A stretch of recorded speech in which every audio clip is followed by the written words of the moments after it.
Hey yo, peace family. Welcome back to Flesh of the Gods.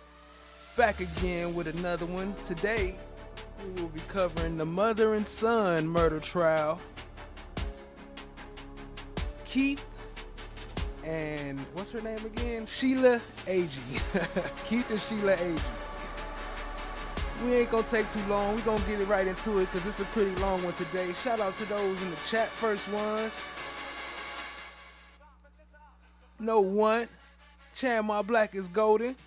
See y'all. Appreciate y'all, family. We gonna get right into it. We ain't gonna have too much of a delay. Let's go.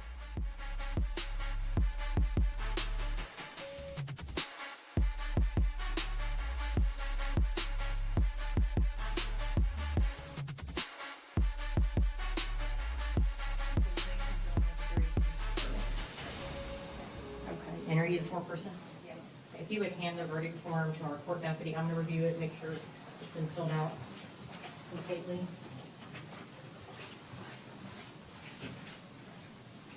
Believed to be in proper order, and I'll have Madam Clerk publish the verdict. Ms. Agee, please rise to accept the jury's verdict. In the Circuit Court for Escambia County, Florida, State of Florida Plaintiff versus Sheila Annette Agee, Defendant, Clerk Number 1723-CF003379B, Division A, Verdict. We, the jury, find as follows as to the count charged in the indictment. Count 1, guilty of principal to first-degree murder as charged. So say we all, this 6th day of August, 2025, Juror Carpenter, foreperson. Would either party like the jury polled? Yes, sir. Okay. Madam Clerk's going to poll you. She's going to ask you a question. If you'll just respond to her question. Juror Carpenter, is this your individual verdict as well? Then they proceed to say all their names, but yes, she was found guilty of principal first degree murder or principal murder. But yeah, sentenced to life. We get into that part later. Just wanted to give you a brief introduction. As the verdict of the jury. Life in state prison. We're gonna start off with, let me mute this. So we actually gonna start off with the original testimony, because this trial is actually part 2. They had a mistrial part 1 due to some of the jurors, some issues with the jurors, and then so this is the part 2. And we're gonna start off with the part 1 though. The suspect did testify. Keith Agee did testify. So we're gonna start off with his testimony, and then we'll get into some more of the new stuff. Appreciate y'all being here. Hit the like, hit the subscribe, tap in, share with a friend. Let's get into it, family. What up, Allie? I see you. What up, no one? I see you. Chan my black is golden. What up? Let's get it.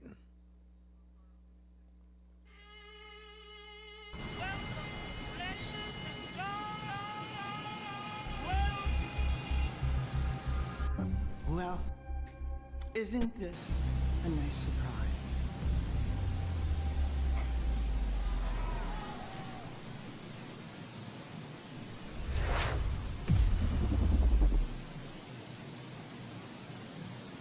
Affirm testimony without getting the truth, the whole truth, and nothing but the truth, so be done. Yes, sir. Have a seat. All right, like we pointed out several times today, I want you to state your full name for the jury and spell your last name for the record. Keith Eric Agee, A-G-E-E. How old are you, Mr. Agee? I'm 20 years old. Where are you from originally? Calvert, Alabama. You were living there at the time of this crime? Yes, sir. Were you employed? Yes, sir. Where did you work? I worked as a steel operator for AM&S Calvert. How long have you been working there? I just started recently, 2 months prior to this. Did you know the deceased Brooklyn Sims? Yes, sir. How long have you known her? Approximately close to 3 years. How did you two meet? Through mutual friends. What was the nature of your relationship? We were boyfriend and girlfriend. Consistently the entire time you've known her? On and off, multiple times during the 3 years. Do you have any children together? Yes, sir. How many? 1. How old? She just turned 2 in October. What's her name? Casey. You two live together? We have multiple times in the past. Were you living together at the time she died? No, sir. Were you two together at the time she died? Not officially, but we were going back and forth romantically. When was the last time, when you say romantically, that includes sexually? Yes, sir. When was the last time you two were together sexually, romantically? The prior weekend from August the 11th. The weekend before she died? Yes, sir. What did you two, how did you spend that weekend? We mostly stayed watching movies, joking and laughing, and playing with my now 2-year-old. You two were co-parenting together, is that fair? Yes, sir.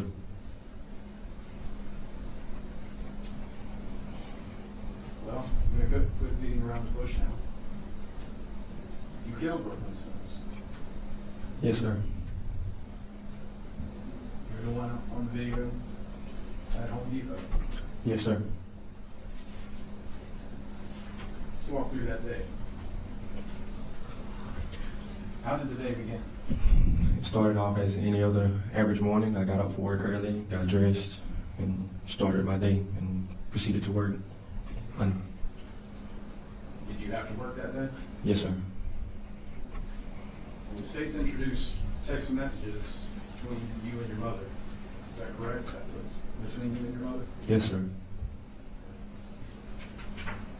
At some point that day, you discover you had been diagnosed with gonorrhea. Yes, sir. How did you find that out? I received a call from Greater Mobile Urgent Care. When had you taken an STD test? Before Tuesday, to that date. Tuesday prior to the shooting? Yes, sir.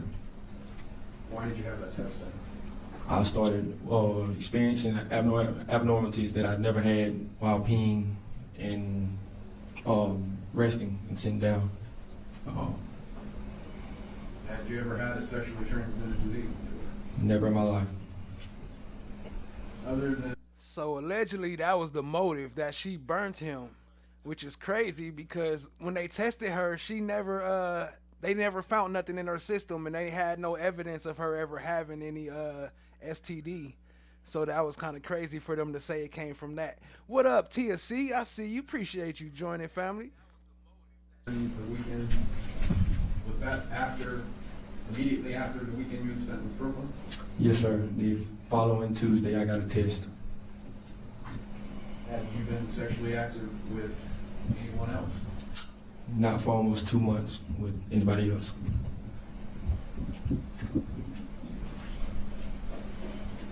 After receiving this information, what did you do next? I proceeded to leave work and head straight to my house. What did you go to your house for? I went to retrieve my firearm. How long were you there? Not approximately a minute and 30 seconds. So maybe a minute 15, a minute. That was a very... I left my car running. I ran in the door and jogged back out. Did you let anyone else know about your diagnosis? My mother, Why did you tell her? because I knew that she and Brooklyn worked close in hand. I knew they worked the same job and they talked back and forth a lot. Did you know where Brooklyn was at that time? Not till my mother informed me.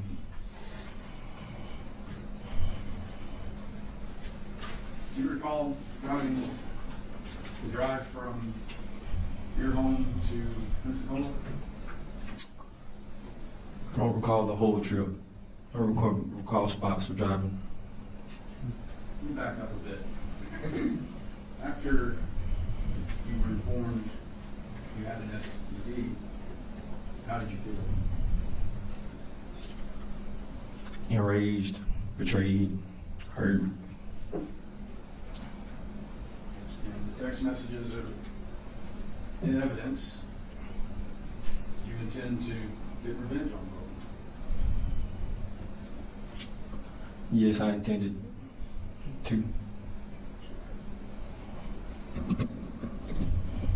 When you arrived at the Home Depot, was it your intention to shoot Brooklyn?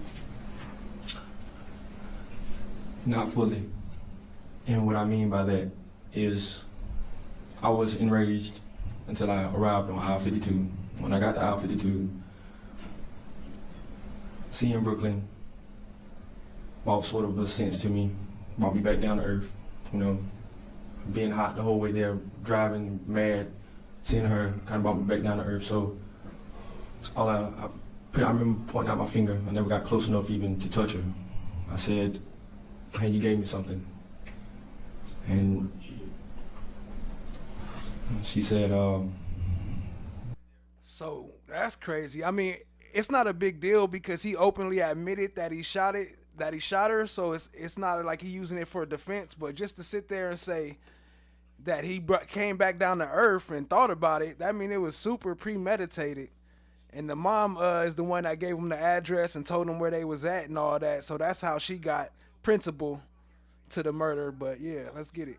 "Not this again," and turned around and proceeded to walk off from me. How does that make you feel? I've never been so mad in my life. What happened next? I pulled my firearm from my waistband and I proceeded to shoot Brooklyn.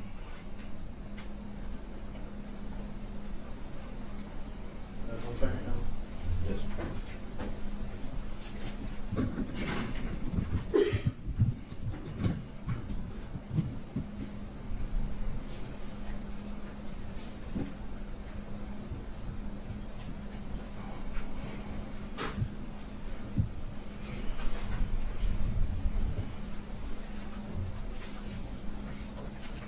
Mr. Agee, do you have any remorse?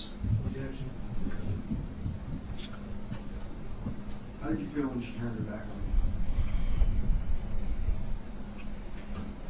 Hurt, betrayed, mad. Tell Brooklyn if she was here today. Objection. That's sustained. No further questions. Good questions. Chris?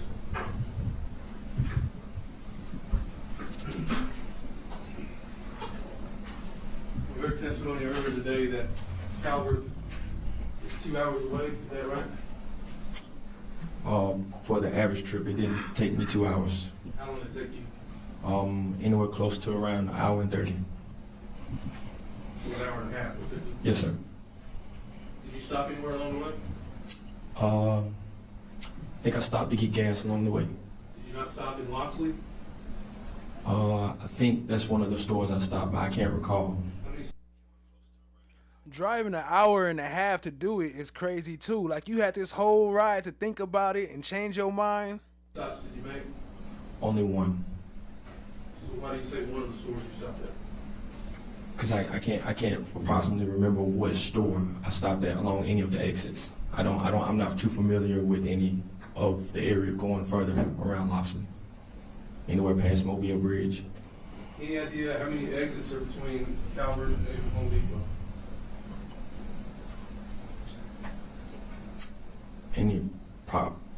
I'd say about 20 maybe. 20 exits.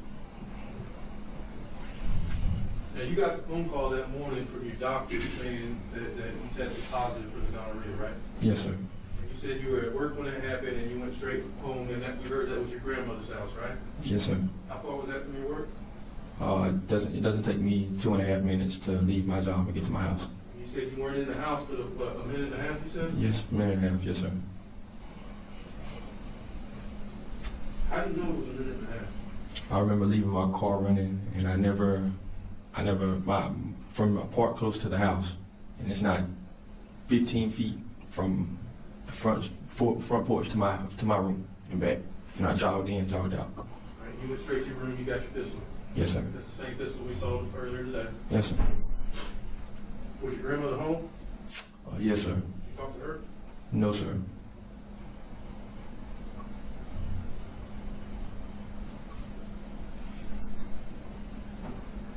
And you knew Brooklyn would be with your mother, but you didn't know where they'd be working, right? Yes, sir. And you got the address from your mother. Yes, sir. So when you got the phone call from your doctor, you automatically assumed Brooklyn gave it to you, right? Yes, sir.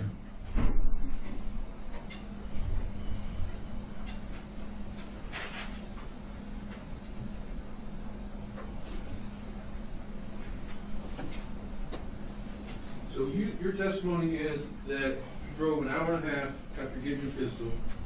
You got the address from your mother. You went straight to the Home Depot, right? Yes, sir. Didn't stop anywhere in Pensacola. No, sir. I didn't stop in Pensacola. No, sir. So you went straight to the Home Depot. You parked your car actually next to your mother's car, right? Yes, sir. Okay. You left your car and you went up to approach Home Depot. You saw the video earlier, right? Yes, sir. Okay. And you had your phone out. Yes, sir. What were you looking at? Nothing. My phone was just in my hand from being in the car. I had GPS on because I didn't know my way through Pensacola or how to get to Home Depot. When you were in the parking lot and in that store, did you not look down at your phone? I can't recall. Was your mother telling you where she was? No, sir. Not in the store. Did No. she drop a point to you? She told me on the way to Home Depot that they would be in Home Depot. Did she tell you what aisle? No, sir. Did she drop a point to you? No, sir.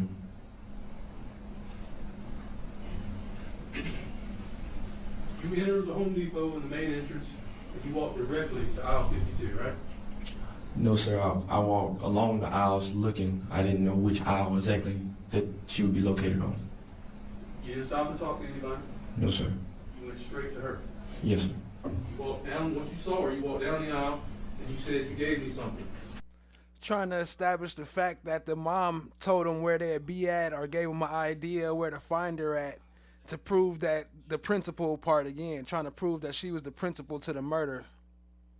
Yes, sir. She says, in your words, not this again, and turned away from you. Yes, sir. You said on the ride over here, this hour and a half, you were enraged, betrayed, felt hurt, right? Yes, sir. You said you saw Brooklyn and it all melted away. Yes, for that brief moment. Yes, sir. How long was this brief moment? Until she turned away from me and said, not again. And then you said again, you felt hurt, enraged, betrayed. The same thing you just said. Yes, sir. Never been so mad in your life. Yes, sir. Because she turned away from you. Yes, sir. And you were going to teach her something.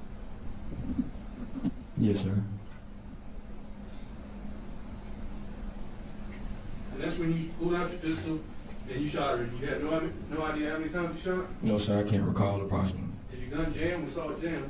No, sir. Not that I recall. He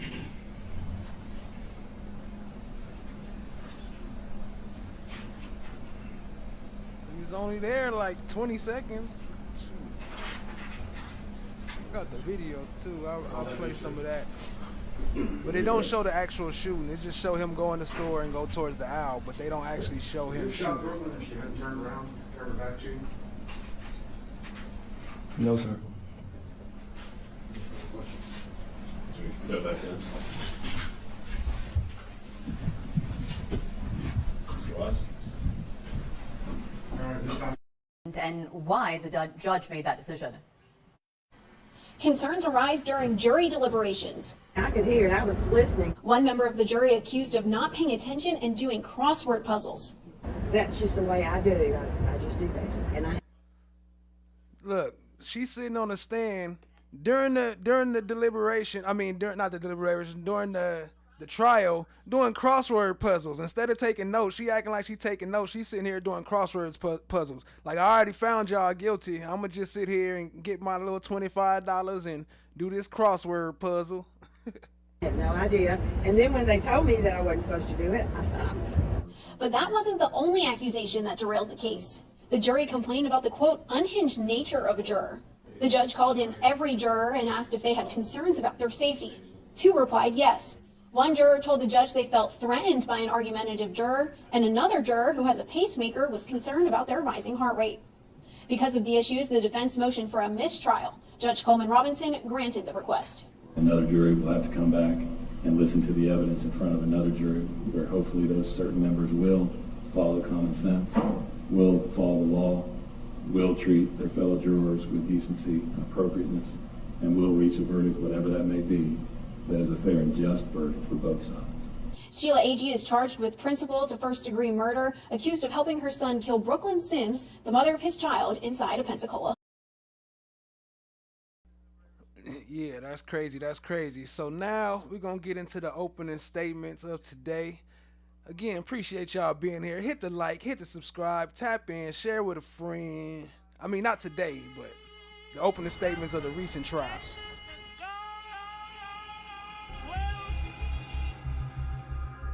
Well, isn't this a nice surprise?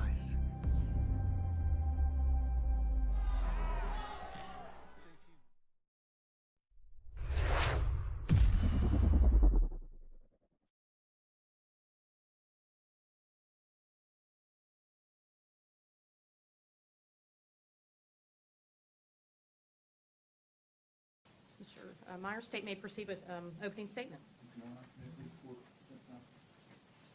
Ladies and gentlemen of the jury.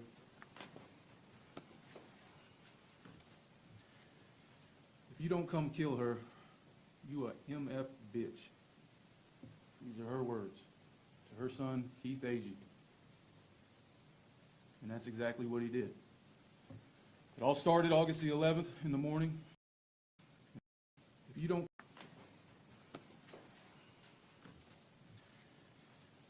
come kill her, you a MF bitch. These are her words to her son, Keith Agee. And that's exactly what he did. It all started August the 11th in the morning, 2023. Keith Agee, her son, received a phone call from a health clinic. That health clinic told him he had tested positive for an STD. He begins texting his mother, who's at work in Pensacola at the Home Depot. He's blaming the mother of his child, Brooklyn Sims. Brooklyn and Sheila Agee work together. They work for an inventory company. They're based out of Alabama. They were here in Pensacola on that Friday to do inventory at the Home Depot on Davis Highway. Keith Agee gets himself worked up and gets mad about getting an STD. He decides he's going to kill her, kill Brooklyn. Originally, he was going to wait until they got home from Pensacola back to Alabama that night. She texts him. She says, "Don't shoot at my MF car. I don't want to die. Wait till I put her out." She then suggests, "If you're off work, why don't you come over here? You can do it here, where you're not in front of your child." She sends him the address to the Davis Highway Home Depot, and he is on his way. He has his pistol already, drives to Pensacola from Alabama. Just after 1 p.m., he arrives at the Home Depot. He parks next to his mother's car, walks into the Home Depot through the main door, the main entrance, walks straight to aisle 52. It's in the lighting section. This is where Brooklyn was working at the moment, doing the inventory. Walks up to her, shoots her multiple times, kills her right there, aisle 52, just like he said he would. He runs out of the store, gets back in his car, leaves the Home Depot, gets on Davis Highway, throws his pistol out of the window, calls 911, parks his car, and he's taken into custody at the movie theater on Bayou Boulevard. Now, when Keith Agee was arrested, he had his cell phone. Law enforcement did what is known as a forensic download, where they plug it in and they take all the information on the phone off of it. In it, they find the text between himself and his mother. The police get her phone when they go to arrest her for being a principal to murder. They do the same forensic download on her phone. They find the text messages, but on her phone, she had deleted them. Now, you're going to get to see all the text and hear all the communications between the two. There's much more. You're also going to get to see the surveillance from the Home Depot. Now, the surveillance video doesn't have a camera shooting down aisle 52. But from the surveillance video, you will see Sheila Agee prior to the shooting and what she's doing. You will see her son come through that main entrance. You will see him running out after. You're also going to hear from the Florida Department of Law Enforcement. You're going to hear from their firearms examiner. And he will testify, or she will testify, that all 7 shell casings found on aisle 52 that day matched that pistol found on Davis Highway. You're also going to hear her son's DNA, Keith, was on that pistol. Now, this trial should move relatively quickly. I anticipate you're going to hear from just under 20 witnesses. A lot of the evidence you're going to hear is regarding Keith Agee. And that's because we have to prove first that Keith Agee committed first-degree premeditated murder. The evidence will show that Keith Agee committed first-degree premeditated murder of Brooklyn Sims. He was the trigger man. Sheila Agee is charged with being a principal to first-degree premeditated murder. We talked about it yesterday, if you remember, principles. And the judge is going to instruct you on this. If the defendant helped another person commit a crime, then the defendant is a principal and must be treated as if she had done all the things the other person did if the state proves beyond a reasonable doubt 2 things. 1, the defendant intended the crime to occur, and 2, the defendant did some act or said some word which was intended to and did incite, cause, encourage, assist, or advise the other to commit the crime. Let me repeat that. Incite, cause, encourage, or assist the other person to commit the crime. To be a principal, the defendant does not even have to be there when the crime is committed. The evidence will show that Sheila Agee knew and intended for Brooklyn Sims to be killed. And through her actions and through her texts, she did incite, cause, encourage, assist, or advise Keith Agee to commit first-degree murder. Therefore, So, from listening to the text, and we're going to get into them, but the text is crazy. And welcome back to the Copper Fam. Appreciate you, TSC. But the text is crazy. It sounded like she was kind of antagonizing him, like she didn't believe he was going to do it, but she kind of egging him on, like, do it then, you little bitch. And then he ended up really doing it. So it is kind of her fault, though, too, even though she probably didn't expect him to do it. But, you know, they going to use that to the max and make it like, again, as they call it, the principle to the murder. Under Florida law, Ms. Agee is guilty of being a principal to first-degree premeditated murder. Thank you. Thank you, Mr.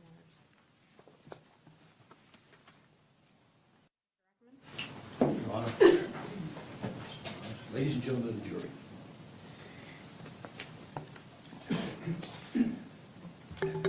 We're not going to argue the case here now. This is our chance to give you... Mr. Ackerman, you're going to need, I'm sorry. you're going to need to speak up. Can you hear me? Okay. I was told in advance that I have a tendency to not make myself heard, so please, if I do that, just raise your hand if you can't hear me. Okay, this is our chance to give you our statement, our belief of what the evidence is going to show here today. You've heard from the state. It sounds, wow. The case, will save that for the end of the case. But what the evidence is going to show is on August 11th, 2023, a heinous, horrible act was committed by Keith Agee, an 18-year-old, full of himself, egotistical, bombastic, and I could go on and on, individual. Sustained. The evidence is going to show that nobody on this side, whether it be the defendant, her mother, her son, other son Jack, had any concept that Keith was capable of doing this. Keith, you'll hear the testimony, was a braggart, and no, braggart is the wrong word, just full of blustering. I'm going to kill him, I'm going to kill her, I'm going to break their windows out, I'm going to do this, I'm going to do that, to the point where it was almost, and no one took him seriously. This was him. this was Keith. That's going to be made very clear through the evidence. Now, state starts by saying that this case began on August 11th. Actually, the evidence is going to show that this case began several years before that, and maybe August the 4th, 5th, 6th, 7th, 8th, okay? There'll be texts that you will get, the state will introduce from August 11th, or just that day, the whole day. There are numerous texts from that one day. The absence of evidence is not the evidence of absence. What? Real quick, shout out to TSC with the upgrade. I see you, let me upgrade ya. Hey, I appreciate you for the upgrade. Appreciate the sponsorship. And Chan My Black is Golden, as always. And what up, Brown Sugar Babe? I see you, appreciate you joining, family. Let's keep it rolling. Sheila's at work. She manages about 20 people. She's busy back and forth doing these things. And at the same time, her son is texting her about the gonorrhea. Okay. Now, the evidence is going to show, first of all, this begins with a relationship between two teenagers that goes back several years before that. They meet, they like each other, they have sex, they have a baby, they're living together, they're on together, off together. Keith complains about her constantly. You'll see that in the text and you'll see that in the evidence. She's this, she's that. You'll hear him say, Mom, you take her side all the time. I wish I were her. The evidence will show that Sheila, defendant, Keith's mother, tries all the time when he does this to assuage him, to calm him down. Son, stop it. You're being this, you're being that. You'll hear from the tapes. And I'm going to quote you a couple of them in a second. So there's more than one quote here, to say the least. There's many, many, many texts. And when you listen to those texts, you will see the evolution of this circumstance, how a mother and a son communicate, and how she's been trying forever to calm him down, to keep him from doing things that hurt others and hurt himself. Now, this teenage relationship evolves to the point where they have the child. Keith's happy as heck. I'm a father, this, that, and the other. Then he's not happy. Then it's this, then it's that. They move in together, they move out together. The baby comes. They're together. It reaches a point where he's thrilled that the baby's here, but then he's not happy because the baby's not mine. You'll hear evidence, Mom assures him, son, it's yours. Stop it. He goes months without seeing the baby or the mother, from what I think the evidence is going to show. We know he goes months without communicating with his mother because his mother's upset with his attitude and everything else. Tests come back, it is his son. He's back again. He's gone again. He's back again, he's gone again. Complaining, this, that, and the other, calling her names, telling Mom what a difficult time. Mom, will you interfere? She's not talking to me. Will you call her for me? Will you do this for me? You'll hear texts where, Mom, will you apologize to her for me? I'm outgrowing all this anger. I'm getting better. I'm good. You have to take all of it. Well, the evidence will show all that. Okay. August 11th, the day that the Mom, she gave me gonorrhea. That's the day we're going to focus on for a great deal of time. But before August 11th, there's text back and forth. Mom, I think she's given me a disease. This, that, and the other. I'm going to get tested. Text back from Mom, get tested, son, stop it. Oh, how could you do this to me? You know, you're nice to effing people, and then they screw you, all that silliness. You'll hear that. Mom has to deal with that. Son, calm down. You'll see it, the texts. It appears that the tests come back that Brooklyn had a vaginal infection, a UTI. Oh, we're all happy. Everybody's happy. Apologize to her, Mom, this, that, and the other. I'm bigger than this. I'll get over it. Without going into all the detail, the evidence is going to show that that was the last word Mom had, and it was August the 8th. So Mom goes about her business. Son's going about his business. Mom's intervened. You'll see to the extent that she tried to help them get together. Stop texting me about this. You're the parents. You're the ones with the responsibility. Stop acting like children. Stop this, stop that. You're going to hear this. It'll be in the evidence. So August 11th comes along, and it starts up again. Mom's working, trying to manage 20 people. They take the inventory. You heard that from the state. And the texts start coming. Oh, boy. When are you getting home? Well, we're finishing up here. Well, let me know when you get home, because I'm going to see her.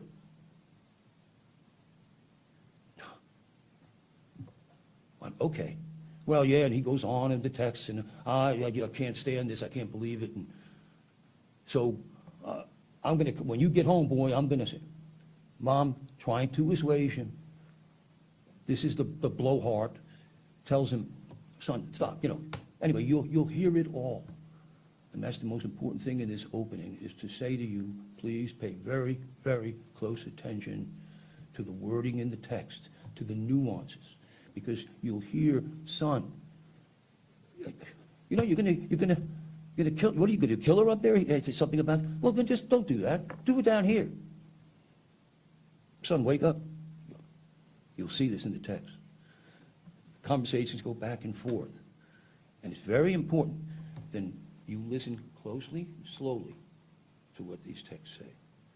Oh yeah, don't tell your nanny, because she'll just try and talk you out of it. Again, you'll notice from the evidence, from the testimony, you have to make the decision. What does Mom mean with this? At the same time, all of this is back and forth. You better erase your tape, because I don't want to be a part of this stupid conversation.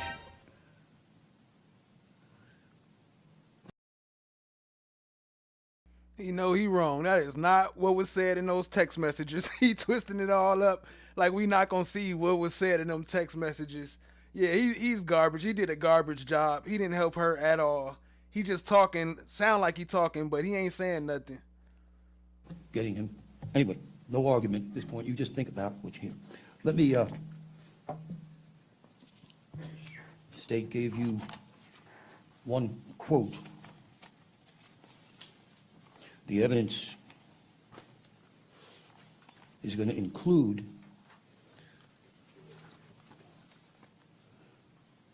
okay, that's fine. This is Sheila texting him. One of the many that you'll be hearing. Okay, that's fine. You the one have to leave your baby and go to prison and have her hate you. You ain't hurting Brooklyn. No. She'll be dead. No problems for her. The only person you hurting is you and Casey. She'll be lost her mama and daddy, and you won't even get to touch your daughter again. But I swear to God, I don't care. I ain't going to jail. And again, you'll hear this evidence, and then you'll hear more.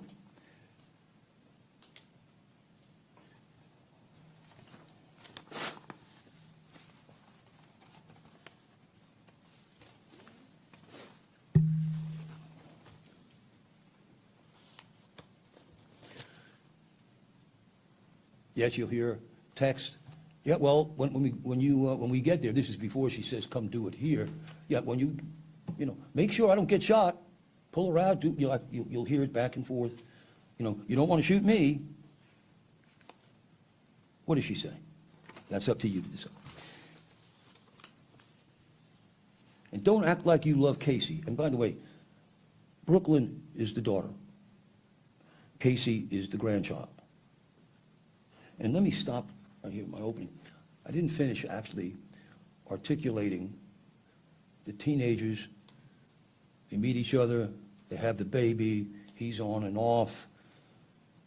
While all this is going on, and you'll hear this through the tapes, Mommy, you take her side.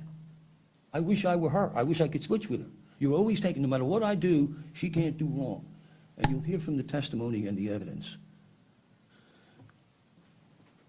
This is her first grandchild. You'll hear that in the evidence. You'll hear that she and Brooklyn, over the course of these months, have evolved to a mother-daughter type relationship. You'll hear from the evidence that Sheila encouraged her and put her through high school, helped her through high school. You'll hear from the evidence that she helped support her. You'll hear from the evidence that when she had a job at McDonald's, Sheila was the one that would pick her up, bring her to work, and pick her up from home.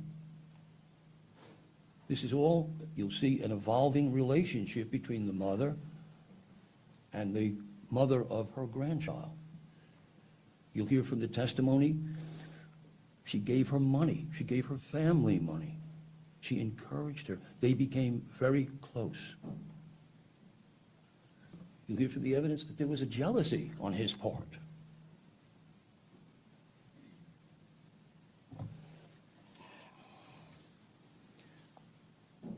Sheila, like I said, you don't give an F about the baby. I'm getting you the address when I get back.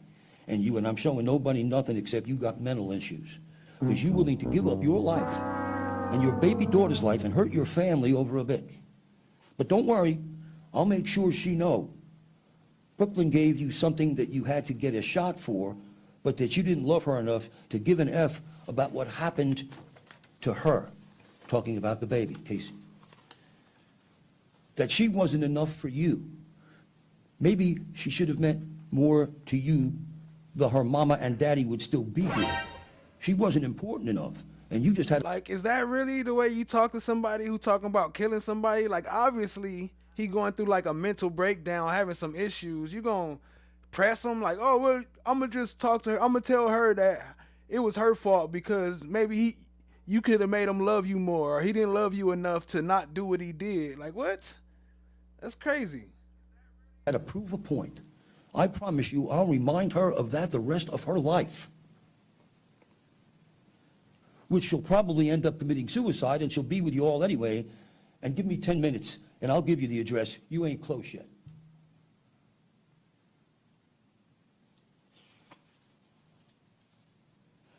Sheila, I can't wait to get back to that store to give you the address, because you're going to have to shoot me today.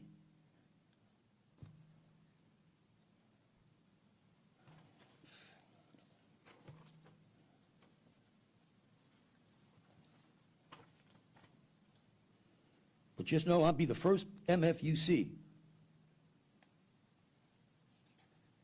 Sheila, but I hope you ain't stupid enough to think you ain't going to jail, because that's definitely where you're going. Probably best because something wrong with you. You don't need to be around Kaya. That's his sister, her daughter, or Casey.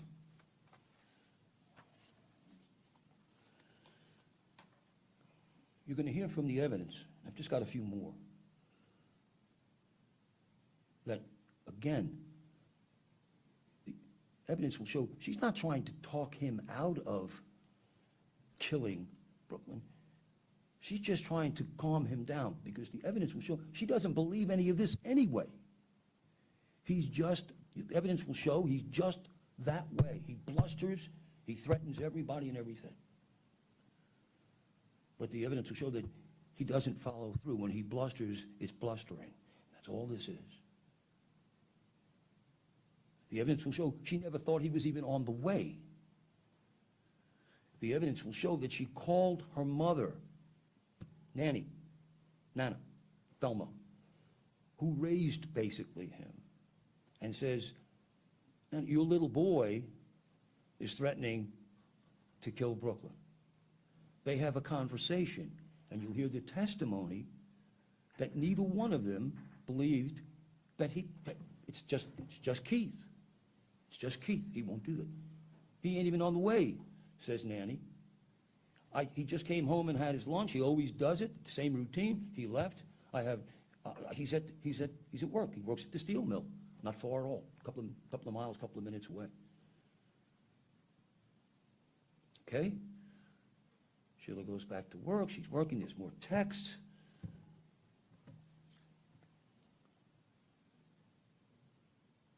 He's not coming. Anyway, back to just the evidence that you'll see. This goes on for a period of 2 hours. Starts about 11:30 and ends about 1:15, and then at 1:41 the horrible event occurs.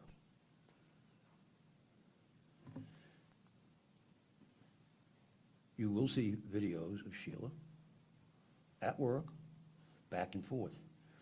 You'll see particularly important video of the time frame that Sheila believed that he would, if he was coming, that he would have gotten there.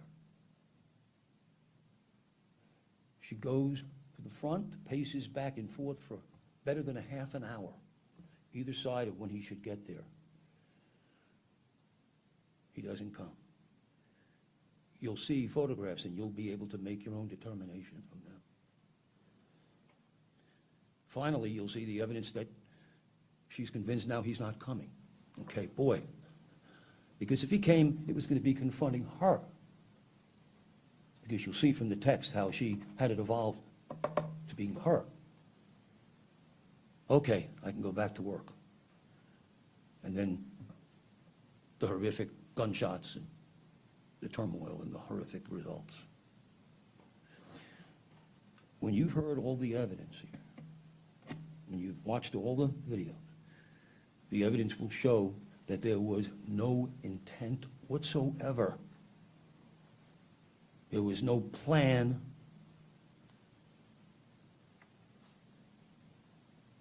There was a young man who, as they said, built himself up, worked himself up, that self-fulfilling prophecy, that me generation that can work themselves up and commit such a heinous act over such a ridiculous, petty thing.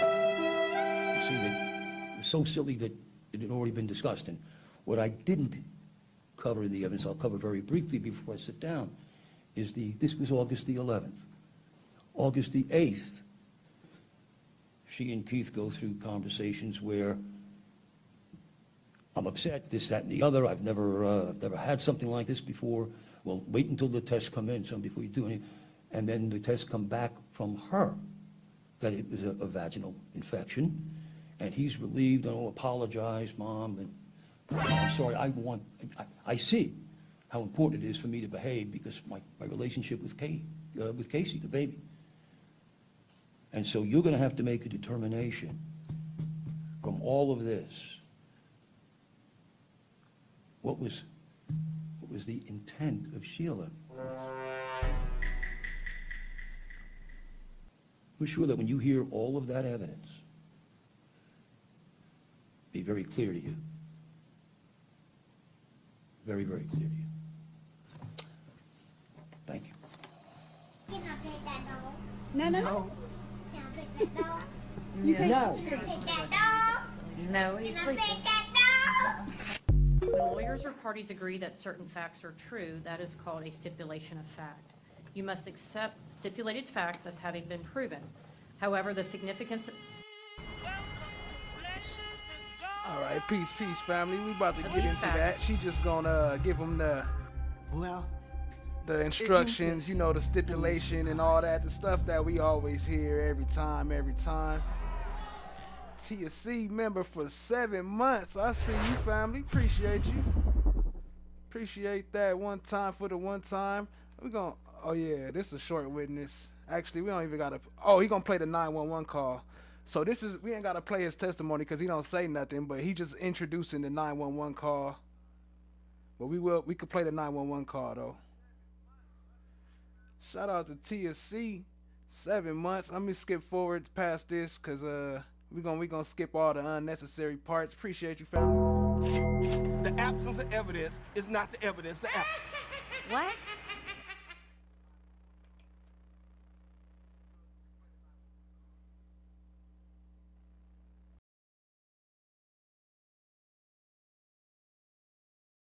Okay, what's the person look like that's been shot?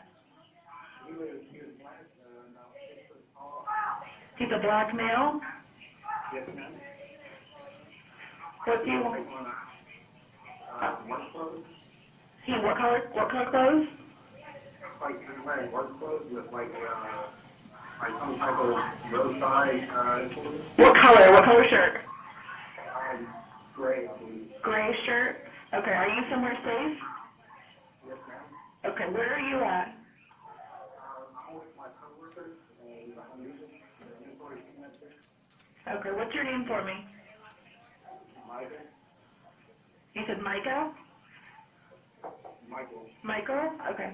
And where are you in the store right now? I'm an employee for Home Depot. Their training room, I think we found. You said a trailer? A training room? A training room? No, it's like their office, sort of. Okay, how many people did you see were hurt? Just one. I don't understand what happened, but he just walked up and started firing for no reason. Okay. I only heard one of the students, and all of a sudden he pulled out a gun. Okay. All right, we're on the way there, okay? And do you still hear any shots? No, ma'am, I watched him run out the door, but I don't know what had happened to make that happen. What door did he run out of? The entrance door. Was there two entrances or? There's three entrances, one in the garden, one in the front by the house, or inside garden stuff. And there's one at the very end of the store. Which one did he leave out of, did you see? I think I just saw a cop running the same exit he just ran out. Okay. Okay. All right, we're getting there now, okay, so just stay where you are, okay? Are we heard this now? I watched the cop run in. Okay. All right, just stay where you are for now, okay? All right, bye-bye.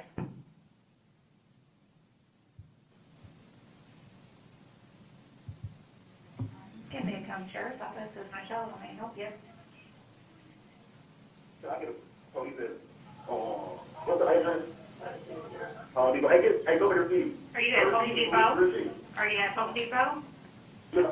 Yes, sir. Okay, are you on Mobile or Davis? You're on Davis? We're on Mobile today. Okay, what's going on there? David Tyler. Okay, what's going on there? Can you give me any information? Somebody got shot. Someone got, go ahead.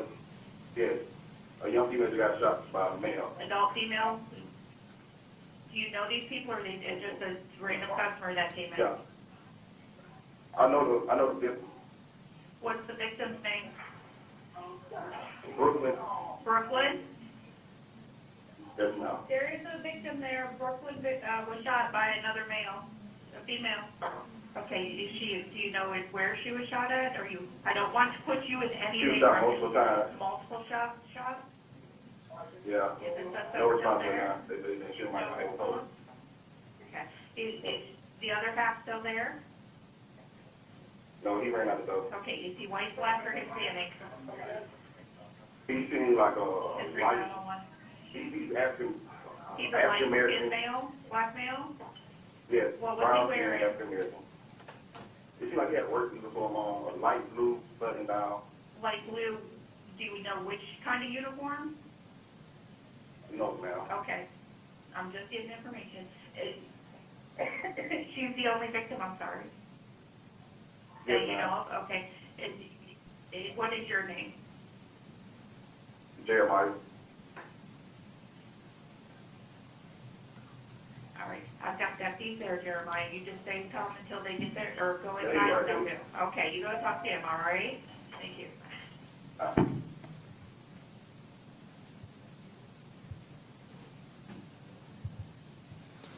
State calls Samuel Shelley.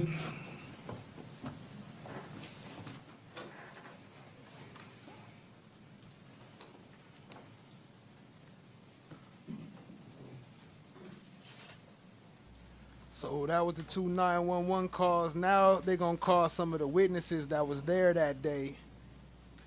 We're going to get into some of that. Shamar Black is Golden said she didn't even call the police. Hell yeah, she guilty. Guilty. That nigga guilty. Ain't that nigga now? You're about to give us the truth, whole truth, nothing but the truth. Oh, that's not the, yeah. This is the cop that came up. State your that name, spell arrived your on last name scene. for the court Not the reporter. witness. I think they call it witness next. I am Deputy Sam Shelley, S-H-E-L-L-E-Y. Deputy, where are you employed? Currently with the Escambia County Sheriff's Office, How long have you been with them? just under 19 years. And what do you do for them? Currently in the traffic division, And back in August of '23, what were your duties? still working in the traffic division. And were you working August the 11th, 2023? Yes, sir, I was. And did you respond to the Home Depot on Davis Highway? I did. What time? About 1:20 in the afternoon. Did you know what you were responding to? When dispatch first put it out, I believe it came out as an active shooter. And then it got moved to a shots fired disturbance, but at that point I was already in the parking lot. What was the scene like when you got there? It was pretty chaotic. People were still running out of the building. I was only about a half a block away, so people were hiding behind things, people still trying to get to their cars and get out. Any idea how many law enforcement agencies or personnel showed up? I believe there was probably about 30 just from my agency, but then Pensacola Police Department sent a bunch, the Florida Highway Patrol arrived. There was a bunch of us. Did you ever enter the Home Depot? I did. And where'd you go? I actually parked my vehicle and went in through the main entrance on the south side of the building. And then from there, went to talk to some folks at the door, and I ended up making my way to aisle 52. What'd you find on aisle 52? Aisle 52 was where a young female was found deceased. She was unresponsive when I arrived.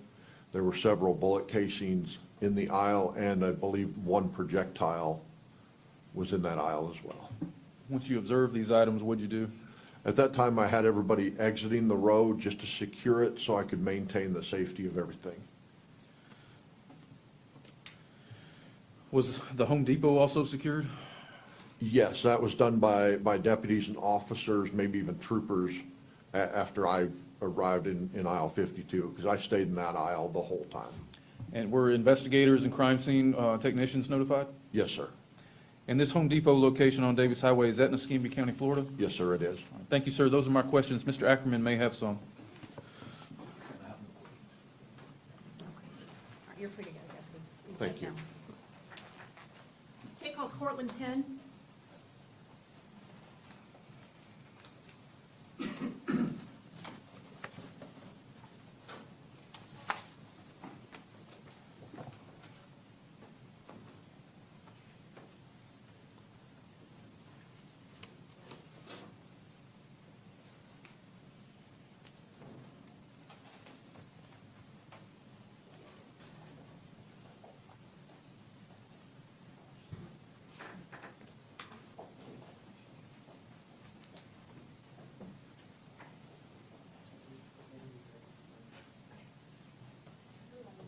Raise your right hand for me.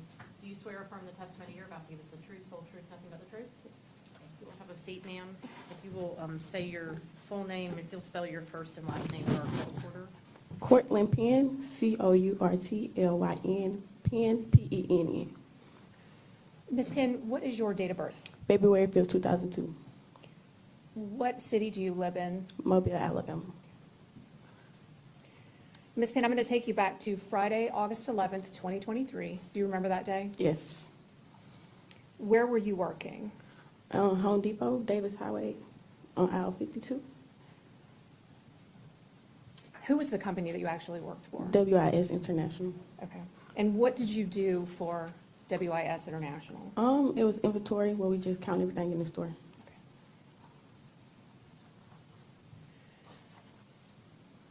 You mentioned that you were on Home Depot, Davis Highway, aisle 52. Yes. While you were on aisle 52, what was the first thing that caught your attention, or what did you see or hear? Well, I seen the guy walk past me, and then that's when the shots went off. Okay, let me stop you real quick. So you said a guy walked past you. So Yes. where were you physically on aisle 52? And the first bay, as soon as you turn the corner, like on the aisle. Okay. And were you standing, were you sitting, what were you doing? I was sitting. Okay.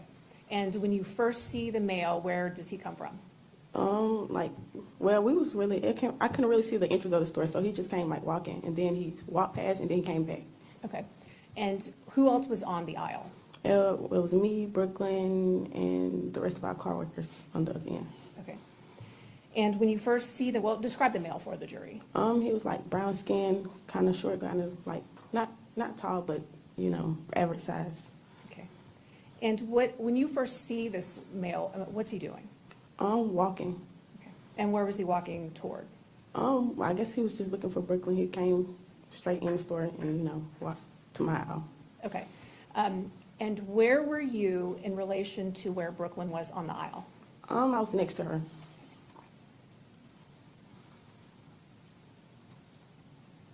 Where did you see the male go? He walked right past me, so straight past me to Brooklyn. All right. And when he got to Brooklyn, what did you see at that point? He really tapped her on the shoulder, and he was like, "You gave me something." And then that's when he pulled the firearm from his pants, like on his waistband. Okay, you talk really fast. I know you're nervous, just try to slow down. So you see him walk up to Brooklyn? Yes. And then you said he tapped her on the shoulder? Yes. Okay, and then what did you hear him say? "You gave me something." What did Brooklyn do at that point? If He just gave, well, she really gave him like a blank look. I didn't really hear her say anything. Okay, and then what do you see next? That's when he pulled his firearm and then proceeded to shoot. Did you see where he pulled the firearm from? His waistband. Do you remember what color it was? Black. Do you know how many times he shot? Well, the first 3 shots, I got up and ran. So after that, everything else just went off. And did you, you said Brooklyn had a blank look. Yeah. Did you hear her say anything back? No. Could you see at the time of the shooting how were they positioned, Brooklyn and the male? Face to face.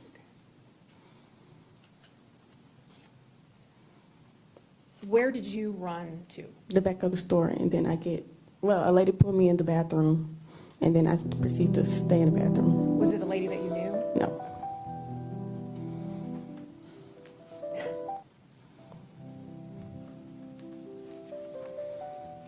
Did you see which direction the male went?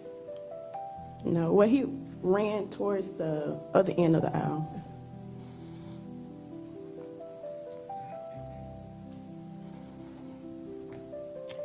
Do you know this defendant seated over here? Yes. And what's her name? Sheila. How do you know Sheila? She was like a supervisor for the company I was working for. Was she working on the day of the shooting? Yes. And what was her job? I guess to just really make sure that we was just doing everything and getting all the counts in. Was she like your supervisor? Yes. Now, on that day, the day of the shooting, did you see Sheila periodically through your shift? Yes. How was she acting? Some like regular, and then like towards like the end of the shift, she was like acting kind of weird. Like she really didn't say anything. Back at that time, what was your shift? In other words, what time did you start and what time did you end? Like 5 to like maybe 2 or 3. 5 a.m. or p.m.? A.m. And on this particular day, were you guys toward the end of your shift? Yes. Ms. Penn, while you were working that day, did you interact with Brooklyn? Yeah, we was talking as we was going like down the aisles, other aisles. Okay. Did you see her on a pretty regular basis during the day? Yes. How was she acting? Like her regular self. Did she ever seem scared or concerned? No. Nervous? No.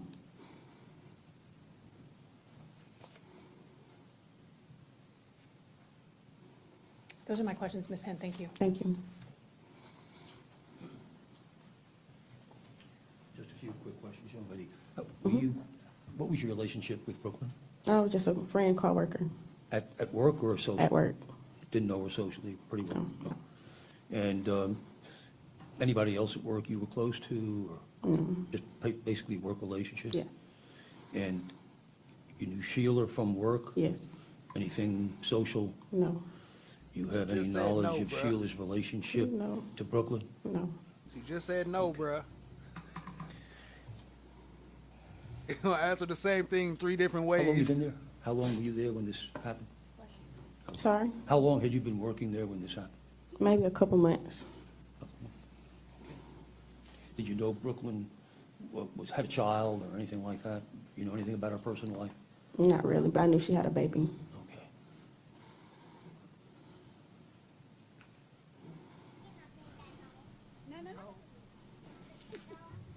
No further questions. Thank you. Jensen, is she free to go? Yes, ma'am. Okay. Thank you, ma'am. You can step down. Can I pet that dog? No. Can I pet that dog?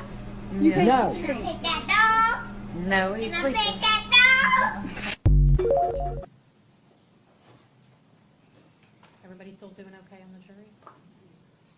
Working the crime scene. Right, thank you. Well, I came back from a lunch break. I went behind the counter to go pick up my trusty iPad I use for surveying. And I was talking to a coworker and I heard pop, pop, pop, pop, pop, like 5 or 6 rounds go off. And I realized it was a gun and I told him, I said, duck and cover. And I went right up underneath the counter, back behind the main counter, and I was sat there Indian style, and I called 911. I spoke with the nice lady. She told me to stay on the line. I gave her all the information I could, told her where the shooting occurred. I didn't see it. I just heard it, and I realized it was an active shooter. And then I was talking to her, giving her the exact location of where we were, telling her about aisle 3 on the entrance, and then I heard someone was hurt, and I said, also, please send paramedics. And I stayed with her on the line until the police arrived and told us to evacuate. I know you're still processing. It just happened maybe an hour ago. Roughly within the last 45 minutes. Have you had it? Did you check to see some of your other friends if they were okay? Or? They pretty much ran for it from what I could see. I stayed in, out of sight, out of mind. Usually if you run from an active shooter, it's more of a target for them. So you want to duck and cover. I just called 911. I was very calm, very collected. Gave the operator all the information that I knew. She was very helpful, very kind and compassionate, and just told me to stay on the line until deputies arrived, and then they swarmed the place. And apparently someone gave a very good description. They were found. They have the suspect in custody.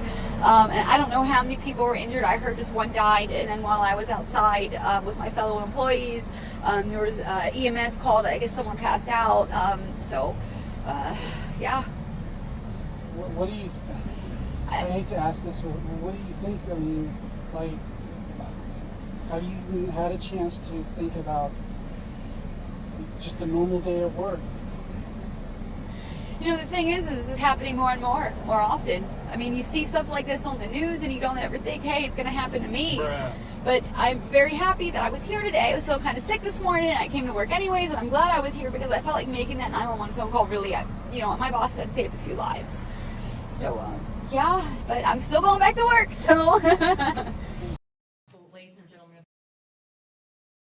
I bet that dog.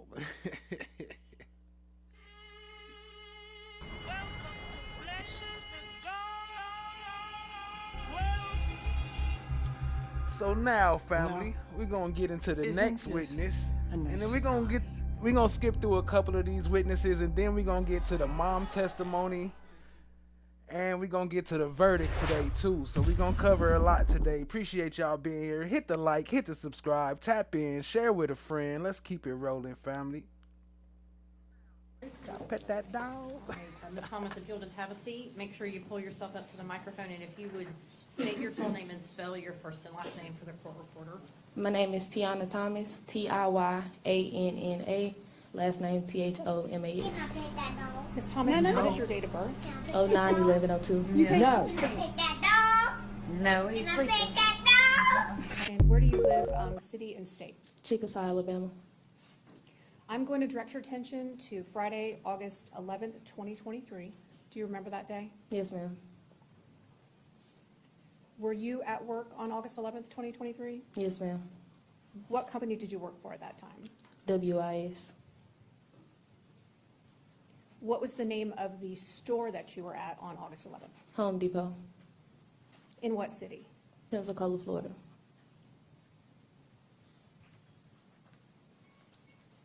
Toward the end of your shift, which area of the store were you working? The lighting aisle. Were there any other of your coworkers on the lighting aisle with you? Yes, ma'am. Do you remember who? Not exactly everybody, but I remember a few people. Okay, who do you remember? Cortland, Ashanti, me, Brooklyn. While you were on the lighting aisle, did you see something or hear something that caught your attention?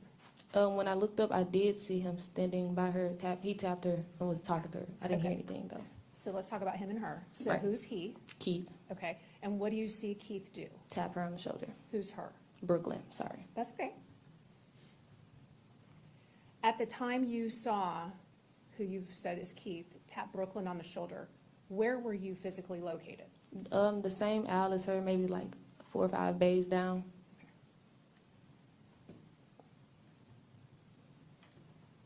And when he taps her, Brooklyn, on the shoulder, did you hear him say anything? No, ma'am. Did you hear her say anything? No, ma'am. After you saw him tap her on her shoulder, what did you see or hear next? I actually looked back down because I just thought he was a customer. No, no. So I just looked down. Okay. And then what's the next thing? No. Then I heard gunshots. No, he's sleeping. How many gunshots did you hear? I'm not exactly sure how many. When you heard the gunshots, did you look up to see where Brooklyn and Keith were? Yes, ma'am. And were they facing each other or were they away from each other? At first they were facing each other until he shot. That's when she fell to the floor.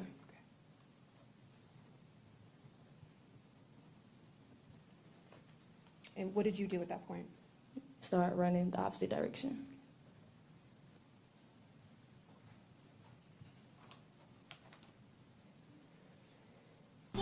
Were there other people in the store? No. Yes, ma'am. No. Did you see where? No, he's sleeping. No, ma'am. I went the opposite direction. Ms. Thomas, do you know this defendant seated over here, Sheila Agee? Yes, ma'am. How do you know her? She was a supervisor. And was she working on the day that Brooklyn got shot? Yes, ma'am. Did you see her periodically throughout the day? I'm not talking about Sheila. Yes, ma'am. How would you say she was acting? A little strange, just a little bit. And what do you mean by that, as opposed to how she would normally be? Well, Sheila, she usually was kind of uppity. She would usually direct us around, tell us where to go. But that day, she really wasn't trying to.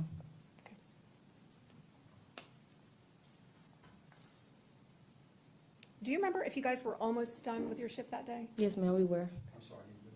If they were almost done with their shift that day? Yes.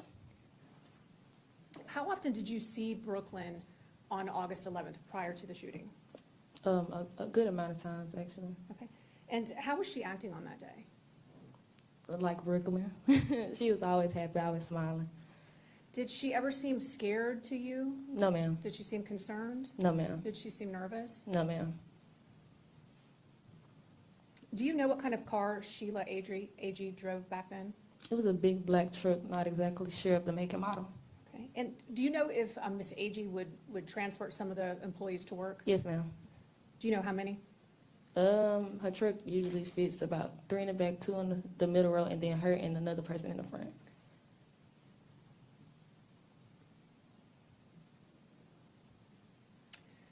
If you will, to the left of you, you should have a picture there. If you will just flip it over and take a look at that, that's State's Exhibit number 47. Yes, ma'am. Do you recognize who's in that exhibit? Brooklyn.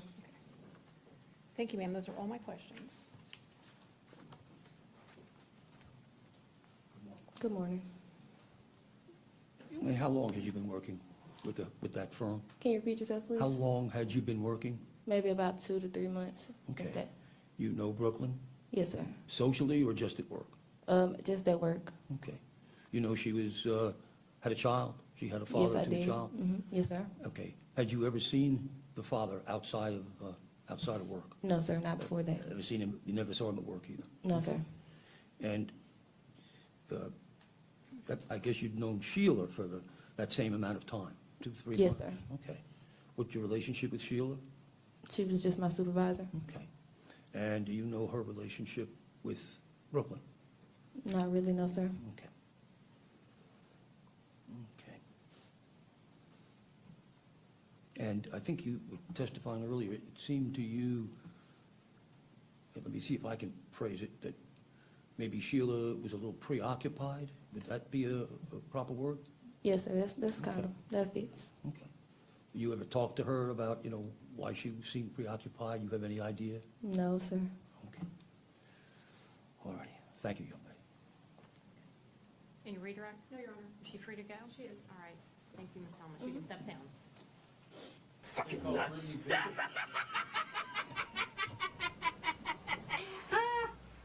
Man, he going down with most garbage as attorneys of the year. He didn't. It was just, it don't even matter. He just asking questions just so he can say he did something, so she don't file ineffective assistance of counsel. Other than that, he just talking about yogurt strips. Yogurt strips of bacon. Yo, big shout out to Chad. My Black is goated. The absence of evidence is not the evidence of absence. What? Bishop, Just make sure you speak into the microphone, and if you will state your name, spell your last name for our court reporter. Brittany Bishop, B-I-S-H-O-P. And Ms. Bishop, where are you employed? Escambia County Sheriff's Office. What do you do for them? I am a crime scene technician. How long have you been with the sheriff's office now? Approximately 7 years. And can you tell the jury what a crime scene technician does? I respond to various crime scenes where I document, process, and collect items of evidence, and then I preserve them. And in your time at the sheriff's office, how many homicide scenes would you say you've worked? I've been the primary crime scene technician, and I have assisted in over 25 homicide scenes. Were you working August the 11th, 2023? Yes. And did you respond to the Home Depot on Davis Highway? Yes. What time did you get there? At approximately 1400 hours, or 2 p.m. Was Miss Sims still on the scene at that time? Yes. And where was she? And she was on aisle 52. And did you go there? The absence of evidence is not the evidence. My bad, family. I think I was on mute. But shout out to Chan My Black is Golden. If I wasn't, then y'all just gotta hear it twice. Love having fun without all the extras. Appreciate the $2. Appreciate the support. Shout out to our stream sponsors, TSC and Chan My Black is Golden. All right, let's get back to it. I just realized I was on mute, so I don't know if y'all heard me. Appreciate you. I did. And did you photograph the scene and the items you located? Yes. I'm going to show you states 2 through 29.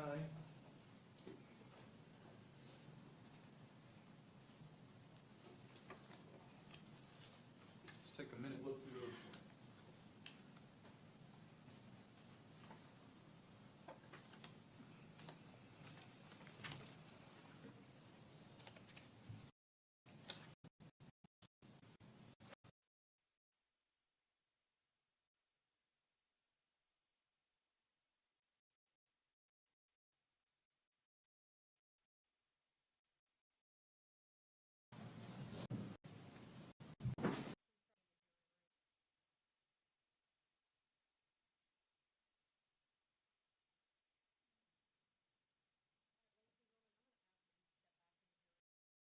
Calls on that?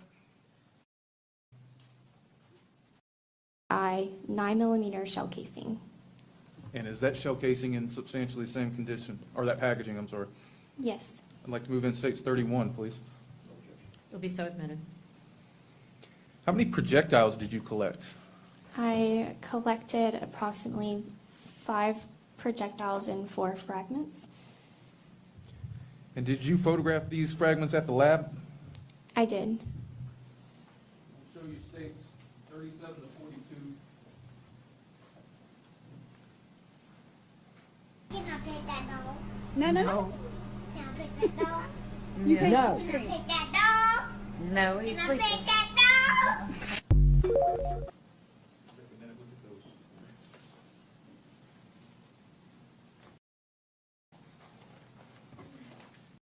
at those. Yes. And are they, Located on aisle 52.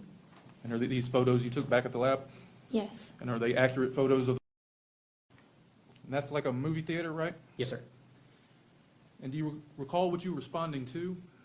A 911 call in reference to the suspect from the shooting at Home Depot was wanting to turn himself in. And what did you see when you got there? As I pulled into the parking lot, I seen a half-clothed, he was missing his shirt, male walking towards me with his hands up. Was he by himself? Yes, sir. Did he have any items with him? I believe he had some things in his hands. What was he doing with those? He was putting them down upon our request, laying them on the ground. Did you have other officers responding with you as well? Yes, sir. Other officers were coming in as I was dealing with the subject. Any idea how many? Well over a dozen, probably. Did you notice anything about his pants? Yes, sir. What was that? They were wet. Were you equipped with a body camera for this encounter? Yes, sir. I'm going to show you states 35.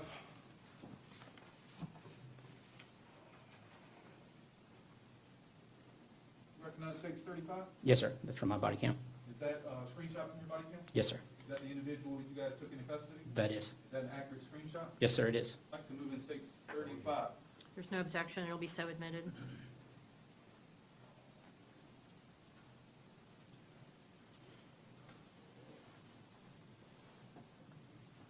Those are my questions, sir. Mr. Ackerman may have some for you.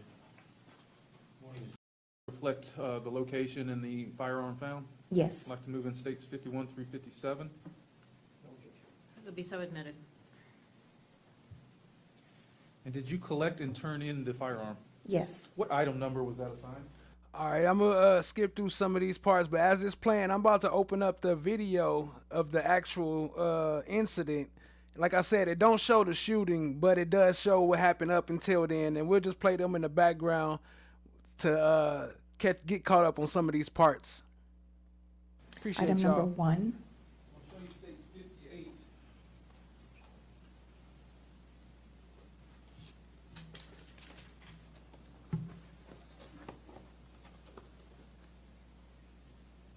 Recognize states 58. Yes, this is the firearm that I collected from Davis Highway. And is it in substantially the same condition, I guess minus the lock on there, than as when you turned it in? Yes. I'd like to move in states 58. Will be so admitted.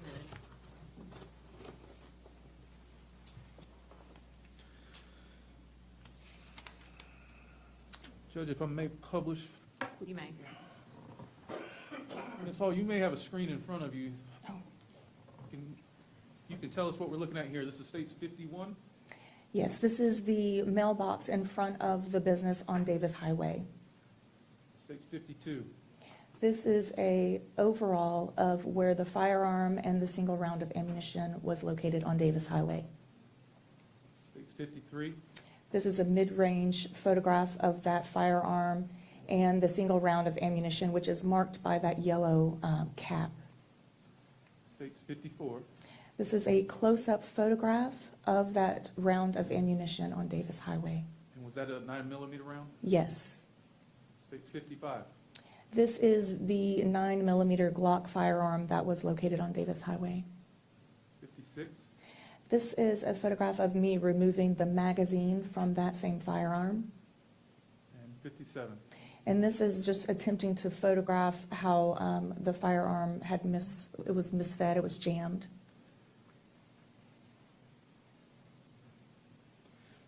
From Davis Highway there, where did you go next? I went to the IMAX Theater on Bayou Boulevard.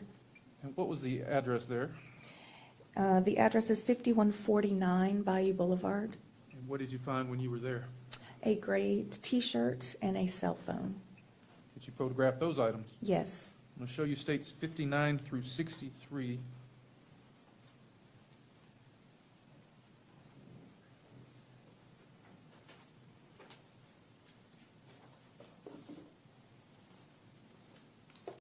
Last name and spell your last name for the court reporter. Eric Haynes, Haines. Mr. Haynes, where are you employed? The Escambia County Sheriff's Office. What do you do for them? I am the officer in charge of the computer crimes unit. How long have you been with the sheriff's office now? 26 years. Can you give us just kind of a general background on your training and your education to do this type of work? Sure, I've got a bachelor's in criminal justice, a master's in public administration, specialized in criminology. I went to the basic recruit school, many management classes, and in the past 5 years, I've gotten major certifications in digital forensics to perform the job that I do.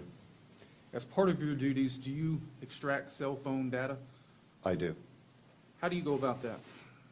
We have different forensic tools and software that will defeat encryption and passwords and then download the data out of the devices. What programs do you use? Several, and relevant to this case, we use Celebrate, a suite of services from them, and then Magnet. We use some of theirs as well. And then Gray Key is a forensic tool to get into iPhones primarily with some Androids. How do you use these programs to extract the actual cell data? It can get pretty complex, but in layman's terms, we connect the phone, it tries to. All right, no biggie. We done seen plenty of cases about the cell phone data, and he already admitted to being there, so it's not really too much of a reason to watch that. I'll skip past some. Make the connection, again, find the password if you can, defeat the encryption, and then pull. Do you feel like you need to use the restroom before we take a break when we kind of plan our 10 break? You want to call your name and spell your last name for the court reporter? Okay, Christine Kirkland, Kirklin. And where are you employed, Ms. Kirk? With Florida Department of Law Enforcement here in Pensacola. What do you do for them? I'm a senior crime intelligence analyst. And what does that entail? We assist our FDLE special agents along with our local, state, and federal law enforcement partners with analytical requests that aid in building their case file for an investigation. We attend on-scene search warrants. We conduct employment backgrounds. We do financial analysis as well as historical call analysis. How long have you been with FDLE? I've been with FDLE for 10 years. Now, you're here on the state of Florida versus Sheila AG. What were you asked to do in this case? I was asked to analyze some phone records for, I believe, the phone number of the defendant. I'm drawing a blank on his name. You're talking about Keith AG? Keith AG, yeah. What did you examine in putting together a presentation? His historical phone records from the phone company. They are received under court order, and we get all of the phone records, and we go through those, analyze them. And what do call detail records consist of? Well, they have the call time and the duration, whether it's an incoming call or outgoing call. Perform an autopsy on Brooklyn Sims. I did. On what date? Okay, that's I the performed coroner the exam and the on- autopsy information. So we'll play a little bit of that and then we'll move on through. Appreciate y'all being here once again. Hit the like, hit the subscribe, tap in, share with a friend. On August 14th, 2023. And what was her actual date of death? Her date of death was August 11th, 2023. And can you tell the jurors what Brooklyn's height and weight were? Sure. Ms. Sims weighed 264 pounds and measured 63 inches, or 5'3". And her age at the time of her death? She was 18. Did you do an external examination of Ms. Sims first? Yes. And did you observe any obvious injuries? Yes. What did you see? She had multiple gunshot wounds and defects on her body. Were photos taken during the course of your autopsy? Yes. And would they help illustrate or assist your testimony today? Yes. Would they help explain the type of injuries and the locations that you saw? Yes. Well, I don't think that's necessary. I don't want to see the photos. We know he shot her up probably in her back because she turned around and walked away, what they said, which is crazy. But let's keep it rolling. Listen to the evidence in front of another jury where hopefully those certain members will follow common sense, will follow the law, will treat their fellow jurors with decency and appropriateness, and will reach a verdict, whatever that may be, that is a fair and just verdict for both sides. Sheila AG is charged with principal to first-degree murder, accused of helping her son kill Brooklyn Sims, the mother of his child, inside a Pensacola Home Depot. In Pensacola, Alexa Daly, WKRG News 5. To the Escambia County Sheriff's Office. Okay, when I arrived on scene, there was a Cadillac Escalade here by the discount tire that someone had pulled over making the driver in custody, but they shortly let him go. Do you know why that was? I would imagine that when we first get here, we're looking at potential suspects, and we stop people from leaving at a high rate of speed. I don't know the particulars on why that individual stopped, whether it was related to this incident or not. All I can tell you is that the murderer is in custody. He is en route to the Sheriff's Office, and we do have one confirmed deceased individual here at the Home Depot, and we have an unsubstantiated report that there may be one other at a local hospital. And is the victim male, female, seen to both sides? It looks to be a female victim inside Home Depot. Was it an employee or a customer, do you know? It looks to be an employee, a contract employee with Home Depot. Do you know if the suspect was also an employee? Yeah, I don't have information, that much information. All I can tell you is, again, obviously we had at least 50 members of the Sheriff's Office, probably dozens of assisting agencies. We quickly surrounded the store, and then we cleared the store. At the same time, tried to provide first aid to the victim, but also at the same time looking and putting out a description of the suspect himself. So now are you just interviewing witnesses, collecting evidence, and processing the scene? Yeah, obviously we need to make next of kin notification. Obviously our hearts and prayers are with the victim. At this point, the victim's family.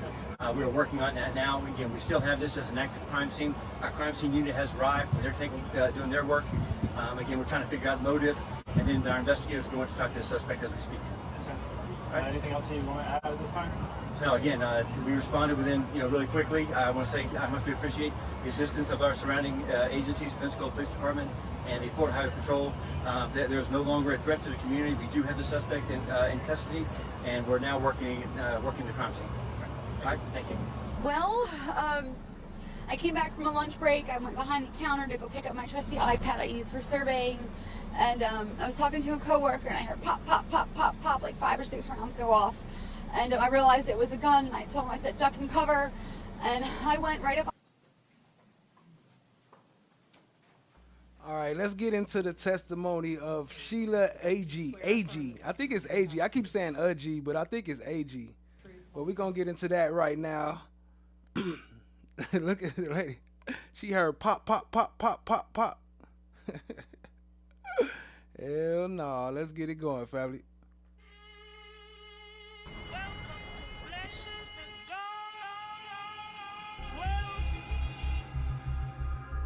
Well, isn't this a nice surprise?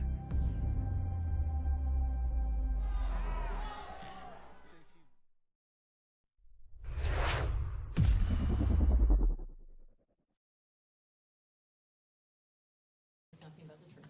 Yes, ma'am. Okay, go ahead and have a seat, Ms. Agee. If you would, do your best to speak loudly and clearly into the microphone and state your name, spell your last name for the court reporter. Sheila A.G., A-G-E-E. Sheila Agee, would you ever do anything to hurt, harm, or see harm come to Brooklyn Sims? Adventure in. What up, though? I see you. Appreciate you joining, family. No, sir. What was your relationship with Brooklyn Sims? Brooklyn was my baby. Okay. When did you first meet her? She was, I think she was 15 when I first met her. Son brought her home one day, something like that? Okay. Yeah. They started seeing each other? Yes, sir. Okay. Take it from there. For the first couple of times I met Brooke, I asked Keith about the third time I met her. I said, can she talk? Because she was real quiet. I remember when they come to the house and told me Brooke was pregnant. Then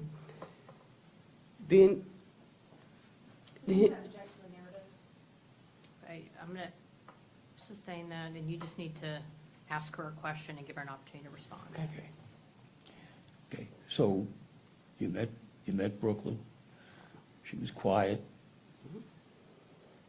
Did Keith bring her by the house again? yes, he brought her by, and they and told me she was pregnant, and then they would come stay at the house on the weekends sometimes, and then they moved in with Brooklyn's mom. Okay, keep going with the history of their relationship. Okay, and then when Casey was born, I think that maybe he stayed there a month or so later, and then they broke up. I don't exactly know why they broke up. But when they broke up, all of a sudden, she wasn't his. So, sorry to say he was being a deadbeat dad, but he claimed she wasn't his, but I knew she was. Okay. So, at that point, me and Keith stopped talking because he would deny Casey. And at that time, me and Brooklyn became closer. I would go to her mom's and TT's house, go to her mom's house, I just say TT, Brooklyn's sister, and pick up Casey on the weekends and talk with Aiden. And I became friends with the family. Okay, let's slow down. Okay. Take a breath. I became friends with the family. Take a breath. And You know, we planned Casey's first birthday party together. Okay, let me stop you. Okay. Okay, let's back up. Okay. Okay, they started dating. Brooklyn became pregnant. Okay. Did they remain together during the whole course of her pregnancy? During the course of her pregnancy, yes, but. Okay. Yeah. So then she's pregnant, then she has the child. Yes. Are they still together? For a little period, and then I don't know why they broke up. Well, does there come a time when he thinks he's not the father? Yes, at that point in time, it's for, I would say, probably a year, or a little over a year, that he would do stuff like, if I took Casey to my mom's for my mom to watch her for an hour or so, he would do something like take her diaper bag, because he claimed he bought the diaper bag. And, or take, I remember he took her, it's a carrier cover, that goes over the baby carrier, that little cover seat. And it was so embarrassing that I had to go to Walmart and buy one before I took her back home. Okay. Would you and Keith have discussions during the course of this period of time regarding his maturity and accepting responsibility for his child? No, not really, because of the fact that he said I took Brooklyn's side and I was a piece of shit to him. And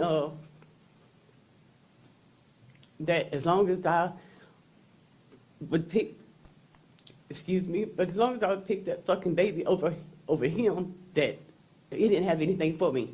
So. Okay, let me stop you. Okay. So, and I know this, so the baby comes, he basically goes, he's not thinking the baby is his, okay? So, does eventually he sort of come around a little bit, and why?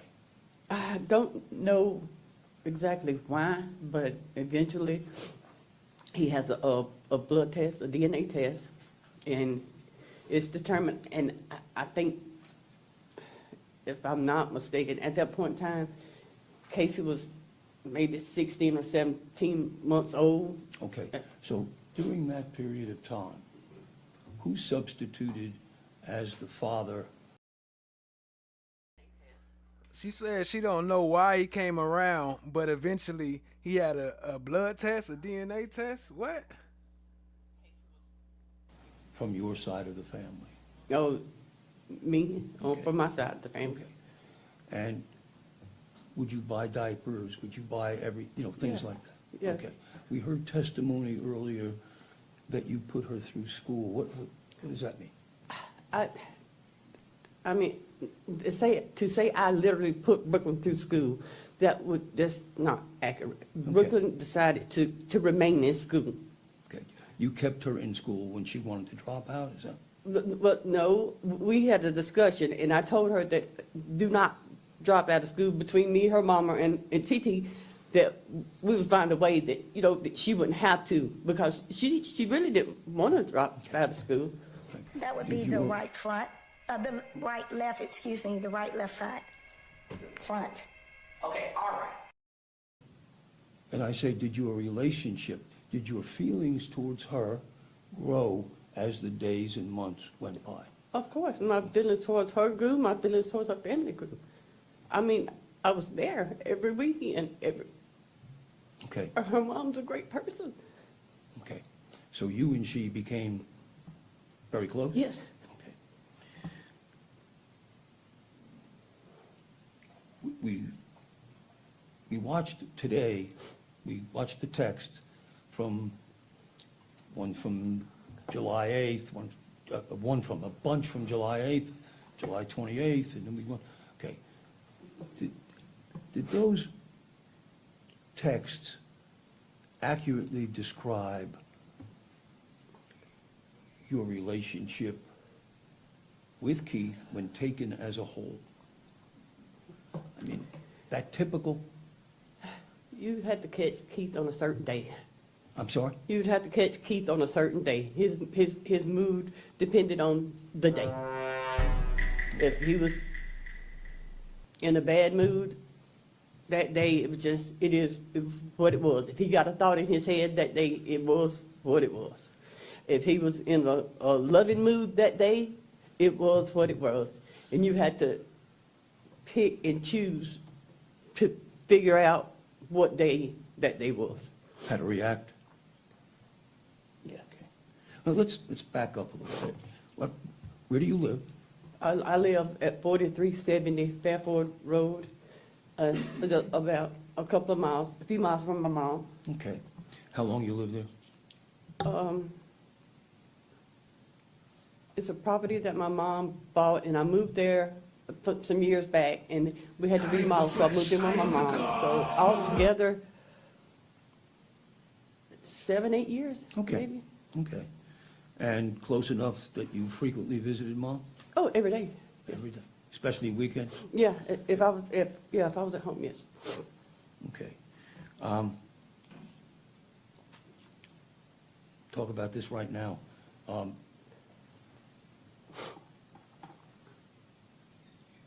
Your mom basically raised Keith. Yes. Were you an active participant in that? Yes, I was there. Okay. Probably not as much as I should have been, but yes, I was there Okay. all the time. And let's go back to Jack.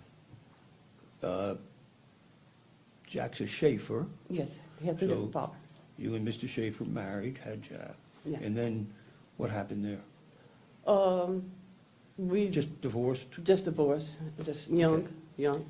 Okay. And where did Jack go? He went to my mom's. He Okay. stayed with my mom. Okay.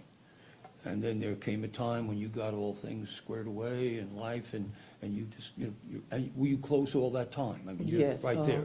yes. Were you there to help raise Jack? Yes, I was going to, I got an apartment, and got Jack and Wallace, and I took them there. And the weekend was fine, and then Sunday, I remember it was Sunday, he looked at me, he said, "Mom," I said, "What?" He said, "I'm ready to go home." And I was like, "What you mean you're ready to go home?" He was like, "I'm ready to go back to Nanny's." This was how old? He was 5 or 6. Lady So Justice is I called blind. my mom, I said, Everybody can hear. They won't tell me. Sustained. Judge is not offered to the truth of the I matter. made my ruling, Mr. Ackerman. I'm sorry, I didn't hear you. I made my ruling. Okay. I And- sustained the objection. Okay, thank you. So he ended up, you decided to let him go home? Yeah, he wanted to go Home back. to Mom. Let him go back. Okay. You continue to see him constantly? Yes. Okay. All right, so Wallace is already, Yes. he's really not in the picture these days? Well, See he- him holiday? Yeah, we see him, he stays in Mobile, and he comes up on holidays. and everything. Okay.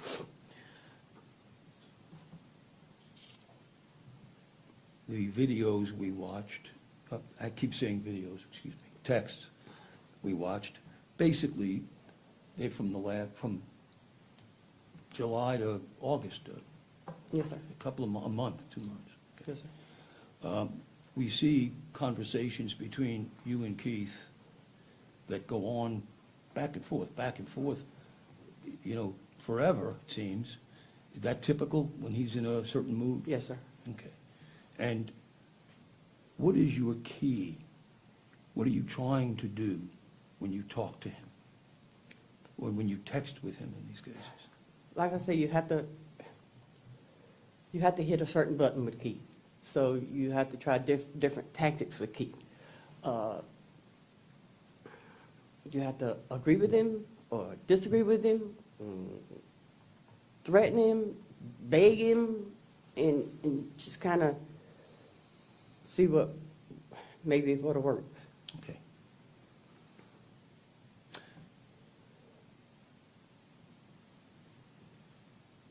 Keith said a lot of things, negative and positive, about Brooklyn in that second set of texts we saw. Is that correct? Yes. Did you ever know which way he was going to go? No, because it changed by the day. Okay. I mean, we heard him say, apologize for it to me, and this was after he came back positive. Yes. And then he's hating her and this, that, and the other, and saying all the things that everybody's heard, and they'll have a chance to go over that if they care to. Okay. This typical? Yes, sir. Okay.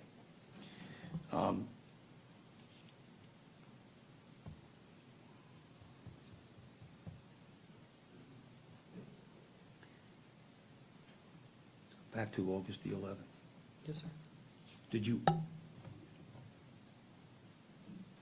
take what he said literally? No, sir. He said he was coming. Yes, sir. Did you think he was coming? No, sir. He has said a lot of things that he did not follow. He was the type of person that if he told you he was going to do it, typically he didn't do it. But if he would do something, he would sneak and do it. Do you understand what I'm saying? Yes, ma'am. Okay.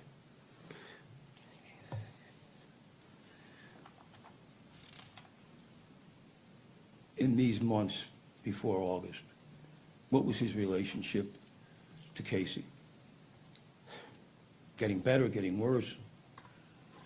It was definitely getting better on his terms. You understand what I'm saying? On his terms? Yes. As long as it was on his terms. If he called there and Brooklyn didn't answer, or he couldn't get Miss Sims to answer, She said it's getting better on his terms. So basically, like, if you doing what I tell you, no matter if it's wrong or right, then it's cool. So it's getting better as long as you following my instructions. But as soon as you step out of line, I'm going to come shoot your ass. That's crazy. And she over here acting like, oh yeah, he was doing better. She should have been like, nah, I thought, but he crazy. That nigga crazy. I didn't know. I thought he was play pimping. they were sorry low down bitches and this and that and the other. But if they answered, low down bitches, Miss Sims to answer, they were sorry low down bitches and this and that and the other. But if they answered, you know, well, Brooklyn's gonna ride with me and I'm gonna do this and we're gonna do that. But as long as it kind of played his way, it wasn't no problems. But if it didn't, there was a problem. And if I didn't jump on the bandwagon, I loved her. I didn't love him. I always put her before him. In which Brooklyn never asked me to put her before him. Brooklyn never got into our relationship. But you were cognizant of his, I don't know if jealousy is the word, but Yeah. of his being put out by you always taking her side. Yes. And I didn't always take her side because it wasn't a side because she didn't do nothing wrong. Were you cognizant of this during your text between you and him? I'm sorry. Were you cognizant? Were you aware of his, whatever that word is, irritation from it? Yeah, I mean, yeah, I knew, I mean, it's even in text that he's like, you always Which take a side. obligations will be reduced to judgment. When you dealt with him, like we're seeing and hearing on these texts, were you taking that into consideration, into account? Yes, and probably not as much as I should have, and that's why I would steer everything away from, every time he would text me something, I would try to steer it away from Brooklyn, and I'd say, well, you're doing this to Casey, you're doing this to Casey, because I kept trying to keep Brooklyn's name out of it, you know, and then when I didn't feel that was working, that's when I kind of tried to steer it towards me. Okay, we're gonna get there, so hold that thought.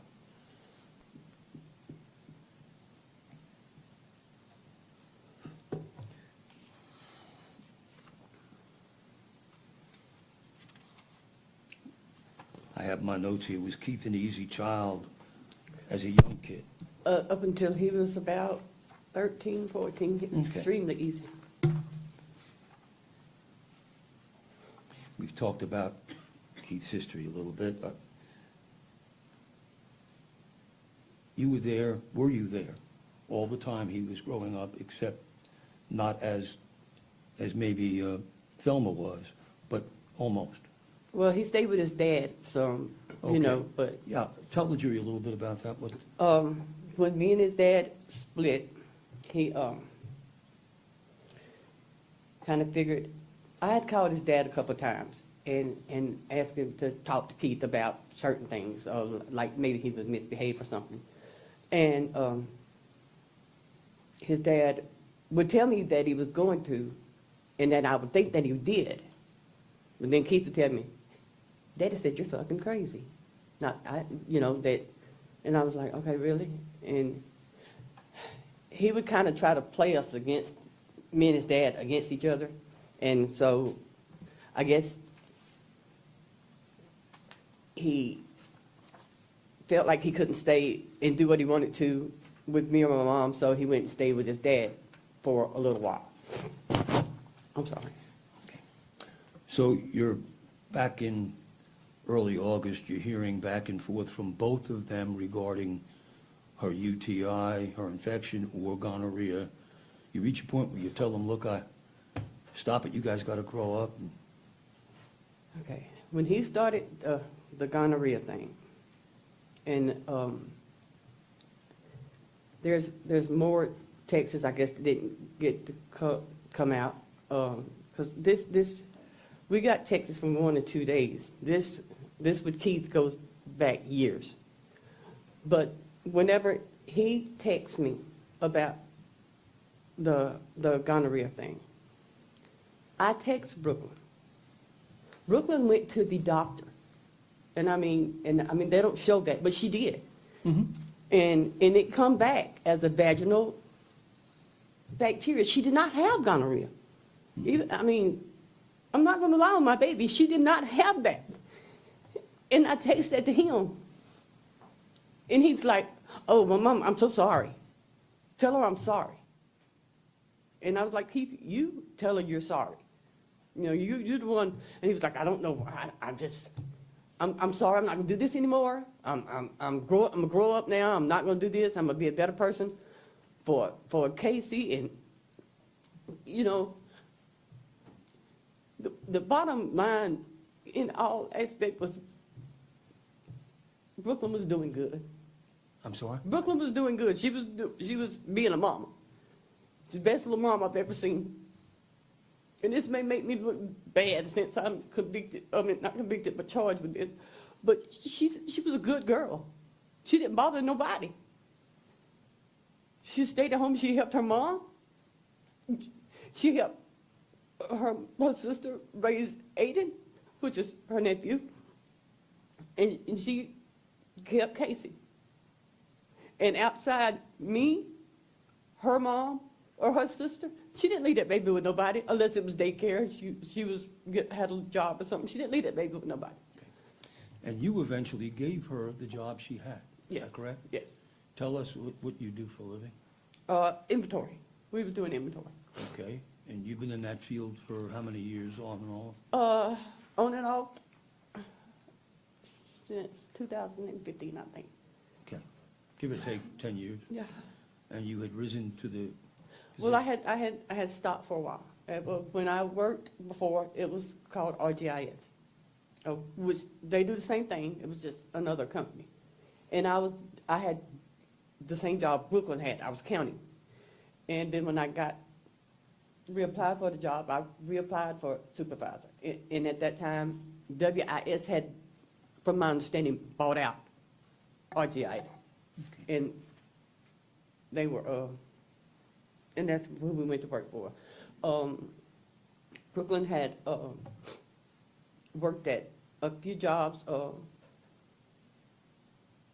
I think she worked at McDonald's for a little while. Did you get her that job? No. Did you carry her back? I have took her to work and picked her up a couple of times. I think she got her own self that job, if I'm not mistaken.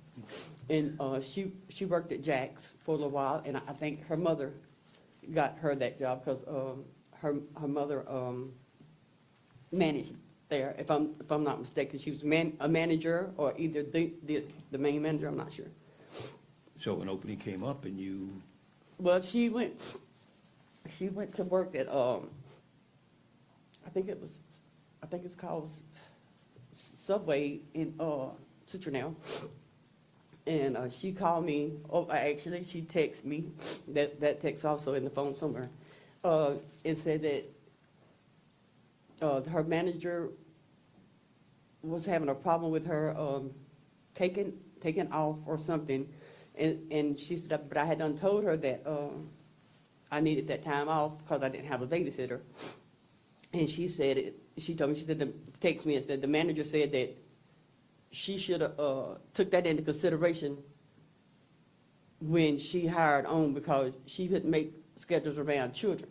And I text her back and told her to tell her to shove her damn schedule up her ass, that we did not need her money, that me and Miss Cornelia would, at that time, Miss Cornelia was still working. I said, me and Miss Cornelia would take care of you and Casey until we figure something else out. And then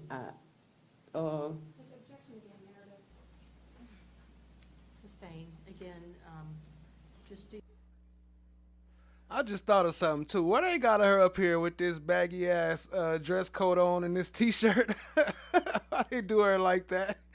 You could have gave her a shirt that fit or something, make it look like she dressed up, or a jacket that fit. All that shit baggy. The lawyer took it off and gave it to her. Do your best to answer the question. Nah, the lawyer's small too, so it wasn't his. So the bottom line is she ended up going to work with yes, you. and I told her to put in an application online because that's where we had to do it, and that's what she done. And you supervise how many people? 20 or 25. Okay. So on the day, well, we have the texts from when we started this morning till the 8th. And then there's nothing until the 11th, when we have the gonorrhea. Yeah. Okay. So was this in your mind? I mean, are you thinking about it? Or is it over? What's... Okay, at that point in time, after he's apologized, as stated in the text, yeah, he's apologized for it. So at that point in time, okay, well, at first he started on it, and then he was like, after she sent me the picture and I sent it to him, and it's like, it's not, it's a UTI, you know.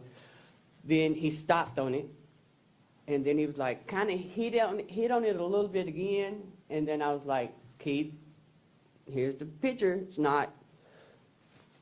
And he was like, okay, I'm sorry, I'm not gonna do this anymore. And then that day is when it. That was the end? Yes, sir. Did you put it out of your mind? Yes, until that day, yeah. Was it just another one of their... Just another one of his rants. Okay. So then, August 11th, 10:30, give or take, the text.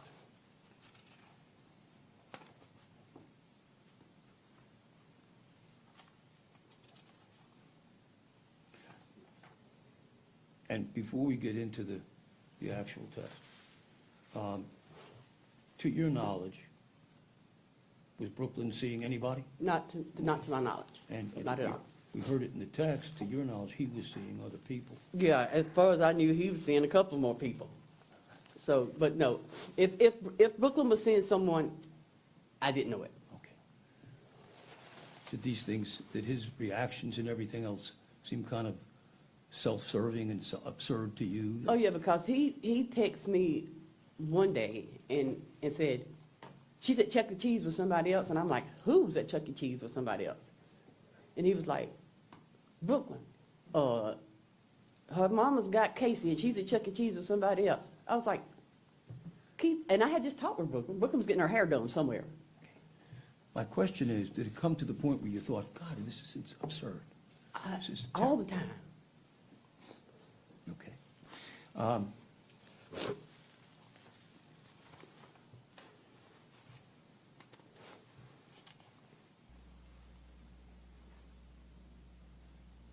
Okay, so we have a little bit of a feel for things up to this point. You're dealing with Keith? She every sounded day? all right, but like Every other day, Chan Ma every Black week? is Golden said You're dealing earlier, with his- like how you going, she walked, and on the video, I don't know if y'all saw it, I'll play it again, but at the end of the video, she was one of the last ones that walked out of the Home Depot right before it ended. And like, if you knew all this was going on, you heard shots, why would you not call the police at all? Not before, not during, not after. That's crazy. That make you look super guilty. his stuff, correct? Now, you testified something that I want the jury to understand. I mean, I guess I would look guilty because I wouldn't have called the police either, but that don't mean I did it. But it make her look guilty, especially when all them text messages and she gave him the address, told him come up here. I wouldn't do that part either now. It was a period of time where you and he didn't even speak. For months, for Okay. months. And that was during the period of time where he was denying. Casey, yeah. Okay. All right, can we start with the? Okay, now what I'm gonna do, we're gonna read each text as it comes up. We may get somewhat repetitive, but I want the jury to understand from your perspective Yes, sir. what's happening here. Yes, sir. Okay. Now, remember, this is, I guess it's, what, 10:30 in the morning? Yes, sir. What are you doing at 10:30 in the morning? Berkey. Okay. All right, family. We into the text message session. That's why I skipped some of the ones earlier because he was just going over the same text, one of the guys. But this is where it all starts to make sense during these text messages. It takes a little while to break down, but once they get into it, it's gonna hit you. She definitely took part in it, whether she knew it or not. Supervising 20, 25 people? Yes. Busy? Yes, sir. All right, first text comes in. I don't see it. Okay. Next text. Okay. She gave me gonorrhea. You think I'll keep going to the, okay? And then you respond, no, I don't believe you're lying. If that's, stop it. That's what you say, I don't have no reason to think you're lying. What? I'm brushing, okay, whatever, yeah, okay, I know, I don't think you're lying. Okay. And then, yes, I'll get her tomorrow, you're answering the second part of the question, I'll get her back. Well, Kim, isn't she's this still out of town? a nice with surprise? you? And then, you, yes? And then him, okay? Sustain the objection. If you want to ask her questions about the text, Okay. you're certainly permitted Yeah, to do that. I'm just trying to move us along. So will you read his next text back to me? Y'all coming back this evening? And what did you say? I said, yep. Okay. And what did he say? He said, okay, I'll be waiting on y'all in Citro. That bitch at something, call the law because ain't no way she gonna do me low down. Okay, stop right, well, is it more than that? Okay. Yeah, you mean low down, keep going, I'm sorry. Then tried to flip on me and be able to ride to work with you and get a job from you. That's the only reason the bitch lied to me, but I got something for that. Stop right there. What are you thinking at this point? Here we go again. When the, back down again. But I got something, okay. What do you respond? I said, you're gonna get in trouble, but that's up to you. Why do you say it that way? Because I'm just, it's up to you, you're gonna get in trouble, because it's always with him, it's up and down, always with him. Okay.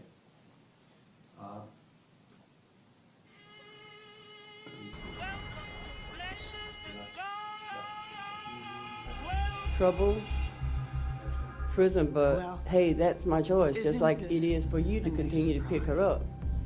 I ain't saying fire her or something, but let that dirty bitch find her own ride to that motherfucker. What's your relationship to him bringing up, you are taking her side again? What goes through your mind? I'm like, okay, so at this point, it's like, he's like, I'm always taking her side. I said, so now I'm gonna try to take his side for a minute, you know, try to get him away from the situation, try to diffuse the situation the best way I can, or that I think I can.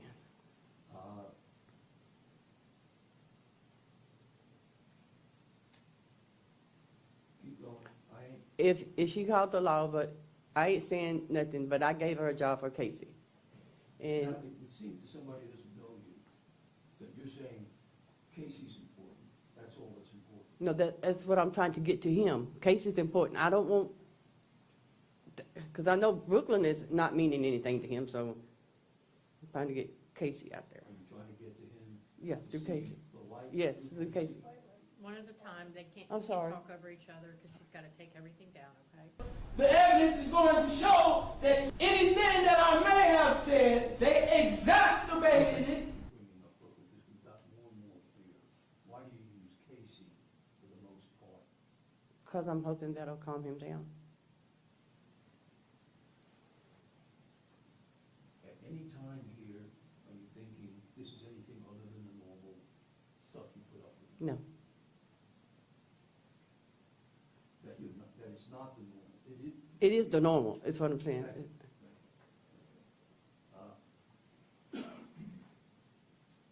thing, he said. Fuck that, I got Casey. That bitch don't need shit from sus. You know what sus means? From, I think, because he retexted again, I think it was us. But fuck that, I got Casey. This bitch don't need shit from us. Okay, and then you said. And I have to give her a ride. She's not the only person that rides with me. Another girl from Citronelle rides with me too. I'm sorry. I have to give her a ride. She's not the only person that rides with me. Another girl from Citronelle rides with me too. Why are you adding in these other people? To let, now I don't want him to think that I'm putting Brooklyn back in the situation. I'm adding other people, so, you know, Okay, and I know you're gonna be repeating yourself. but- it's fine. Go ahead, he said, Have to? you say? I don't own this car. I have to transport them to work. Have to. Okay. He said, but where the rest of your crew meet you? I said, I picked them up in, I should have been in Citronelle. Anybody that live up there, I have to pick them up there. Okay. Her and Baby Doll, I pick up in Citronelle. Precious, I pick up at my house. But I'm not telling you not to be in Citronelle. That's up to you. Now, he's talking about coming, you know, he's asking you when you're gonna come home. Thought process at this point, I'm not telling you to come to Citronelle, it's up to you. Because Keith threatens and rants, so. If you said, you come to Citronelle, son, you're right, you need to confront her, all that stuff, what, strike that question. What are you trying to do with him? At this point in time, I'm not taking anything serious. I'm really not trying to do too much with him right now. Gotcha. Go ahead, I'm tired.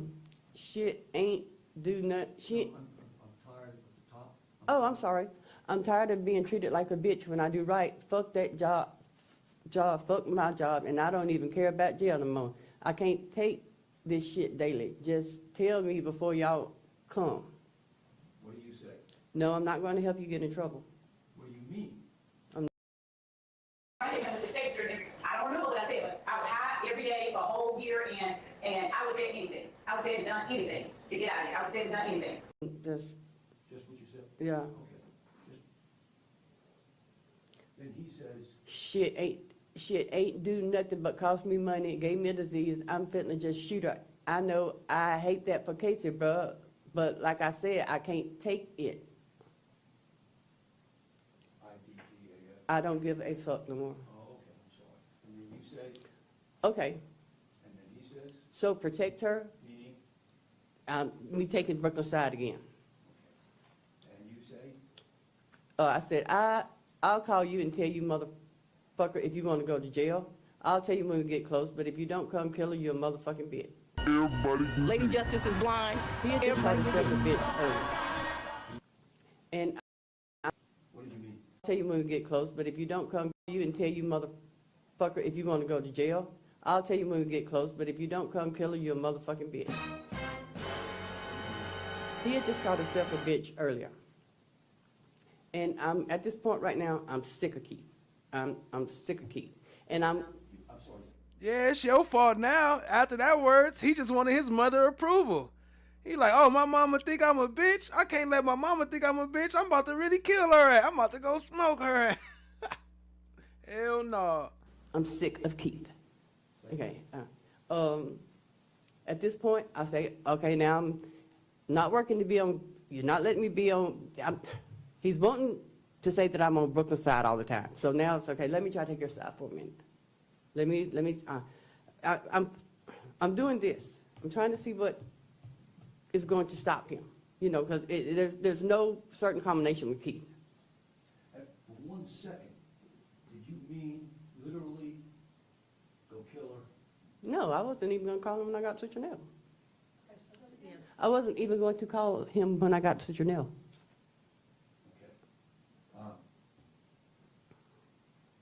This was the state, Yeah. all right?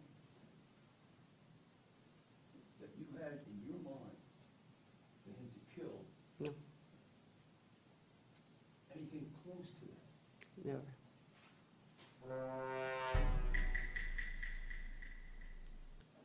I think is that the next?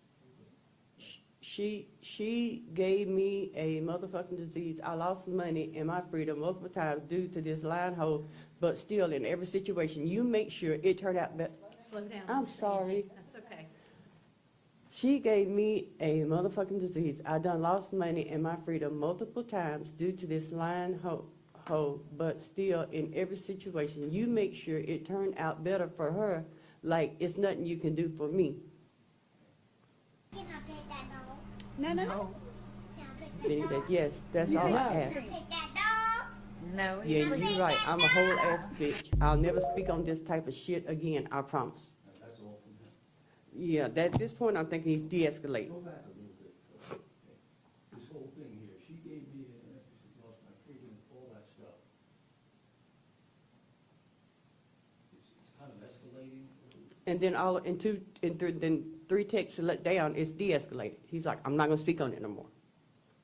That's it. You right. I'm a whole ass bitch and I'll never speak on any type of shit like this again.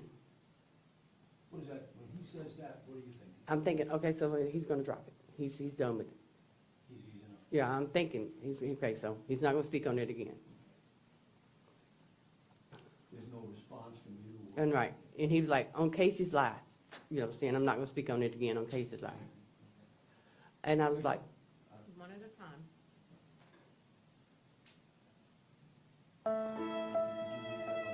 yes. Sorry, I'm sorry. Okay, then there's an I Mhm. from him, and then you. I said, okay, that's fine. You the one to have to leave your baby and go to prison and have her hate you. You ain't hurt in Brooklyn, she would be dead, so no problems for her. Miss Angie, just slow down, okay? Only person. Daddy, I like when you and scrambling. She will be lost her mama and her daddy, and you won't ever get to touch your daughter again. But I swear, I don't care, because I'm not going to jail.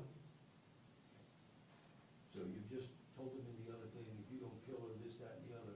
But what are you telling him here? What's the message you're trying to get across? That you're going to hurt Casey, you're going to jail.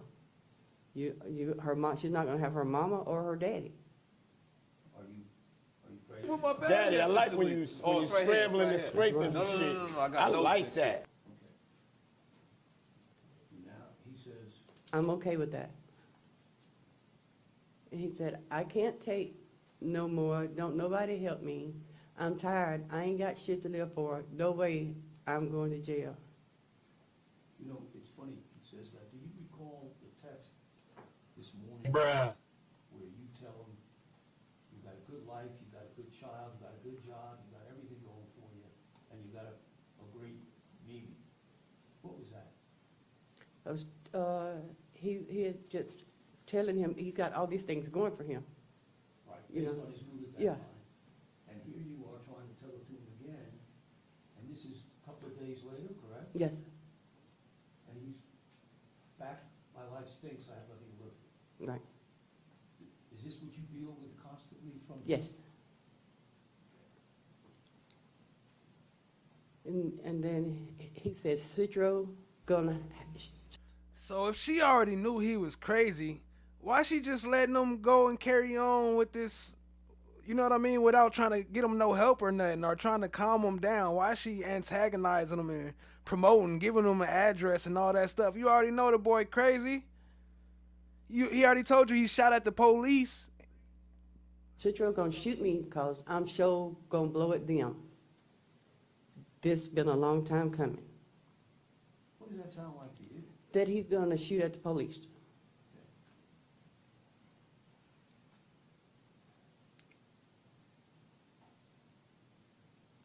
I've lost the word. Does it sound like he wants to take his own life? Yeah, he said he didn't have nothing to live for anymore. Where does that come from? Do you know? No, sir, it's just he. Please keep going. I said, okay, well, you ain't hurting nobody but Casey, but I'm sure you're okay with that. I said, but I'm good with it. He said, okay. I said, somebody will take care of Casey. And he said, I'm just about to leave work, so I'll be off. And I said, that's up to you. Again, tell the jury what's going on. Okay? At this point, I'm thinking, okay, so I don't know if he's gonna go shoot at the police or what he's gonna do. And so I was like, okay, so now I need to try to jump on his side again, because I'm back over, trying to push another button to see what I connect with him. Go ahead. I said, oh no, he said, yeah, I know, she's good. I said, don't call Nanny and tell her she would try to talk you out of it. Now, what was that statement? I didn't want him calling my mama first, aggravating her. My mom is older, at that time, 77 years old.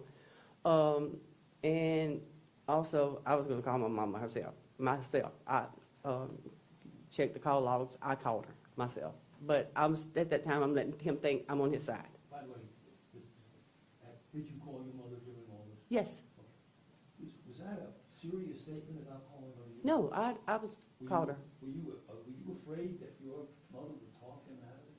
No, I knew he wasn't even gonna call her. I'm just playing on his side right now. All right, please keep going. I ain't even gonna tell her why I left. I'm just say I gotta go to the dentist. And see, and at this time, I think he's lying again, because I know he didn't tell Mama he was going to no dentist. Because when I talked to Mama, she didn't say anything about going to the dentist. I said, well, don't even go there. She won't know you left. I said, and don't shoot my car. Don't shoot my motherfucking car. I don't want to die. What is that? Being sarcastic. Were you worried that he was going to be shooting at your car? I wasn't worried about shooting at nobody. I wasn't worried that he was going to shoot nobody. I mean, especially not at me, or I didn't think he would shoot Brooklyn. Believe this or not.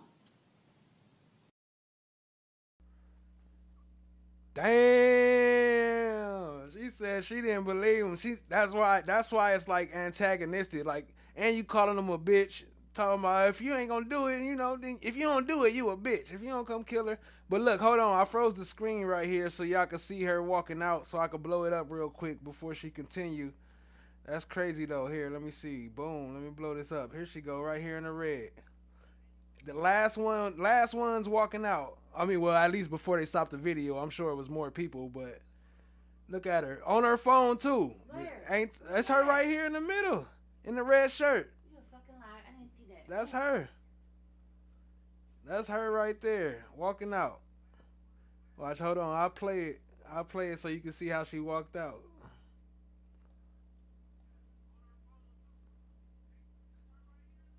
There she go, look. In the red shirt. She knew her fucking son came. She heard the. Oh my gosh. Please miss me.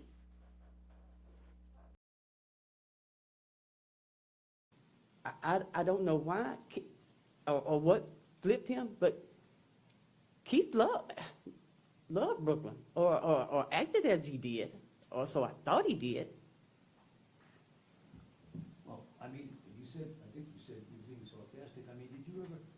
serious about that? Did you? No. When you said that, were you picturing him opening fire on the car? No.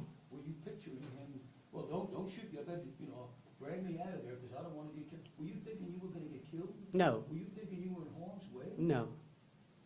Definitely not. Was the purpose of that to get him to start thinking again Yes. about how foolish he is? Yes. Keep going. He said, I was gonna wait till she got out. I said, okay. He said, but that's another thing. If she don't get out, Mama, I'm gonna drag her out, or Kate, I'm gonna ask you to step out, cause I'm gonna open the door and just shoot her. Did you think this was serious stuff? No. Well, no. And then you followed it up. I said, hell, if you're getting off work, I'll give you the address. You can ride up here and do it so you don't have to do it in front of Casey. Again, trying to. At that point in time, like I said, he said he was going to Citronelle and shoot at the police and this and that and the other. I said, so let me keep him out of Citronelle. I definitely didn't want him bothering Miss Sims, Miss Cornelia, which is Brooklyn's mother. And yet I'm just. Did you take him serious? No, I never thought Keith would do nothing like that. And I don't think anybody else that knows Keith thought that he would shoot Brooklyn. What we're trying to do here is articulate to the jury. So when you answer, I mean, the point is, we want them to know exactly what was going on and what you were thinking. Okay. And he said, send it to me, talking about the address. I'm sorry, how are you? I didn't hear you. Yeah, I read that one. Okay, next one. I said, we just in Pensacola. And he's like, I'm on the way, send it. And I was like, hold up, let me get it, erase the text, because I don't want nobody to know I was texting your stupid ass. Meaning? Meaning this looks stupid. Me and you both look stupid right now.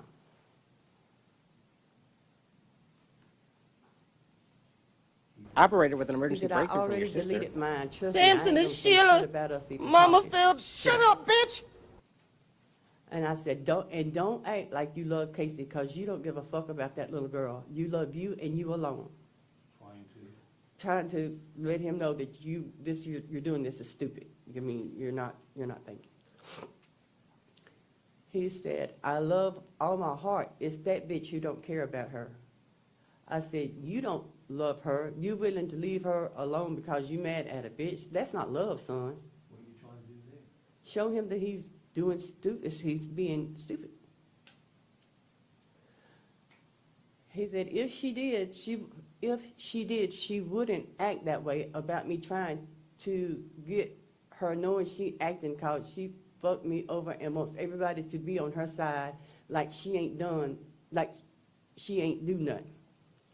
And he said, I'm not mad at a bitch. I hate every motherfucking body. What are you thinking then? He's losing his mind. I'm sorry. Miss DB in the building. What's good, Miss DB? I see you. Appreciate you joining, family. He's losing his mind. I mean, it's now no longer her, it's everybody. Yeah, now it's everybody. Again, notwithstanding the Aubrey Yah in the building. What up, though? Aubrey Yah, I see you. Appreciate y'all joining. that you think he's losing his mind, is this typical of him? Yes, it is typical that he rants. He rants. So when you say losing his mind, Well, that's One at a time. figure of speech. That he's acting stupid again. and then, He said, don't nobody help me. The only people ever seem like they will do for me or ride or take up for me is Jaden and Emmanuel and Casey. who Jaden and Emmanuel? Jaden and Emmanuel is two friends of his. And he said, I'm coming through Marvico. What's the address? I said, you're willing to leave her at the mercy? Why didn't you give him the address right there? Because I'm trying to get him to see what's going on. I said, you're willing to leave her at the mercy of the world to possibly be raped, abused, neglected, and God knows what. No. No, he's sleeping.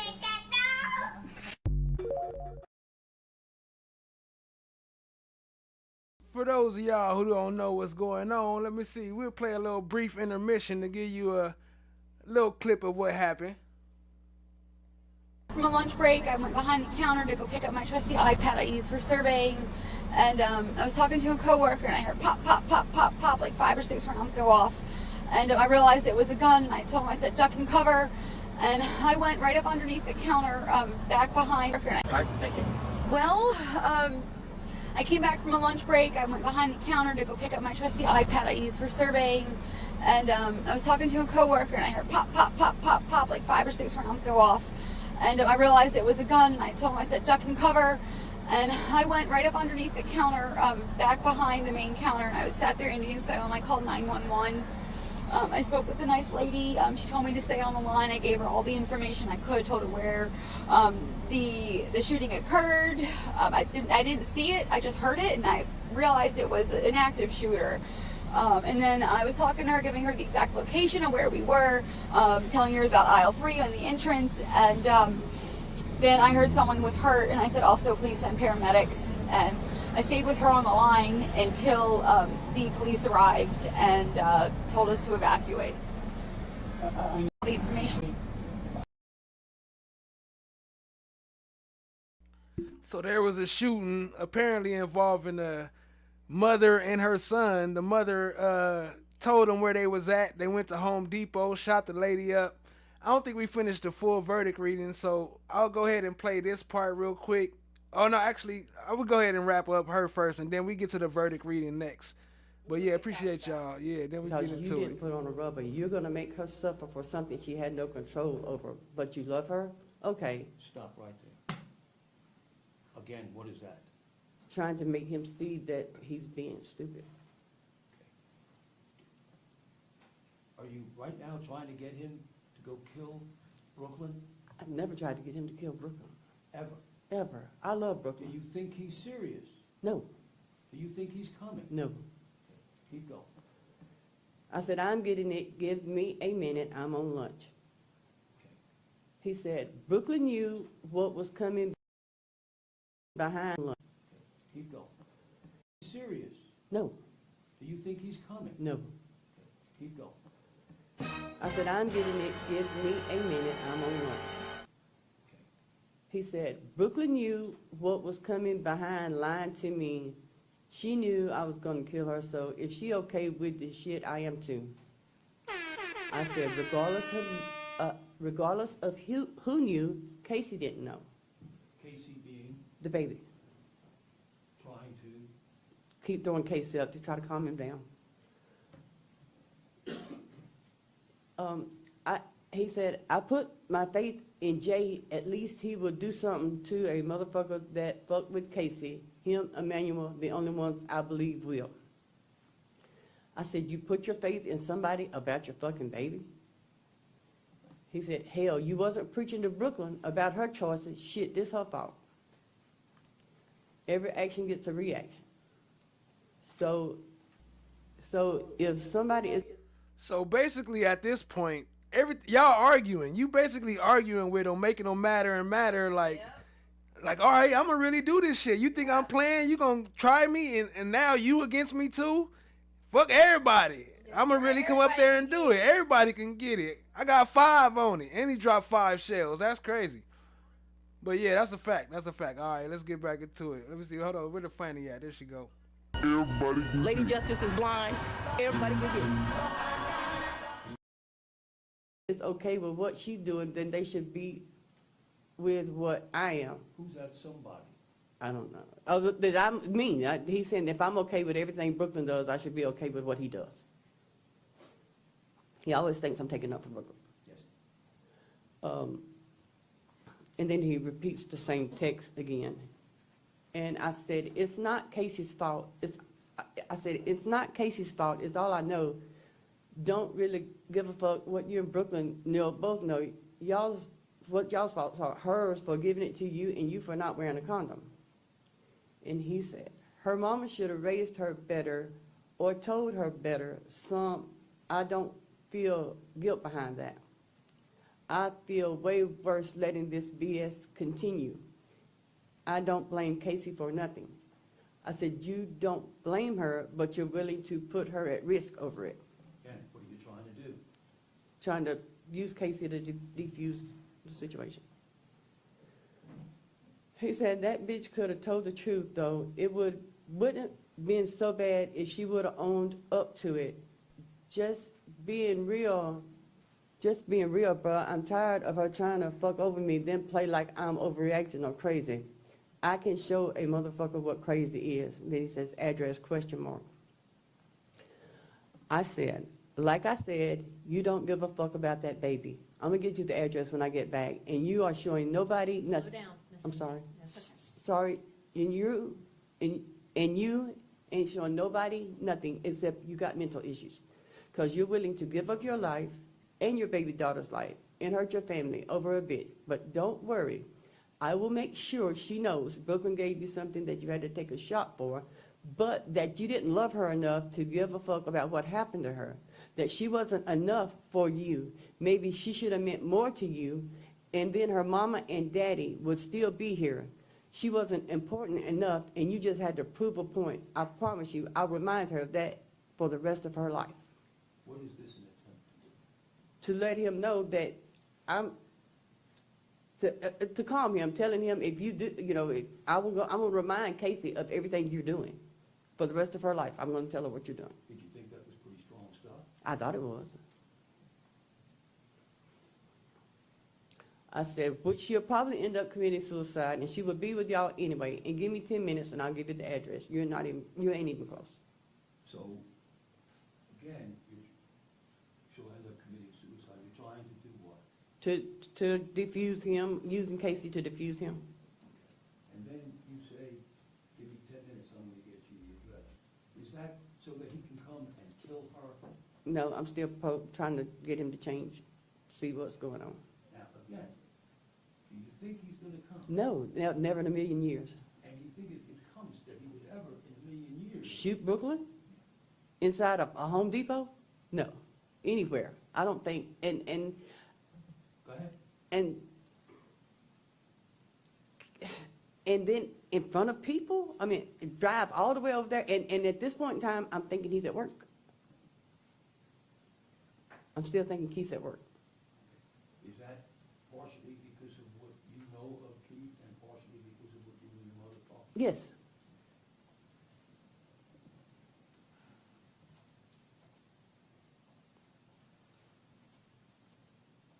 I think someone, well, we'll get back to you. So, please keep going. I ain't talking about her mama. I'm talking about her daddy. And you just confirmed that you don't care about her. Again, more of the same? Yes. Excuse me. If she meant more to her mama, maybe this wouldn't happen, is what he said. Yes. And then you come back, I'm not talking about her mama. I was talking about her daddy. leave Brooklyn out of this. Yeah. It's you. Brooklyn knows what I do. I done shot at motherfuckers in front of the police and got away, and she still lied. She must not give a fuck about Casey or her life. I do, but you ain't gonna listen no way. You ain't in my position, so it's easy to say bullshit. I mean, he's getting very, very me. It's always about self.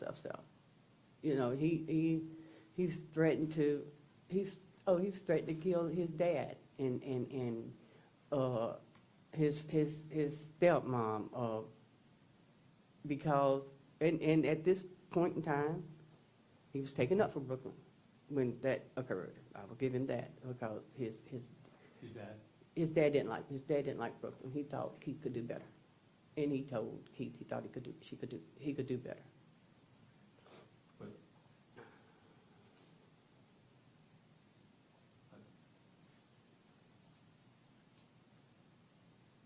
keep going. He said, I'm pretty sure, wait a minute, I know I ain't gonna do nothing to take Casey from me because I love her, I know that. And he said, I'm pretty sure you ain't, cause you ain't gotta do nothing right now. So again, like I said, easy to say when you don't do shit. I said, who don't do shit? Who the fuck helps take care of the baby? And he said, I'm getting on the interstate now. I said, okay. He said, take care, motherfucker, you take care of Brooklyn. And I said, did you just call me a motherfucker? He said, you don't even like to go pick up cases. Sometimes we're at a... What up, Miss DB? Yeah, so that's the mom on the stand. This is the one who actually called him and told him the address. Not called him, but they was text messaging back and forth. And she gave him the address to where they was at. He was talking about killing her. So she reading the messages between her and her son. And that's the one that got convicted of principal first-degree murder. Yeah. Appreciate you, family. Shout out to Miss DB. About a damn nigga sell that dream to somewhere else. I said, I can't wait to get back to that store so I can give you the address, because you're going to have to shoot me today. I done told you about cussing me. What's going on here? I see now that nothing I really say about Casey is even helping. So now I'm going to turn everything, now it's me and you. It's not about Brooklyn anymore. It's not about Casey anymore. Now it's about me and you. So. Were you angry at him for saying? Yes. I mean, it's not nothing he hadn't said before, but it was disrespectful. So you've heard that before? Yes. It makes you angry. You just spent all Yeah. this time. Doing everything I could do. One at a time. One at a time for the court reporter, please. Sorry. So this is the response. Mhm. Right? You have to shoot me. Is that? Yeah. Shoot me. I mean, what are you trying to say there? That if you come over here, it's going to be me that you have to see. But I'm still not thinking he's coming over here, over there. Reality? Yeah.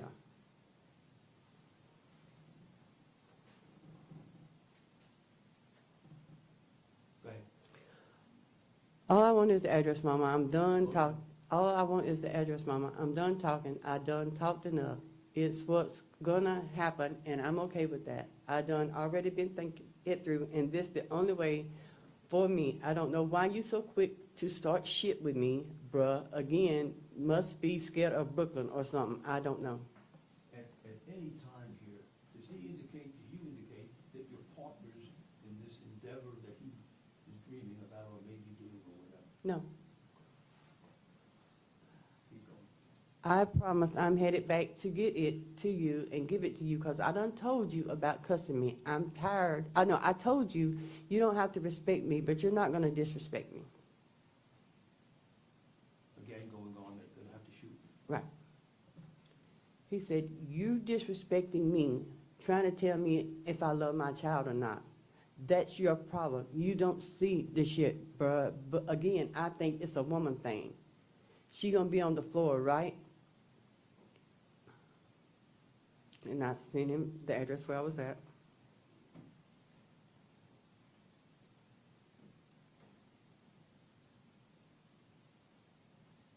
This has nothing to do with us. Here we are. He said, 45 minutes away. There was something on. After he put a question mark on, she gonna be on the Hold floor. on, hold on. Oh, yeah, pausing the wrong And I one. told him, I'm waiting on you. Hold on, he said 45 minutes away. So you knew he was halfway there. He hit you at the halfway mark, like I'm on my way. Like what? You should have been like, yo, you need to get up out of here. Or call the police. If you ain't gonna call the police, you need to tell that girl go duck and hide. This nigga is on his way, allegedly. But yeah, you didn't do nothing. You didn't say nothing. That's definitely part of it. Waiting on him for what? I'm waiting on him to come. If you're gonna come, you come to see me. So I'm waiting on you.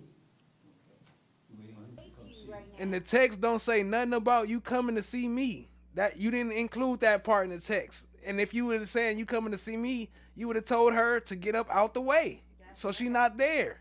So go home for the day. Brooklyn, you killed Brooklyn. No, I told him, you're gonna have to shoot me. I didn't say you're gonna shoot Brooklyn, I said you're gonna shoot me. Keep going. He said, I'm saying I'm not gonna have to find her in the back or something, then question mark. I said, nope. Okay, excuse me, let's go back on that again. I think you read it wrong. I'm saying I'm gonna have to find her in the back or something. I said, nope. He said, okay. I said, but just know, I'm the first motherfucker you'll see. But I haven't even told you were coming, so you good. But you're gonna see me for cussing me. So is this about cussing you, or is this about... I haven't even told you were coming, so you good. But you're gonna... I haven't even told her you was coming, so you good. What? Oh, no. Gonna see. But I haven't even told you were coming, so you good. But you're gonna see me for cussing me.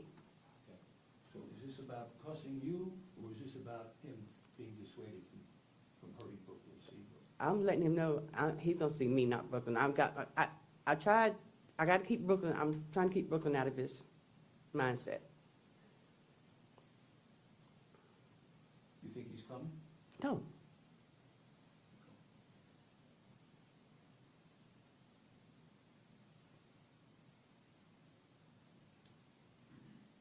Let it be.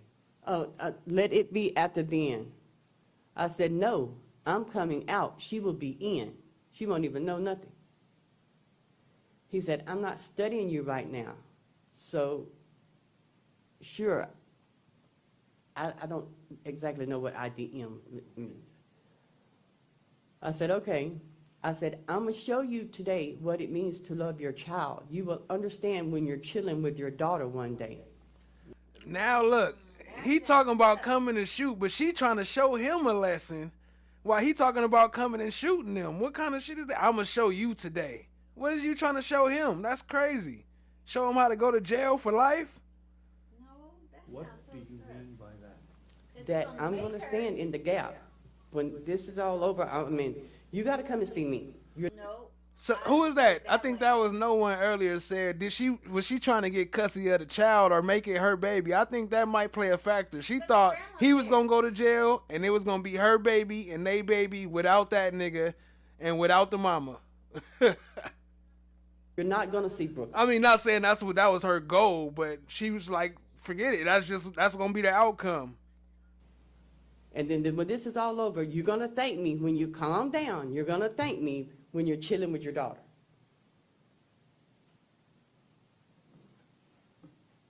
Next. He said, stay out of my way. I said, I am.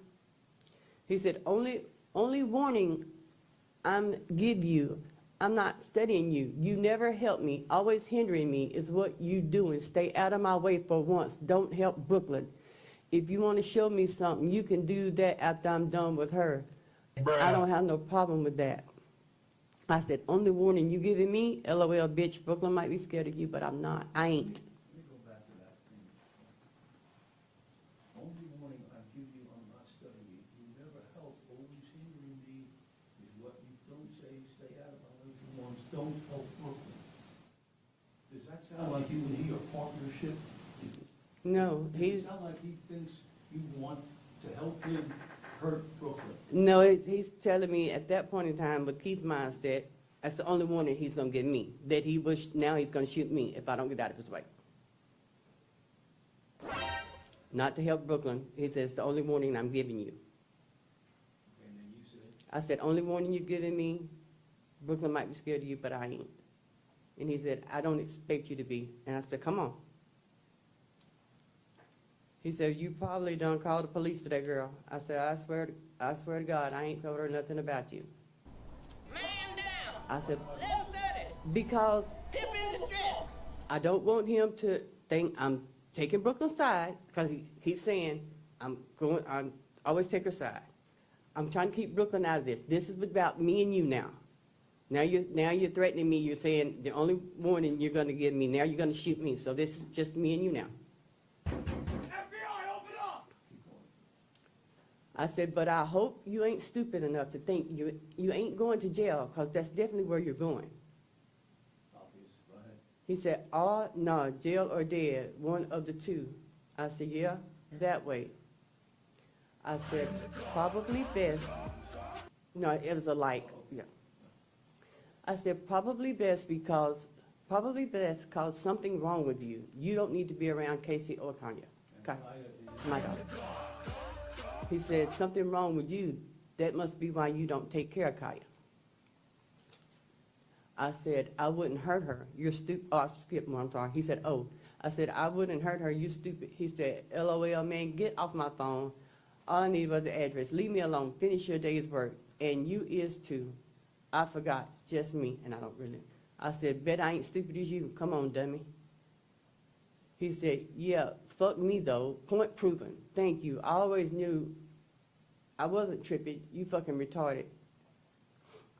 Yeah, you called the police. I said, if you're trying to say I called the law, I said, oh God, I ain't called nobody. Because he had already said he was going to shoot at the police.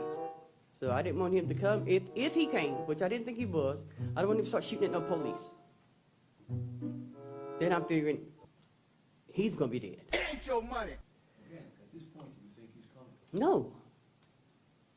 Because I had already told him, if you come, you got to see me, not Brooklyn. I'm telling him, Brooklyn's going to be inside. I'm coming outside. I'm going to be outside. So you... Big facts, Aubrey, y'all. What up, Starfish and Coffee? I see you, family. Appreciate you joining. You got to see me. So in the back of your mind, is it not possible? You don't think he's coming, but is it possible he may? I'm not trying to be funny, but Mr. Akron, but it's possible this roof will fall in. You think it was that unlikely? Yes.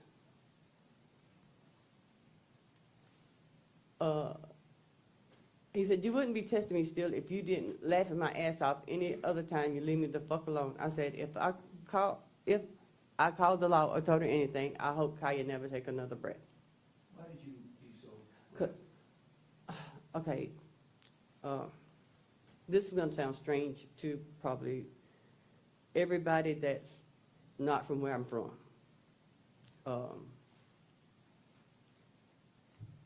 We're from the country. If I called the law or told her anything, I hope Kaya never take another breath. Why did you be so... Or told her anything, I hope Kaya never take another breath. Why did you be so... Okay. This is going to sound strange to probably everybody that's not from where I'm from.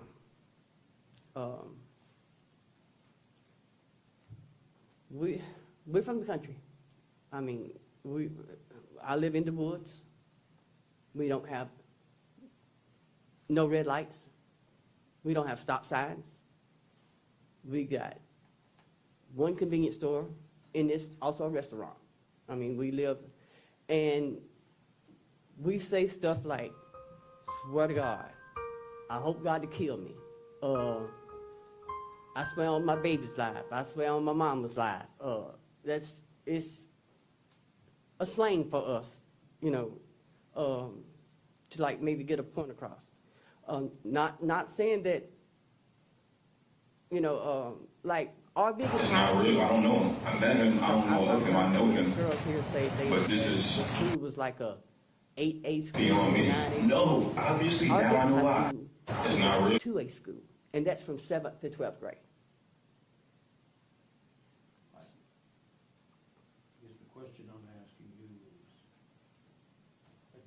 Daddy, I like when you scrambling and scraping for shit. No, I got I notes like and that. Yes.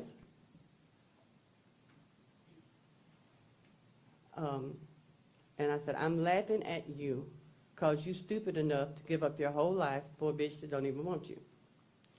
Obvious what that is? Yes. He said, I ain't never in my life saw a mama that don't do shit for their son but love to want to start with them. Like, you so crazy, it's funny. I said, okay, whatever, bye. He said, I don't want her either, the fuck? I said, yeah, right, bye.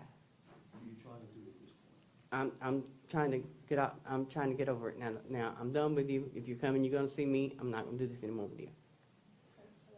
I thought, if you're coming to see me, I'm not gonna keep doing this with you.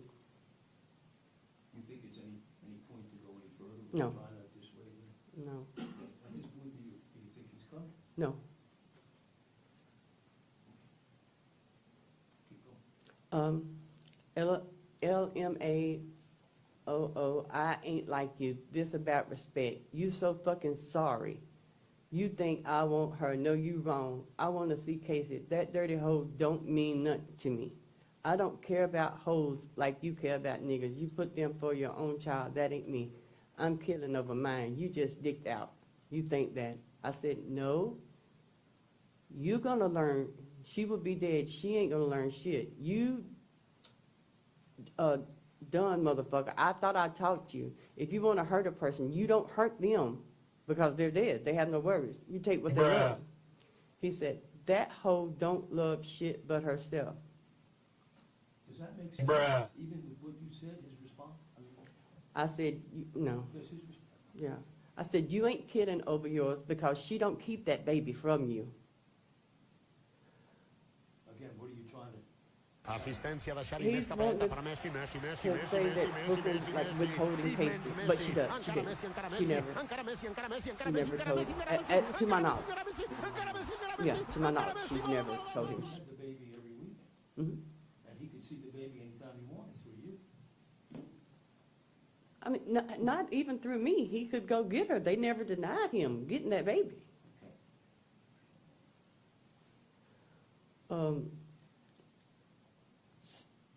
So that last thought of her knowing she fucked and the regret in her face would be enough to satisfy me. I don't give a fuck what she sees when she dead. Yes, the fuck she do. How the fuck I'm pick her up when your sorry ass trying to gamble or hang out in Jackson and she don't pick up the phone. Now he's mad at me and Brooklyn. Nah, that ain't even gonna fly. She just died before I let that continue. I said, okay, whatever.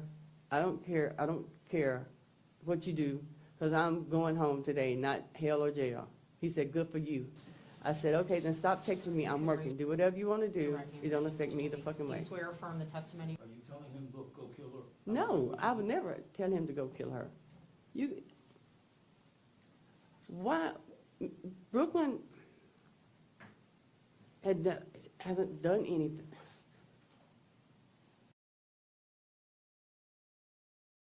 She said, I would never. Like, you literally just told him if he don't kill her, he a bitch. Talking about, I would never. Yeah, hit the like button, hit the subscribe, tap in, share with a friend. We gonna keep it rolling, family. We still going, still some more to cover. Appreciate y'all being here. Isn't this a nice surprise? Brooklyn has never... Sustained. There's not a question that's been posed. Yes, That's it?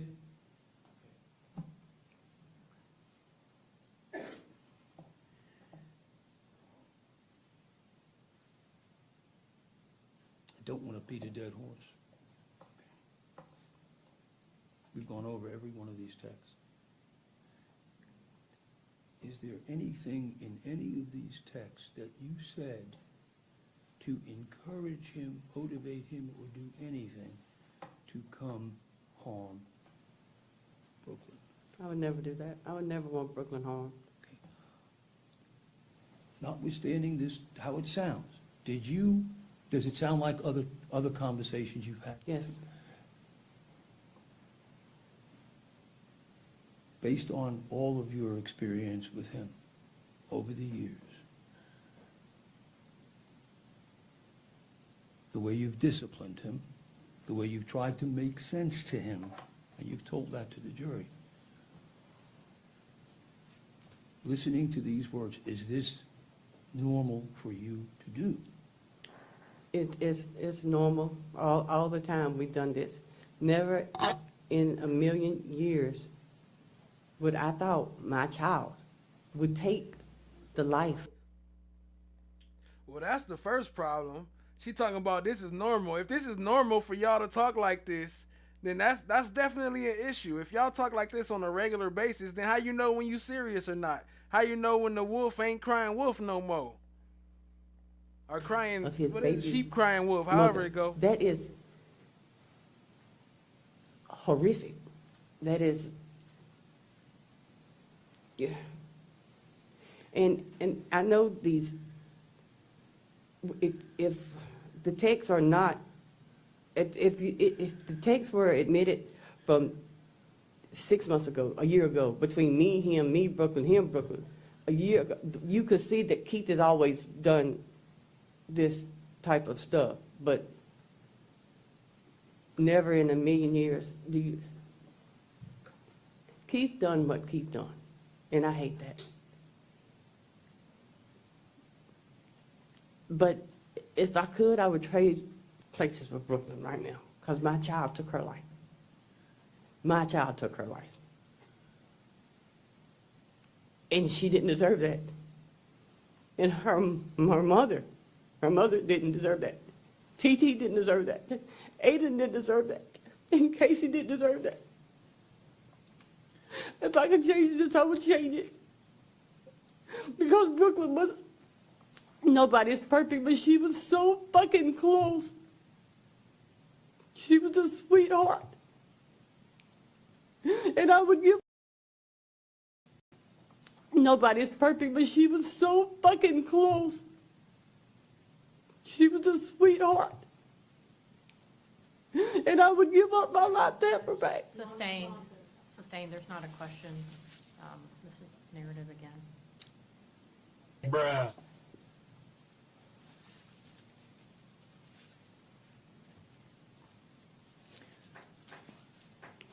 Get your composure.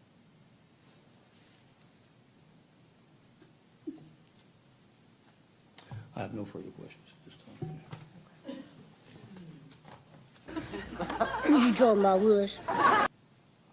What's crazy is that was her attorney. I felt like that was the prosecution on that. That was her attorney. That's crazy. I feel, yeah, that definitely didn't help. Very lengthy. Okay. Exam, so I don't know what the court's lunch plan is, but. I was gonna see if we have lunches here. We don't yet? Okay, I expect they'll be here any moment though, so we can go ahead and take our lunch break and let you conduct your cross-examination when we get back. Yes, ma'am. So ladies and gentlemen, we're gonna be in recess. Okay. So while they doing a lunch break, we're gonna bring in the son, the suspect. I don't know why I keep calling him a victim, knowing he ain't no victim. The suspect, the murderer, he ain't even a suspect no more. He has been officially convicted and is serving life right now. But we're gonna bring in his testimony with him trying to clear up what she's saying, but it didn't work out so well because she still ended up serving life. Appreciate y'all being here. Let's keep it rolling. And also, before we do that, shout out to our stream sponsors. Appreciate you, family. The absence of evidence is not the evidence of absence. What? So if you could raise your right hand the best you can for me. Do you swear or affirm the testimony you're about to give? So if you could raise your right hand the best you can for me. Do you swear?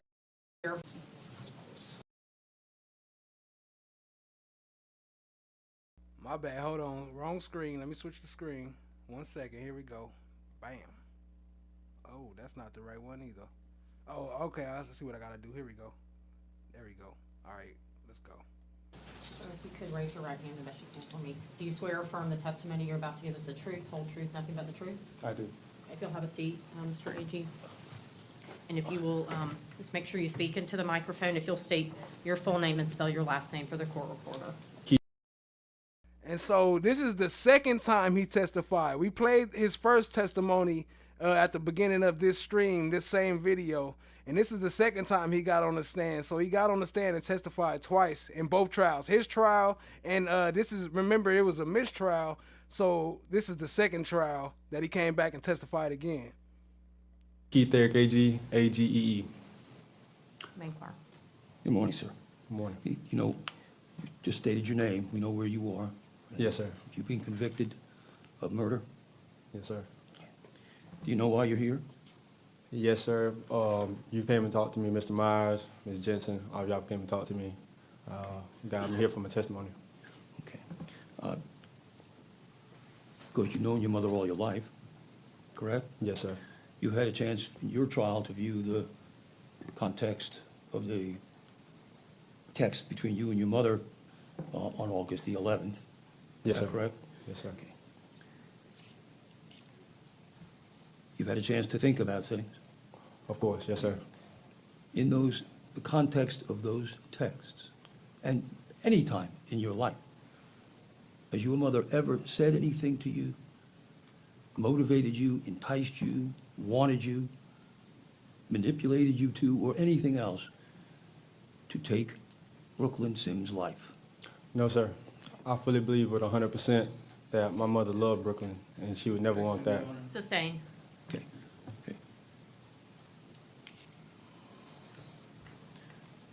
Would your mother ever do anything to hurt Brooklyn? Sustain. Did you ever think for 1 minute that your mother wanted you to hurt Brooklyn? No, sir. Not in a million years.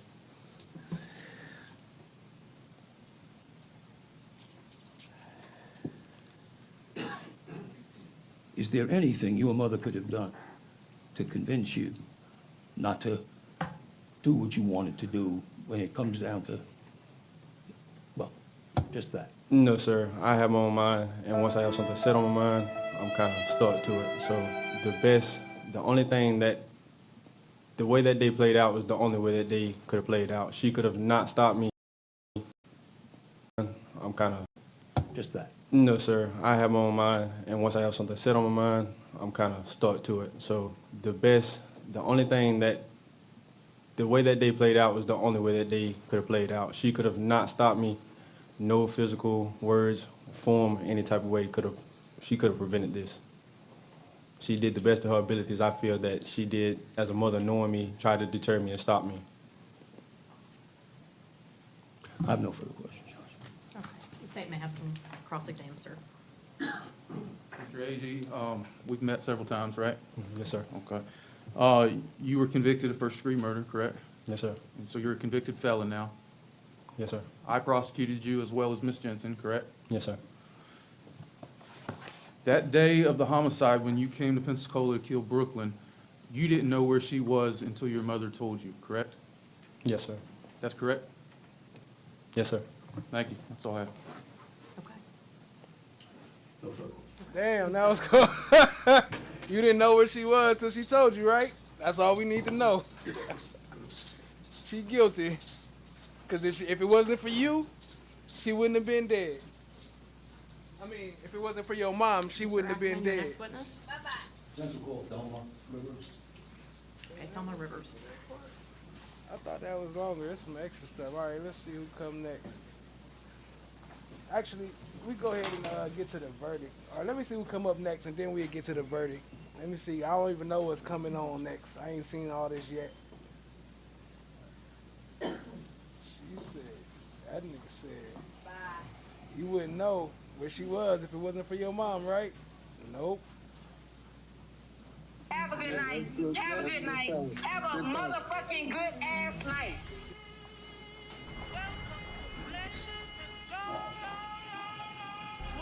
Before you sit down, before raise your right hand, do you swear Well, affirm the testimony you're about to give the Isn't truth, this whole truth, nothing a but the nice truth? surprise?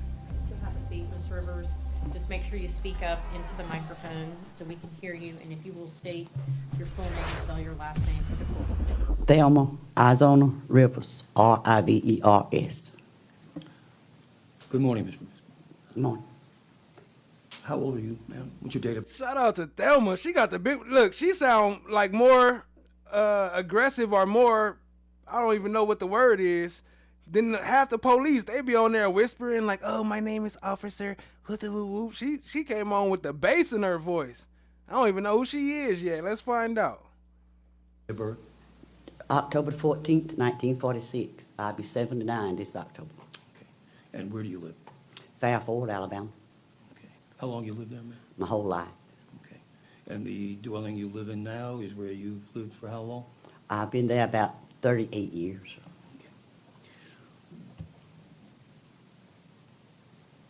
I guess generally, what is your relationship to Sheila's children? And let's start with first child? Wallace. Yeah. I'm his grandmother. Okay.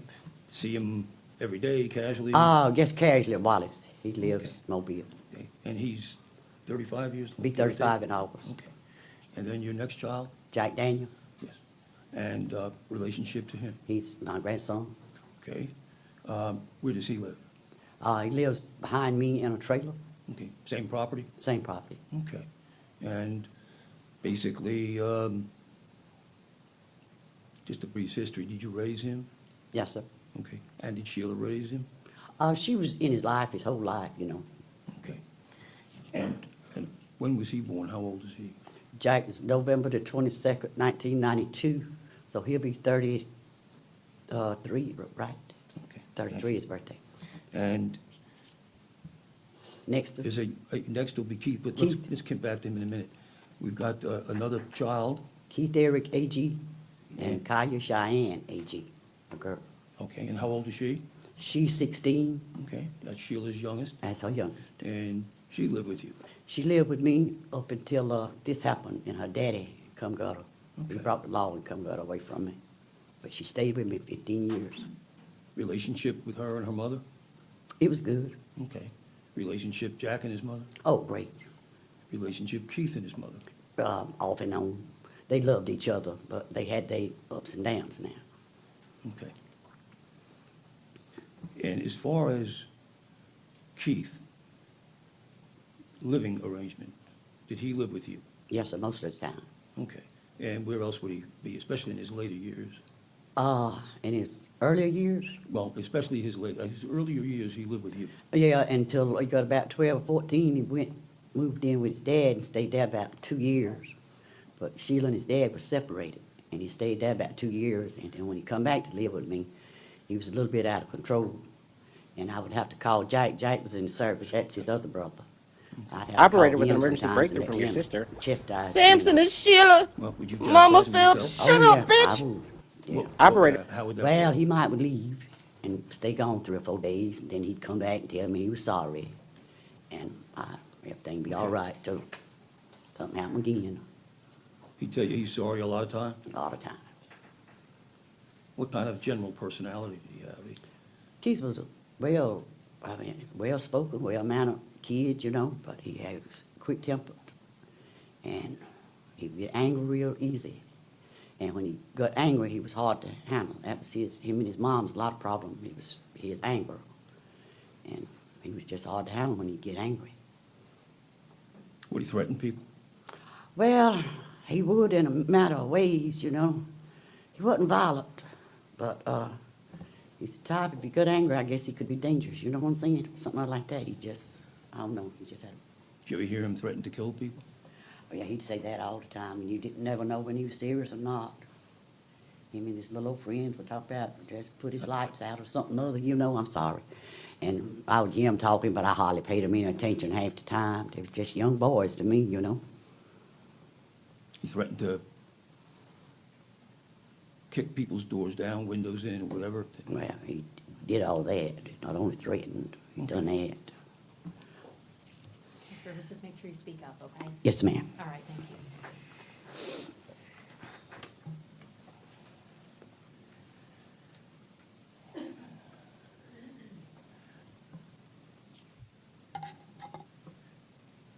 What was Sheila's relationship to Brooklyn?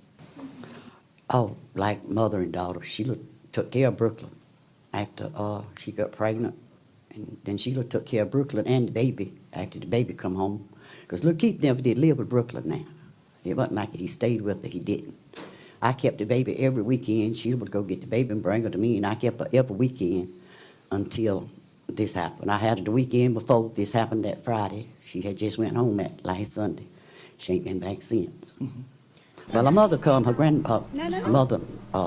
mother come a time or two after money, and after I gave her $1,200, and after I didn't give her no more money, she didn't come back. She promised to let me see the baby, but she didn't. Sustain. Slow I'm down. sorry, Ms. ma'am. Rivers, just take a deep breath. So wait until he finishes asking a question before you answer, so you're not talking over each other, okay? Yes, ma'am. Okay. Sheila would pick up the baby every weekend, is that what you said? Yes, sir. Be with the baby every weekend, Yes, sir. with you at the house? At my house, yes, sir. And at her house sometimes also? Yes, sir, her house do. Okay. So Yeah. basically, the schedule was just about every weekend, Sheila and you had Casey. Yes, sir. Okay. Sheila's relationship with everybody else in that family was what? I thought it was real good, you know, That's- for, that's good. you know, Yeah, good. okay. Denied. You remember any of the things that Sheila did for Brooklyn? Yes, sir. Would you tell us? Yes, sir. She gave Brooklyn money each week. And when she didn't, if she didn't have it, I would give it to her to give to her, because I know she gave it to her. She sent Brooklyn to school.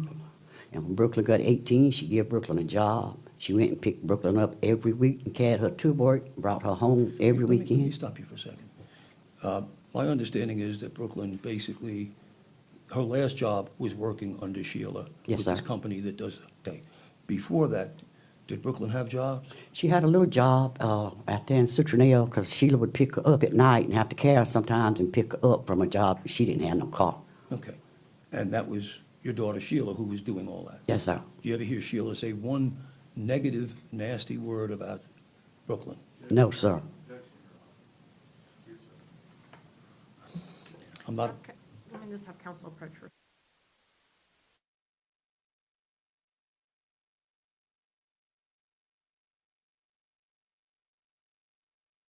Can I pet that dog? No, no. Can I pet that dog? You can- Can I pet that dog? No, he's Can I sleeping. pet that dog?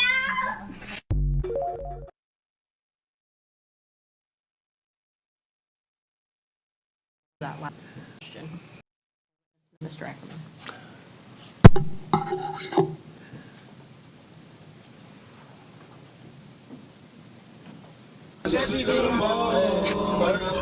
did you ever see while you were involved? How often, again, and I know the jury's heard this, how often were you and Sheila and Brooklyn together?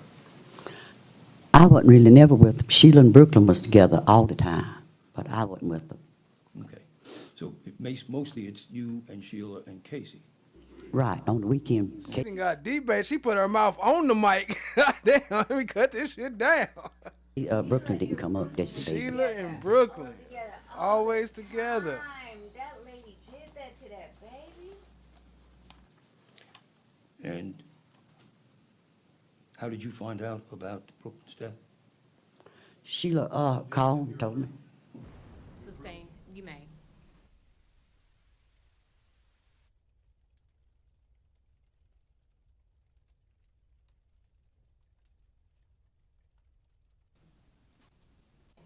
I talked, do you remember that? Good morning. I think we talked over Zoom the last time you and I talked, do you remember that?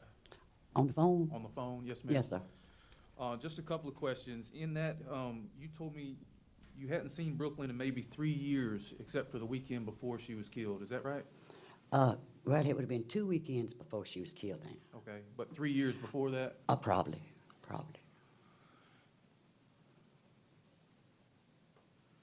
And you knew Keith had a gun, did you not?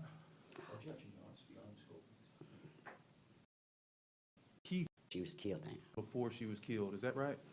Well, it would have been 2 weekends before she was killed then. Okay, but 3 years before that? Probably. Right. You hadn't. Yes, sir. Just a couple of questions. In that, you told me you hadn't seen Brooklyn in maybe 3 years, except for the weekend before she was killed. Is that right? Well, it would have been 2 weekends before. So that's a big gap. 3 years and 2 weekends. That's a big difference. Hold on. Which one is it? 3 years or 2 weekends? I mean, she was a baby at 15 and you didn't see her until she was 18 to fucking watch her kids all the time and get dropped off? That don't make no fucking sense. Well, she was killed then. Okay, but 3 years before that? Probably.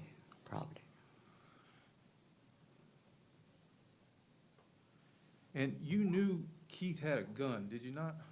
Objection, Your Honor, the unscope.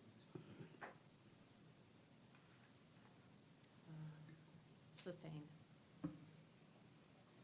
You raised Keith from the time he was a baby, correct?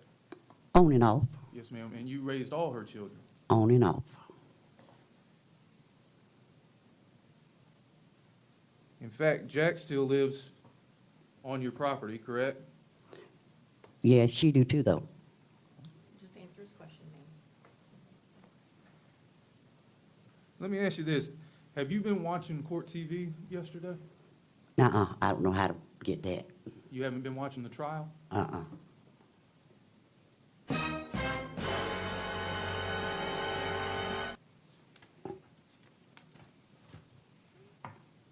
Did Brooklyn ever stay at your house besides 2 weeks before?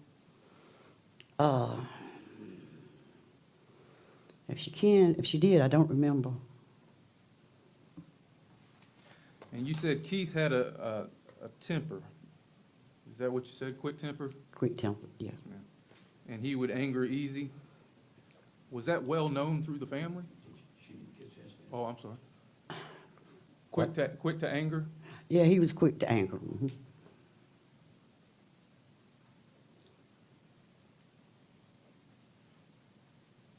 And you said he threatened people, but he wasn't violent.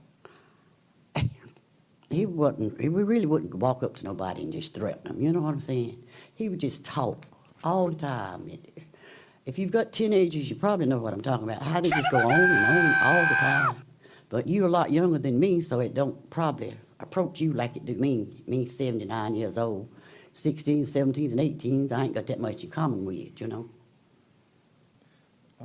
Defense counsel asked about breaking windows and kicking doors in, and you said he did all that? Miss Sims, Brooklyn's mother, he broke her window, her TV or something. He couldn't even go to Brooklyn's house. Had a restraining order to keep him from going there. He had a restraining order to keep him from going to his dad's and his stepmama's because he said he was going to kill them, so they said. And they put a restraining order in Mobile. You can check the records now for this if you want to. Citronelle Records and Mobile Courthouse. It's on record there. And he threatened them and his stepmama, which she put a restraining order on him. But I never thought he would really kill nobody. Now, I didn't think that. What about the shooting when he was 14? I'm sorry. The shooting when he was 14? When he was a juvenile? Yes, ma'am. After juvenile, that's, he had records, ain't it? Ma'am? I said, ain't that a record and him a juvenile that's supposed to be brought out here? Well, I'm just asking. I'm talking. It's my time. I don't see the It's relevance. my time. Let me rule, okay? I'm gonna overrule the objection. I'm talking. Yes, ma'am. It's my He had a time. firearm and It's he was my shooting, time. right? Yes, When he was a juvenile. yes. Shooting, right? Overrule the objection. Yes, ma'am. He had a firearm and there was a shooting, right? Yes, When he was a juvenile. yes. All right, thank you. That's all I have.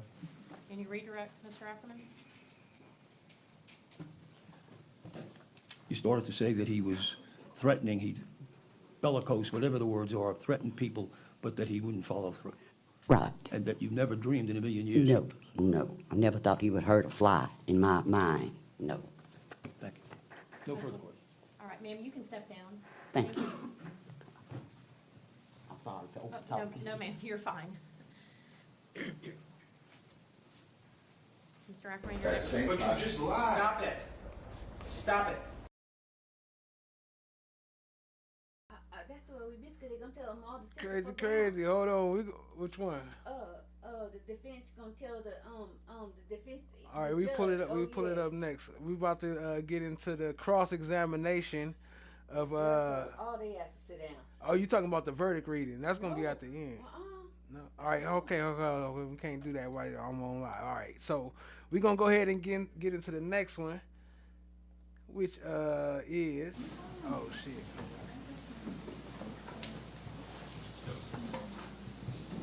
The cross examination of Sheila at AG. Sheila AG. Just remember to speak slowly and wait for Mr. Ackerman to ask this question before you start answering, okay? Yes, ma'am. A nice surprise.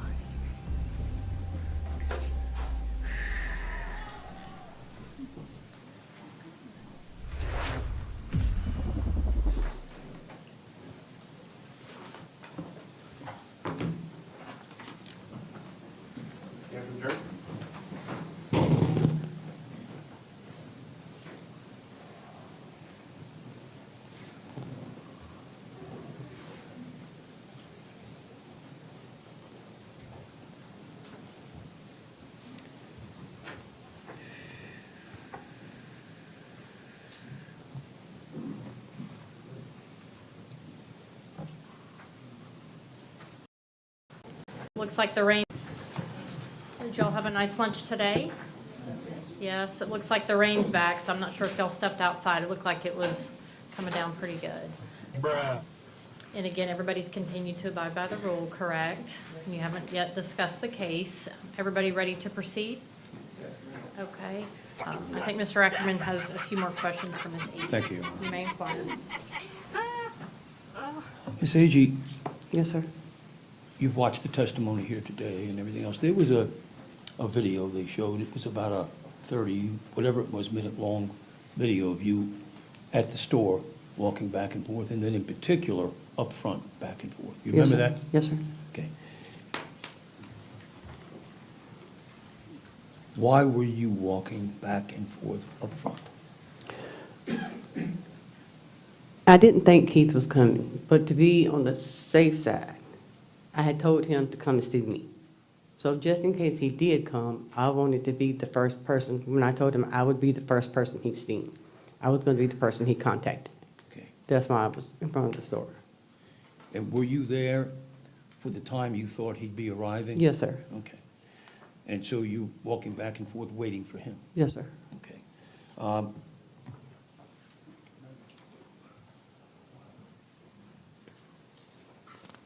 This is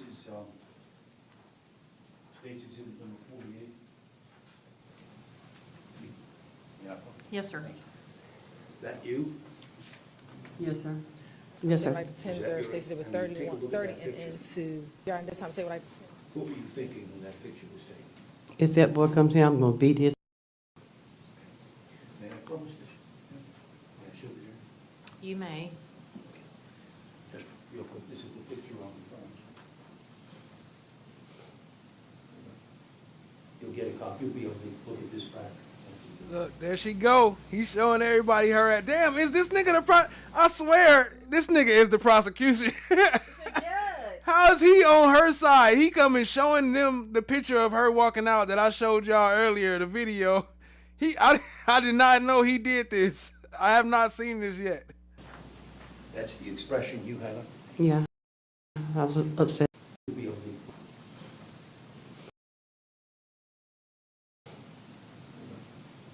You'll get a copy, you'll be able to look at this back.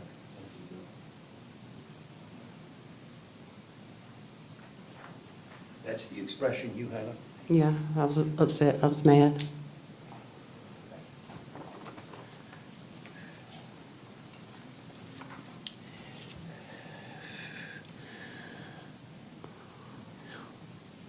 You left, why? I left.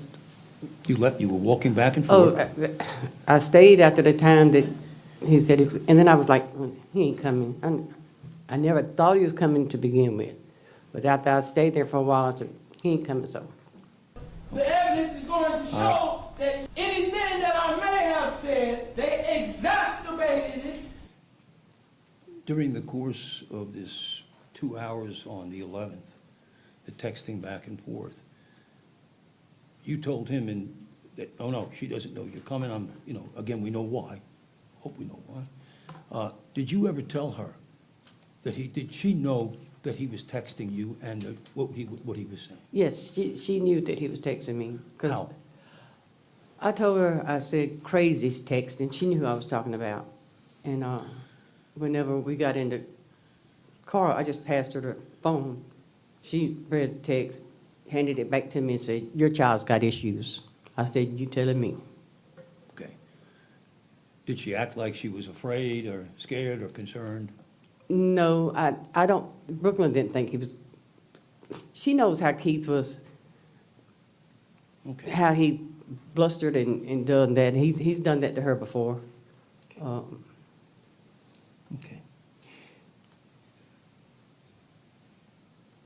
State's opening, we went through all this, and then at 1:59 p.m., the detectives discovered, well, in other words, did you erase your phone? The text. Yes, I did. Whenever this incident happened, and Keith ran out of the store, and I got outside, you can check my call log, I tried to call Keith 3 times to tell him to stop and turn his stuff in. but there was no answer. It actually went to voicemail all 3 times. And then a few minutes later, I was going to text Keith to stop the voice. I got out. I did. Whenever this incident happened,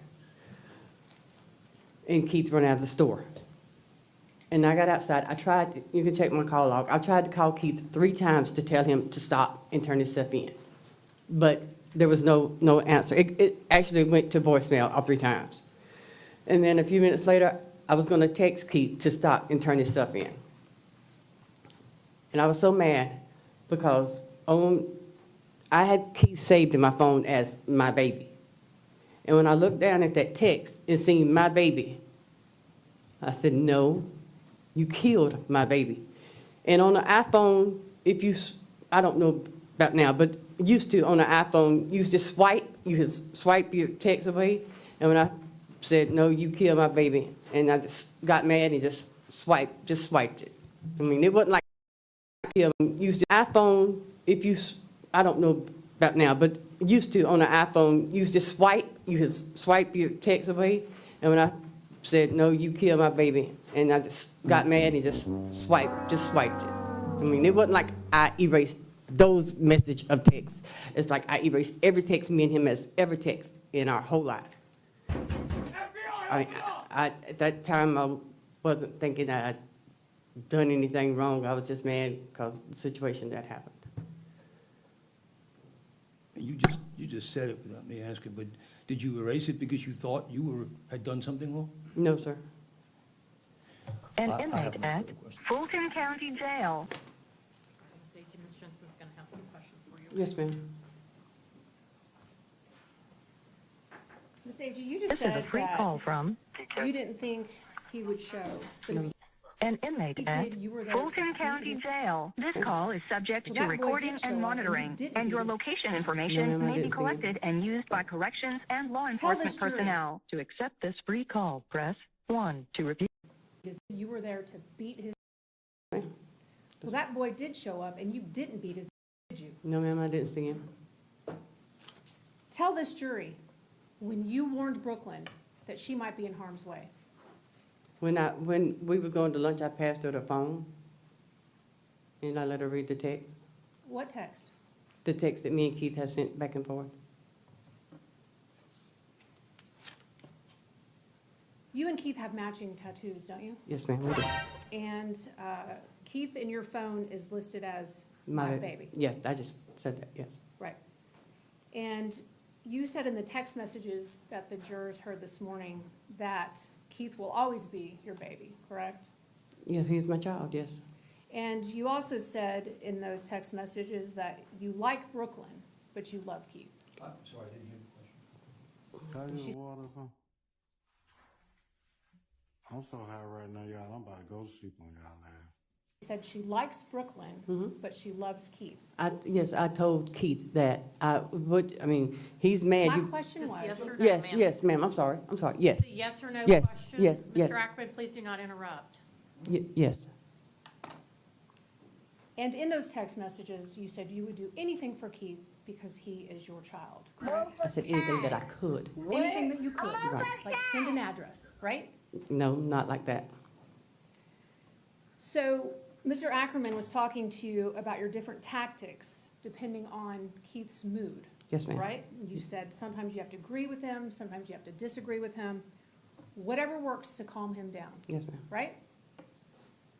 So what was your tactic that you were using when you sent him the address to Home Depot? Okay, my tactic then, as a mother, I figured if I could, at the following text, I said, you would thank me when you're chilling with your daughter one day.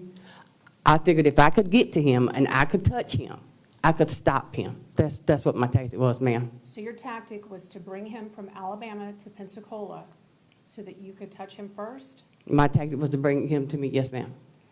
How did that work? It did, ma'am. What part of him saying that he was going to, or excuse me, let me back up. You mentioned during your testimony with Mr. Ackerman that you didn't take a lot of what Keith said seriously. Yes, ma'am. So what part of him saying that he was going to kill Brooklyn was not serious? To me, all of it, because he has said this before. He said it on the 11th. But if you would go back to the text that me and Keith has had months and years and other times, I understand your job. Your job is to pick out what I done wrong. But you haven't picked out the last 3 years. It's like your job. The truth is you are a liar. Is a witch hunt. That wasn't my question. My job is to bring out the truth. And that's what I'm giving you. So what part of him saying that he was going to shoot Brooklyn? I didn't did believe you any not- of it. Ma'am, I'm not let- done. Oh, sorry. What part of that did you not think was serious? I didn't believe any of it. What part of him asking where you guys were so that he could come kill Brooklyn was not serious? I didn't think he was coming, ma'am. What part of him counting down his travel from Alabama to Pensacola did you not think was serious? I didn't think he was coming, ma'am. Now, you keep talking about these other text messages. You deleted your text messages, correct? Yes, ma'am. I said that. You also mentioned that Brooklyn was the best mama and was such a good girl. She was. And you sent your son to her location where he killed her. No, ma'am. I sent my son to me. I told him you can come shoot me. But he came to the location you sent and he killed her. Yes, ma'am. Miss AG, your son had no idea where you and Brooklyn were that day, did he? No, ma'am.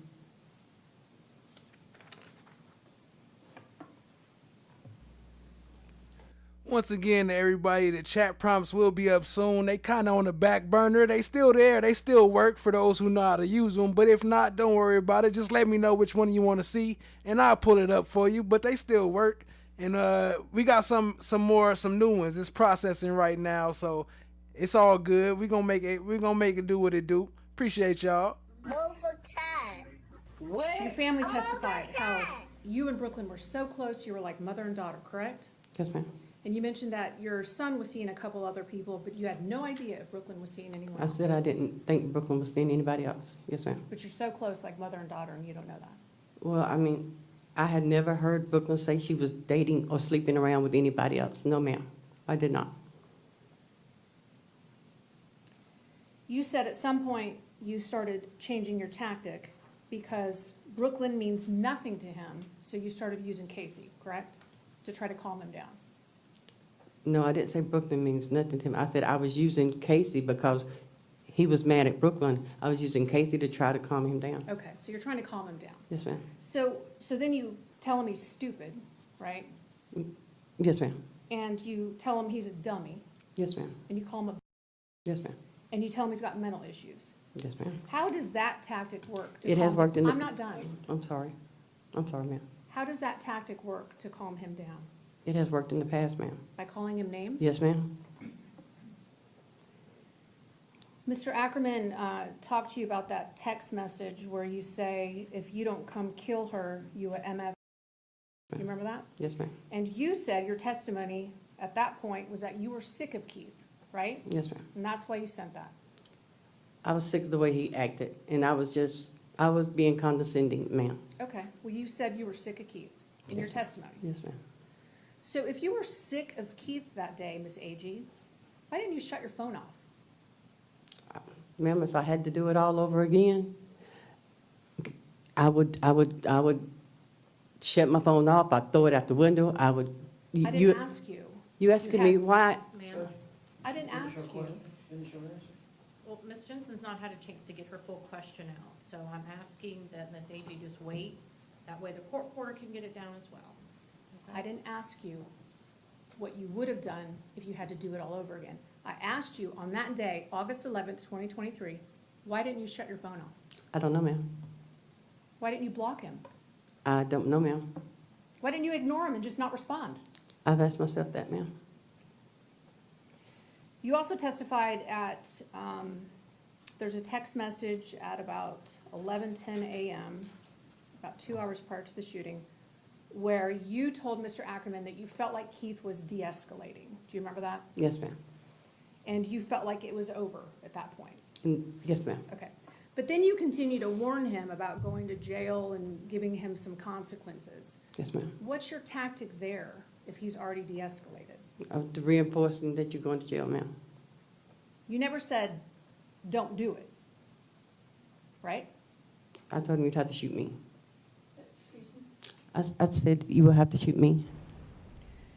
So your testimony also was at that point he's de-escalated. And then a few texts later, you tell him to come to Pensacola, right? To see me, yes.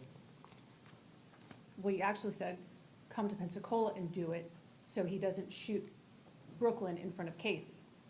I don't know if that's the order to come in, but yes, ma'am, I won't. That's what you said. We saw the text, but dang, that's why y'all gotta be, man.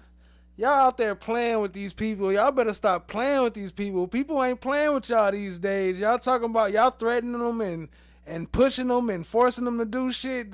Then don't be surprised when they show up and really do it. I don't think that's the order it was in.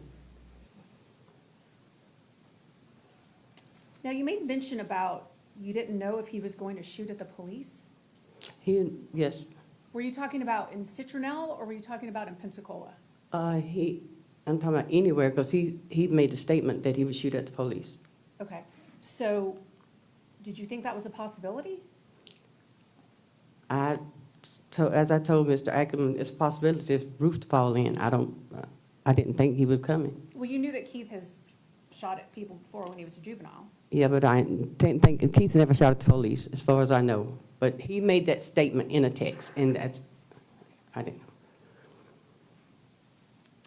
Ms. Asia, you said that Keith loved Brooklyn, didn't you?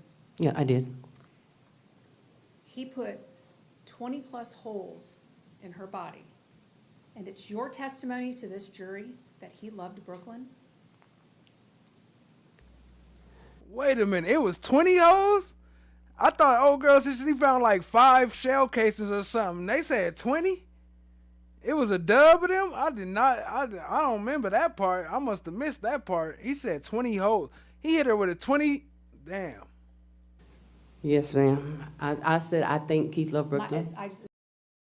He put 20-plus holes in her body, and it's your testimony to this jury that he loved Brooklyn? Yes, ma'am. I said I think Keith loved Brooklyn. It's yes or no? Okay, yes, ma'am. Now, you also mentioned how you suggested that he come to Pensacola to get out of Citronelle. You said you were trying to get him out of Citronelle. Yes, ma'am. I'm asking. I'm answering you. Okay. What made sense for you to get him out of Citronelle and send him to Pensacola? To come to me. It made sense to you to have him drive from another state to come to you? At that time, ma'am, yes. I thought I was doing the right thing. I'm not, can I answer? Sure. Okay. I'm not saying that I made the totally right decision. I'm probably an idiot, but I was doing what I thought was right. You acknowledge that you deleted your text messages, correct? Yes, I did. Yes, ma'am. And you said, actually, in your testimony with Mr. Ackerman, that you were worried about looking stupid. You said in your text messages, when you asked Keith to delete them, that you were worried about looking stupid. Yes. But now you just testified that you deleted them because you didn't want to be associated with Keith. When I told Keith to delete them, that was way in the beginning of the hour and a half before we stopped texting. Yes, ma'am, I did. That was an hour and a half before we stopped texting. I'm sorry. You testified with Mr. Ackerman that you were just trying to diffuse the situation, Yes, right? ma'am. Yes, ma'am. At what point on August 11th, 2023, did you actually diffuse the situation? As I stated, I was trying. Not one of your tactics worked, did Yes, they? ma'am. No, ma'am, they did not. Now, you 20 plus bullets is crazy though. Didn't they say they only found 5 shell casings? How did they get to 20 bullets? And then Aaron Adventuring said, and it's not just 20 because 2 other people was hit also. That's crazy. Where's all the rest of them shells at? I mean, not that it make a difference from the murder, but that's crazy. You said, never in a million years did you think that Keith would come shoot Brooklyn in the middle of Home Depot with people everywhere. No, ma'am. He sure did it, didn't he? Yes, ma'am, he did. And he did it at the location that you provided him. Yes, ma'am. Now, you testified that Keith has threatened his dad and his stepmom, right? Yeah. And you said, but that was okay because he was taking up for Brooklyn. No, I never said it was okay. I did not say it was okay. Maybe I misunderstood. Yes, My ma'am, apologies. you did. And you said in your testimony that once he cussed you, it was now between you and him and no longer between him and Brooklyn, correct? Yes, ma'am. So him talking about shooting Brooklyn didn't offend you. But when he cussed you, that's what set you off? No, ma'am. I said that was my way to get him off of Brooklyn and onto me.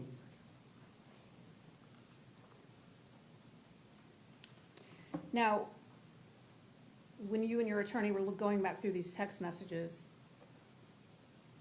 it was quickly glossed over the part where you actually sent the address to Keith.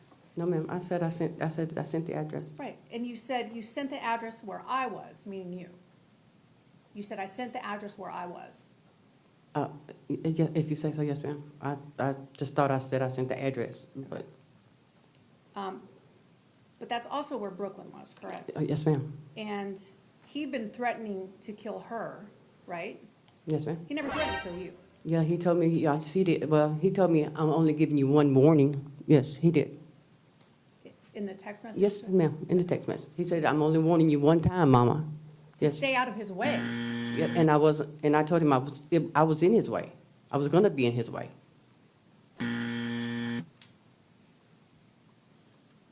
You said in one of your text messages that he was going to see you, not Brooklyn, and that he was going to thank you when he was chilling with his daughter one Yes, day. ma'am. Right.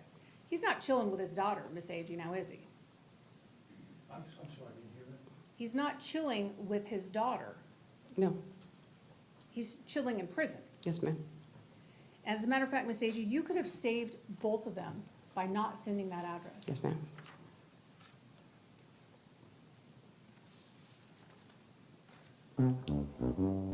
So, on one hand, you say that you didn't believe he was coming to the store. Yes, ma'am.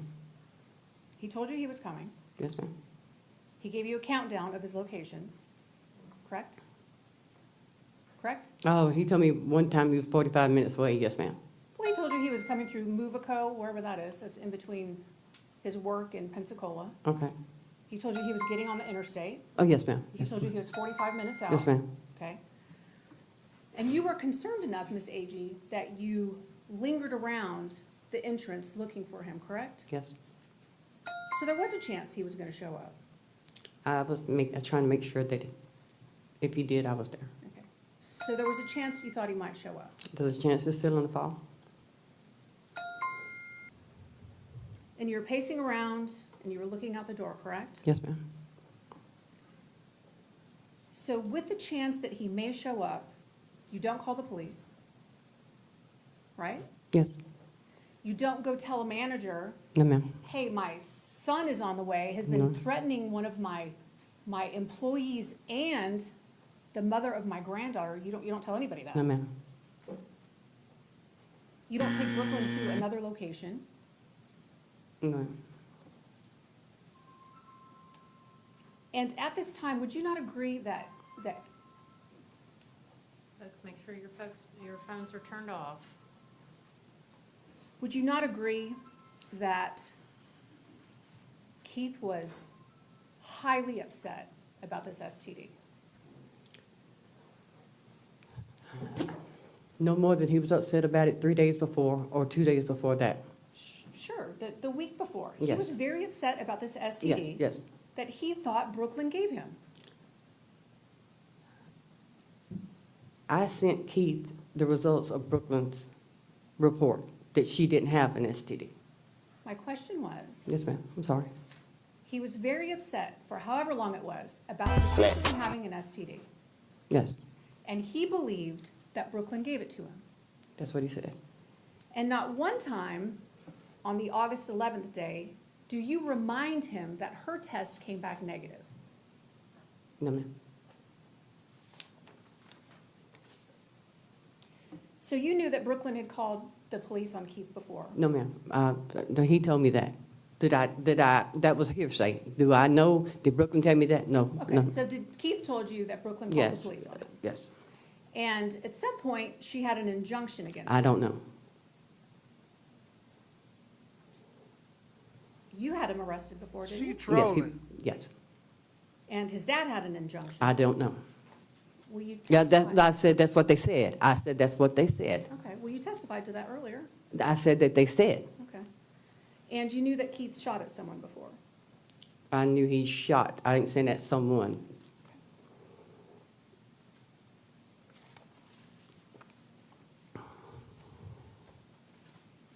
Ms. Agee, Yes, Mr. ma'am. Ackerman's first question to you during your testimony was if you would ever do anything to hurt Brooklyn, right? Yes, ma'am. And you said no.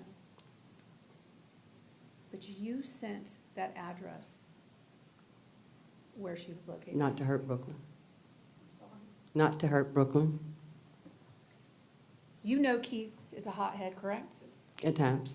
And you threw gasoline on his temper with those text messages. Did you not? I did what had worked before. If you say I threw gasoline that time, I would agree with you. Yes, ma'am.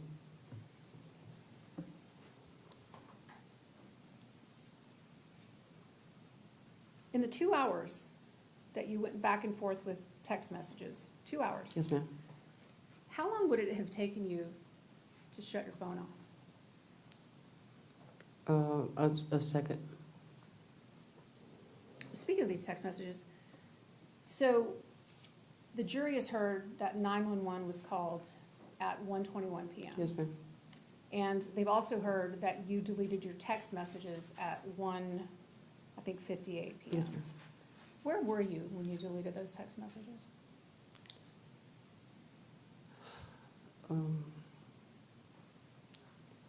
I don't want to lie to you. I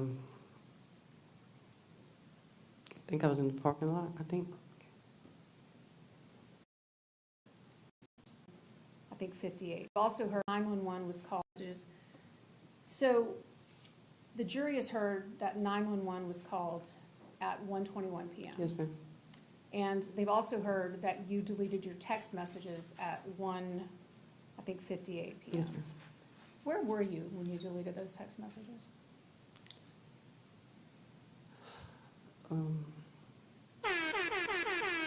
I don't want to lie to you. I think I was in the parking lot, I think.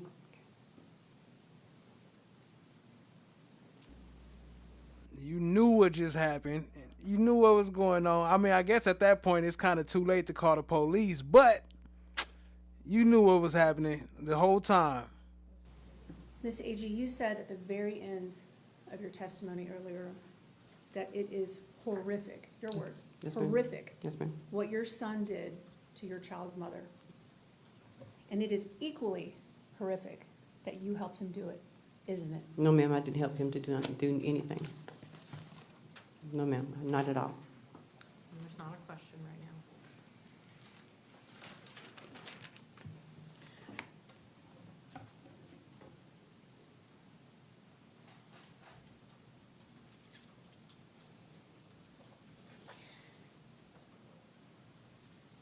Was it horrific that Keith took a life?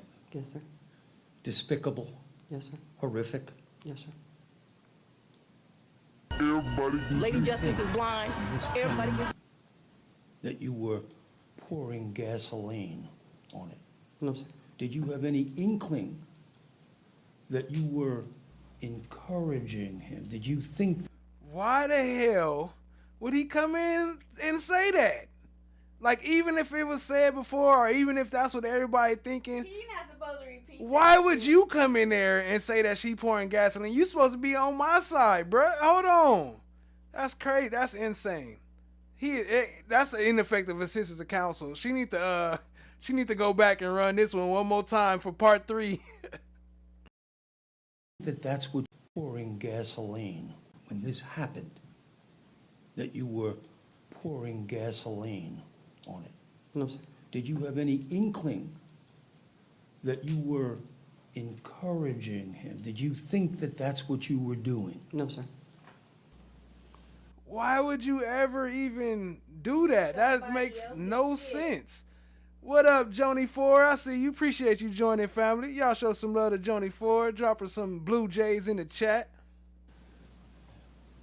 The state's asking you, if you pour gasoline on a fire, we all know what's going to happen, correct? It's going to increase. Are you visualizing this? When this is going on, No, your sir. son is talking stupid. Yes, sir. A young lady that you care very much for is on the other end of it. Yes, sir. It's not the first time, the second time, or the third time he's done that. No, sir. Did you think you were pouring gasoline on a... I don't supposed to be here. I don't recall none of that. All I recall is going back to prison. Sustained.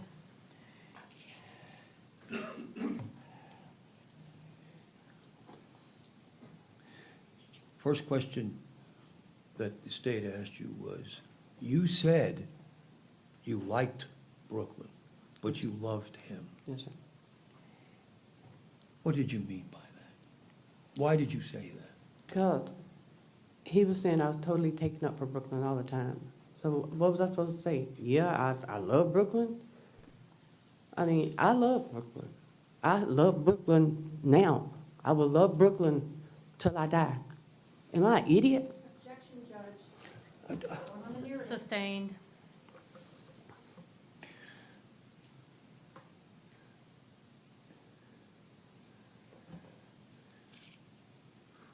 Will Brooklyn's memory stay with you for the rest of your life? Sustained.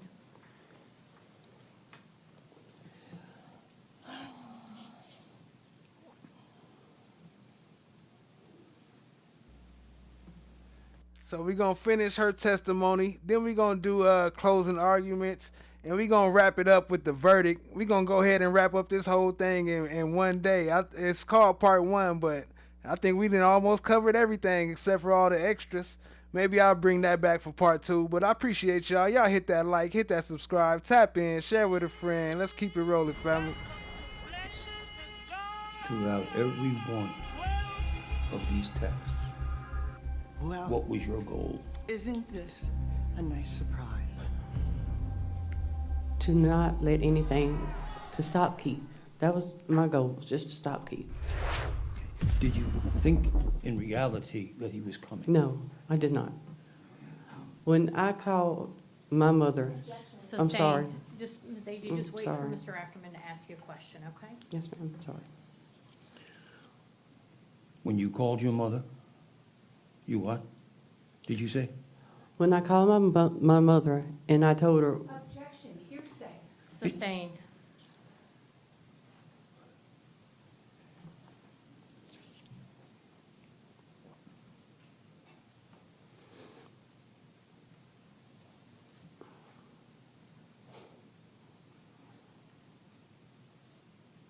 Every time you responded to one of his texts,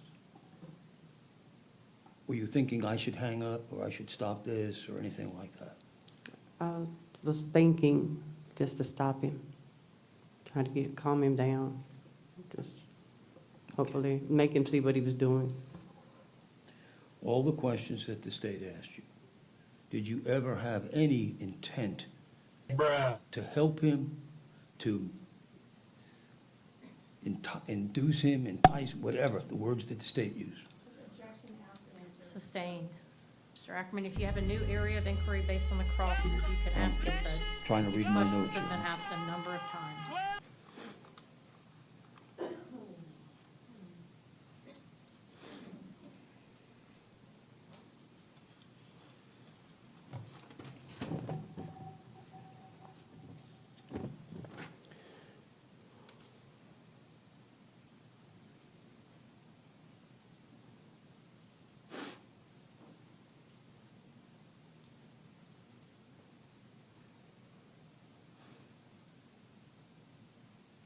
I have no further questions, Judge.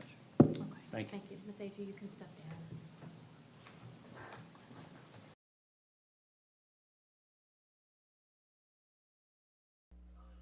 All right, we got that, and then we got what I just said, the closing, and then we got a little bonus for y'all too. We got that clip we was talking about earlier, but before we do that, let's get into it. Oh, actually, hold on. Closing arguments. So yeah, let's start the closing arguments, and then I'll pull up the bonus clip.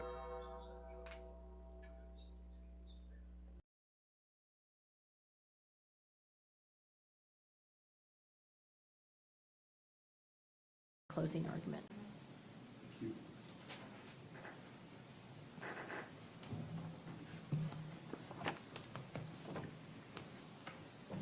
Ladies and gentlemen, this defendant, Sheila Agee, did not physically pull the trigger on the gun that killed Brooklyn Sims. But this defendant's words were her weapon. Sharper than a knife, faster than a bullet. Her words, "If you don't come kill her, you a MF bitch." That is what this mother, this defendant, said to her son.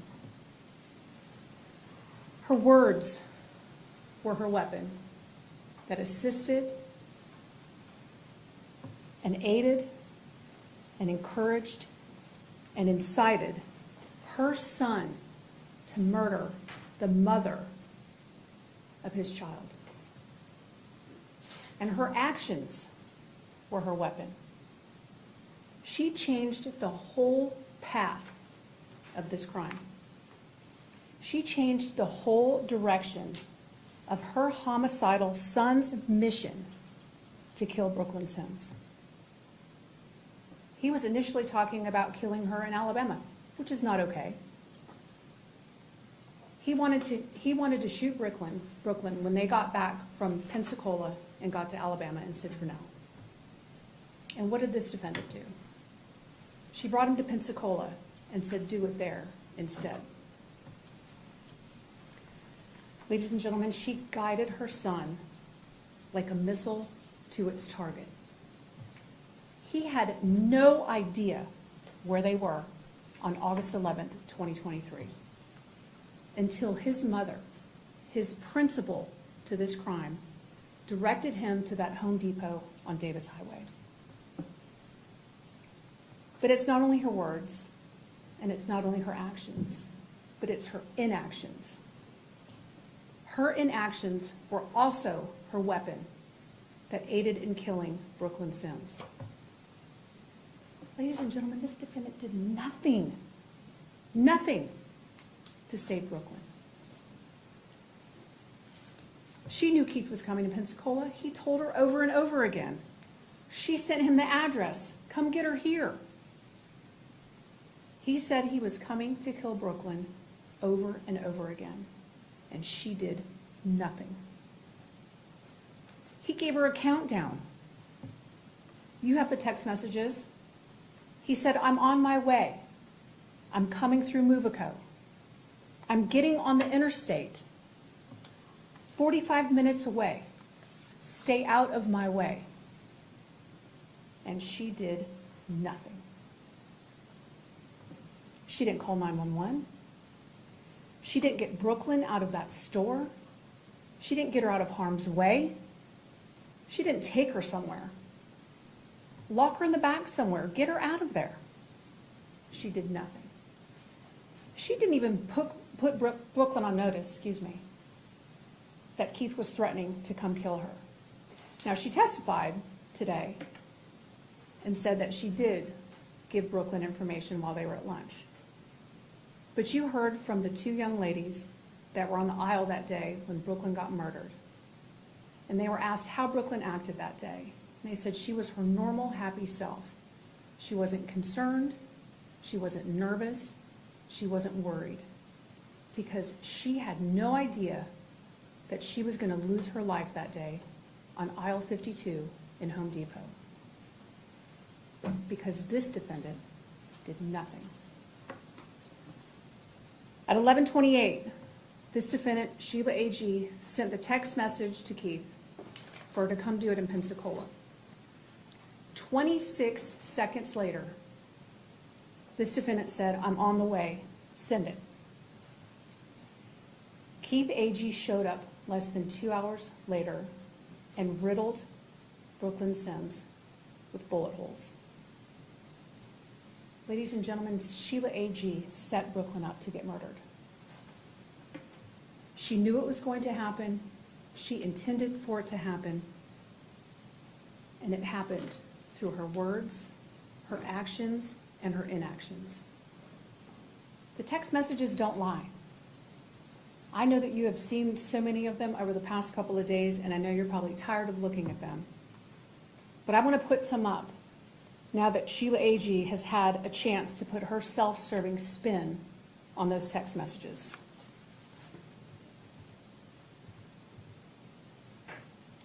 At 11 o'clock, Keith says to Sheila, "Okay, I'll be waiting on y'all in Citro." At 11:06, Sheila says, "But I'm not telling you not to be in Citronelle. That's up to you." Never dissuades him. Keith says, "She ain't done none but cost me money and gave me a disease. I'm fit and just shoot her. I hate that for Casey, but like I said, I can't take it. IDGAF, no more." Sheila responds at 11:09 and says, "Okay." At 11:10, Sheila sends Keith a text message and says, "Okay, I'll call you and tell you, MF, if you want to go to jail. I'll tell you when we get close. But if you don't come kill her, you a MF bitch." Sheila sends another text message at 11:23, assuring Keith that somebody will take care of his daughter. Keith, you a MF bitch. Get close. But if you don't come kill her, you a MF bitch. Sheila sends another text message. Sheila, you're going to jail. You're going to jail. You said, what if he don't kill her? You can't, all right, you can't just call a nigga a bitch like that. And that's your son, and you know he crazy, and expect him not to do it. That don't make no sense. At 11:23, assuring Keith that somebody will take care of his daughter. Keith sends a text message to Sheila at 11:24 and says, "I'm just about to leave work, so I'll be off." Sheila responds at 11:24 and says, "Don't call Nanny and tell her she will try to talk you out of it." Sheila sends a text at 11:25, "Don't shoot at my MF car. I don't want to die." Sheila sends another text message, "Wait till I put her out." And come to find out, I'm getting locked up for the same charge I just did 96 months for. Keith sends a message at 11:26, says, "Because I'm open the door and just shoot her." Sheila responds and says, "As long as you don't shoot me." Sheila sends another message at 11:28 and says, "Hell, this is where it becomes her idea on where to do it. Hell, if you getting off work now, I'll give you the address here. You can ride over here and do it so you don't have to do it in front of Casey." And then she says, "We just in Pensacola." He says at 11:28, "I'm OTW, send it." From your sister. Sheila responds at 11:29 and says, "Hold up, let me get it. Erase the text because I don't want nobody to know I was texting you, stupid ass." At 11:32, Keith sends a message to Sheila and says, "I'm coming to move her. What's the address?" Mama Phil, shut up, bitch! 11:43, again, he asks her for the address. At 11:45, Sheila responds to Keith and says, which she'll probably end up committing suicide, talking about Casey, and she'll be with y'all anyway, meaning Brooklyn will be dead. Give me 10 men, I'm gonna give you the address, you ain't close yet. Keith sends a message at 11:48 and says, I'm on the interstate. At 11:55, Keith says, or asks, she gonna be on the floor, right? Then this defendant sends the exact location for the Home Depot on Davis Highway so that Keith knows where to go. And then he says at 11:56, he's 45 minutes away. She gives him a thumbs up, waiting on you. At 12:03, he sends a message to Sheila and says, I'm saying I'm gonna have to find her in the back or some. Sheila responds and says, nope. Sheila sends a message at 12:06 and says, but just know, I'll be the first MF you see, but I ain't even told her you were coming, so you good, but you gonna see me for cussing me. She says at 12:06, no, I'm gonna come out. She will be in, she won't know nothing. Keith at 12:10 sends Sheila a message and says, stay out my way. Sheila responds at 12:12 and says, I am. At 12:13, Keith says, you probably done called the police for that girl. Sheila responds and says, I swear to God, I ain't told her nothing about you. At 12:30, Keith says, yeah, you called the police. Sheila responds and says, okay, if you're trying to say I called the law on God, or excuse me, she says, okay, God, I ain't called nobody. She then says at 12:31, if I called the law or told her anything, I hope Kaya never take another breath. Remember, Kaya is her youngest child. Swearing on Kaya's life that she did not call the law or tell Brooklyn. At 12:38, Keith says, so that last thought of her knowing she effed and the regret in her face will be enough to satisfy me. IDGAF what she see when she dead.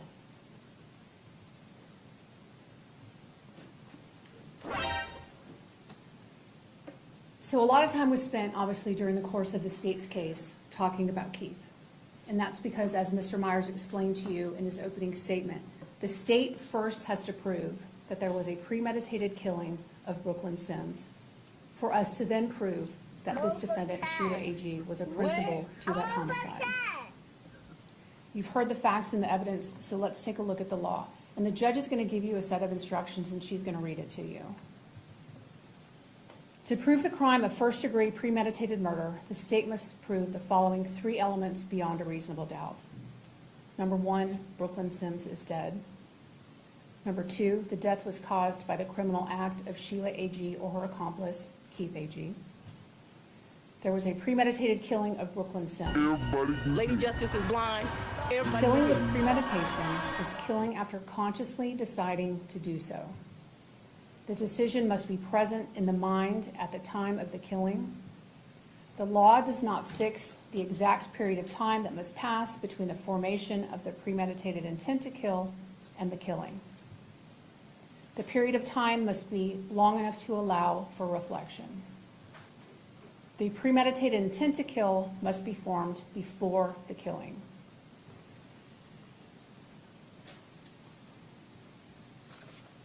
So what is the evidence that you have? You heard from the DNA witness that Keith A.G.'s DNA is on the gun that was found on the side of the road near Home Depot. You heard from the firearms expert that the shell casings that were recovered in the Home Depot, as well as the projectiles that were recovered during Brooklyn's autopsy, were fired from that firearm that has Keith's DNA. You have the cell tower records that show Keith's movement, that show his movement from Alabama to Florida to Pensacola. You have the video surveillance from the Home Depot. You have the pictures of Keith when he was taken into custody, and then again when he was at the sheriff's office. And then again, you've got him at the Home Depot in a still shot to show ID. Keith AG is the trigger man. The evidence that you have for premeditation is that this started 2 hours before the shooting actually occurred, before they, Keith and Sheila, killed Brooklyn. Keith AG had to leave work in Alabama. He had to go get a gun. He had to drive for at least an hour and a half, if not longer. He gets to Florida. He parks in the parking spot next to his mother's truck. He goes into the store. He goes straight to aisle 52. He shot Brooklyn at least 7 times, and we say at least 7 times because 7 casings were found on that aisle. And then he left. He threw the gun out of the car. He ditched his vehicle. He waded through some water. He ended up at the movie theater on Bayou, and he was taken into custody. Ladies and gentlemen, based on the law and the evidence, that is first-degree premeditated murder. You are going to have some options of what are called lesser included offenses. And that's exactly what they are. They are lesser offenses of first-degree murder. The first lesser included offense of first-degree murder is second-degree murder. The judge will instruct you that to prove the crime of second-degree murder, the state must prove the following 3 elements beyond a reasonable doubt. 1, Brooklyn Sims is dead. 2, the death was caused by the criminal act of Sheila AG or her accomplice, Keith AG. And 3, that there was an... Hey, real quick, that's a fact. No one said if he was a rapper, this would be a RICO. On me, the mom and everybody, anybody included, even some of the Home Depot employees might have been included in the RICO. They would have found a way. If he was a rapper, if he had some money, but he ain't had no money, so they just locked him up. Unlawful killing of Brooklyn Sims by an act imminently dangerous to another and demonstrating a depraved mind without regard for human life. An act is imminently dangerous to another and demonstrating a depraved mind if it is an act or series of acts that, number 1, a person of ordinary judgment would know is reasonably certain to kill or do serious bodily injury to another, and 2, is done from an ill will, hatred, spite, or evil intent, and is of such a nature that the act itself indicates an indifference to human life. There is no intent to kill with second-degree murder. That's what separates it from first-degree murder. The next lesser offense that you will have is manslaughter. To prove the crime of manslaughter, the state has to prove that Brooklyn Sims is dead. Number 2, that Sheila AG or her accomplice, Keith AG, intentionally committed an act or act that caused the death of Brooklyn Sims. With manslaughter, there is no ill will, hatred, spite, or evil intent like there is required with second degree, and there is no intent to kill. And again, this is why this is a lesser, and these elements are not required for manslaughter. You're also going to see in your packet of definitions that there is a definition for culpable negligence with manslaughter. And once you read that instruction, you will see that it does not apply to the facts of this case. The absence of evidence is not the This evidence. honorable judge is also going to instruct you that a verdict of guilty should be for the highest offense which has been proven beyond a reasonable doubt. The judge is also going to instruct you on rules for deliberation. Your duty is to determine if the defendant has been proven guilty or not in accord with the law. It is the judge's job to determine a proper sentence if the defendant is found guilty. Your verdict must be based on the evidence and on the law contained in these instructions. Even if you don't like the law, you must follow it. Principles. Mr. Myers went over this with you in jury instruction, in jury selection on Monday. If the defendant helped another person commit a crime, the defendant is a principal and must be treated as if she had done all the things the other person did if the defendant intended the crime occur, and the defendant did some act or said something that was intended to and that's crazy. Hold on. I just heard that. Hold on. Let me rewind that part. Y'all hear what she just said?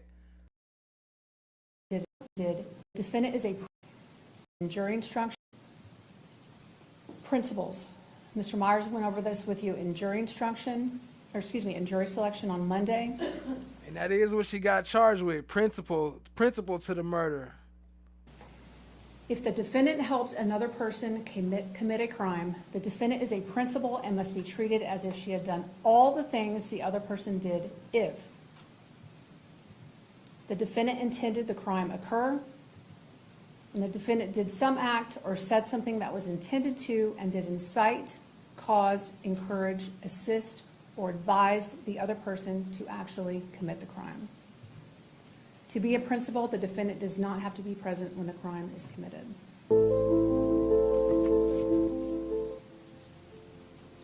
Sheila A.G. became a witness in this case. She testified before you. And it is up to you to decide her credibility. And one of the things that the judge is going to tell you that you should take into consideration is if the witness has some interest in how the case should be decided. Sheila A.G. is on trial before you for being a principal. The absence of evidence is not the evidence. On trial before you. What? Guilty by stupidity. Thank you to Chan My Black is Golden for those strong words, because it means so much truth. Guilty by stupidity, you dumb ass. Why would you do some dumb shit like that? And I guess you got what you deserve. I wouldn't wish jail on nobody, but you stupid, you wanted to go to jail. Your sister. Samson and Sheila, Mama felt. Shut up, bitch. You to first-degree premeditated murder. She absolutely has an interest in the outcome of this case, and you should consider that in weighing her testimony before you. Keith A.G. also became a witness in this case. And ladies and gentlemen, bless his heart, he is trying to save his mom. He has nothing to lose at this point. He's been convicted. He told you that there was nothing that would have stopped him that day. But ladies and gentlemen, this defendant not telling him where Brooklyn was would have stopped him. You have heard the shocking evidence in this case, horrific, as Ms. A.G. described it, and you will be instructed on the law. And if you render a verdict in accordance with the law and the evidence, there can only be one just verdict in this case, and that is Sheila A.G. is guilty of being a principal to the first-degree murder of Brooklyn Sims. From your sister. Samson and Sheila, Mama felt. Shut up, bitch. You tell Mr. Knight. From your sister. Samson and Sheila, Mama felt. Shut up, bitch. Hell no. Let me see. Hold on. Should I approve this message? What did it say? Oh, somebody already approved it. You got approved. Somebody let you in. Big OG, Gen X. You may proceed. Mama, I know some ride or die. Mom said, who egg on this type of fuckery. Fuckery. Organized here for a minute. All types of fuckery.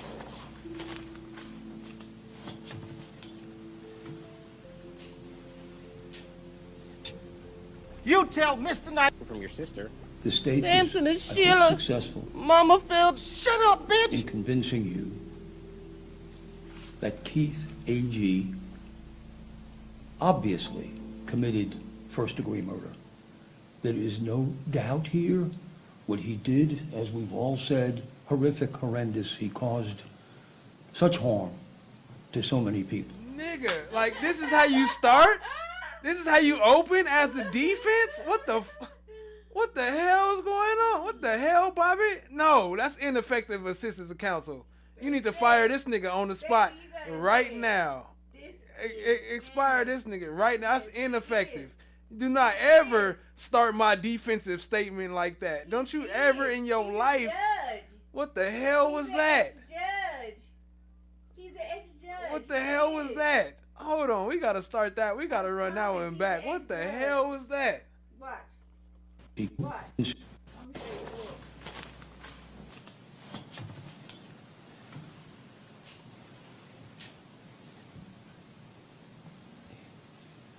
the state was, I hope, successful in convincing you,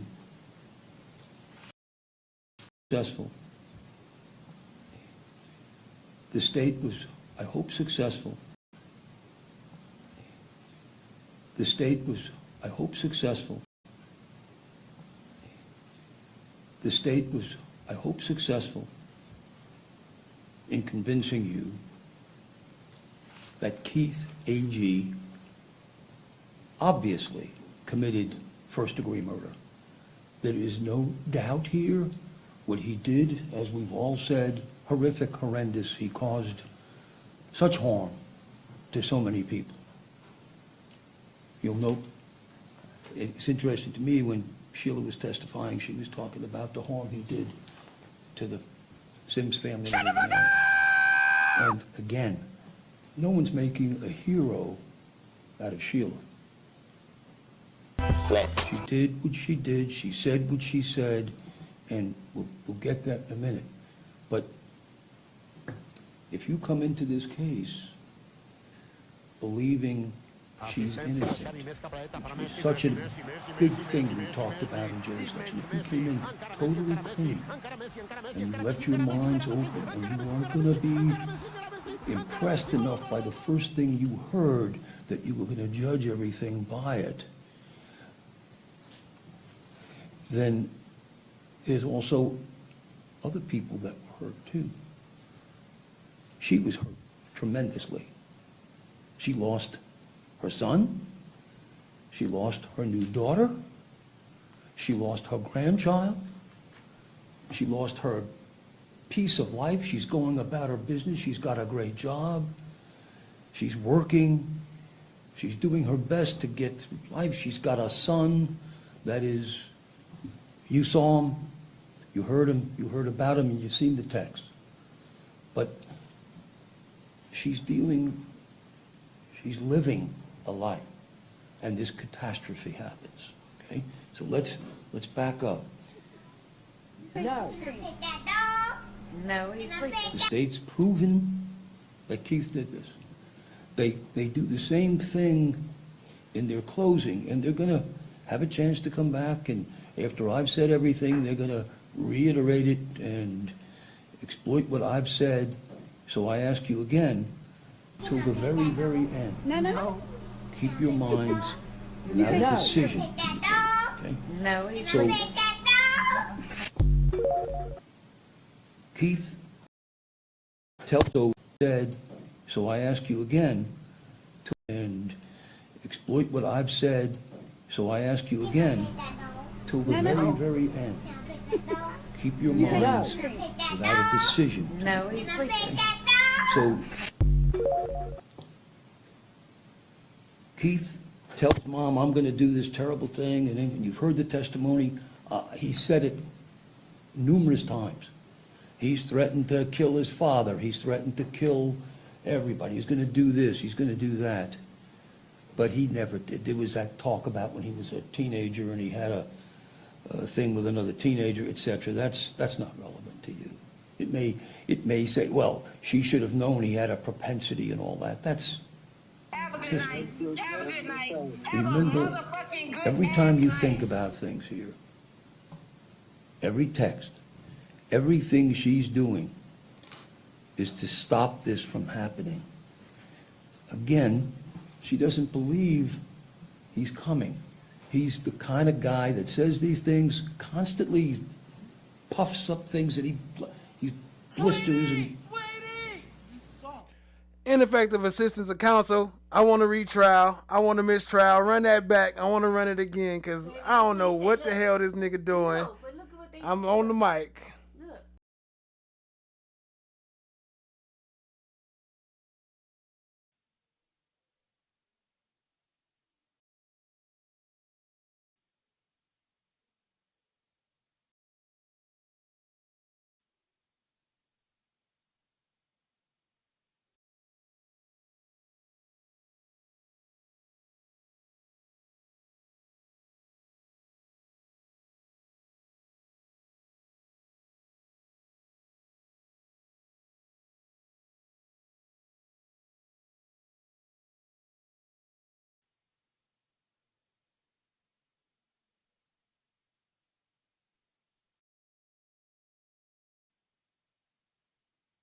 My bad. I don't know what's going on. I think this thing froze or something. Where old boy? Oh, I think I might have skipped forward. Okay. That's cool. He wasn't talk about nothing. We could skip his ass anyway. He wasn't talk about nothing. We could get to the verdict. Appreciate y'all being here. Hit the like, hit the subscribe, tap in, share with a friend. Obviously, he wasn't helping none, so we can go on to skip past that. Appreciate you, Chad. My black is golden. Oh, well, yeah, that's what I was trying to play, but shit. I don't know shit. Question, if you'll just, To first degree. Yeah, let's get to the verdict, and then we can come back to that if necessary. if you would hand the verdict form to our court deputy, I'm gonna review it, make sure it's been filled out completely.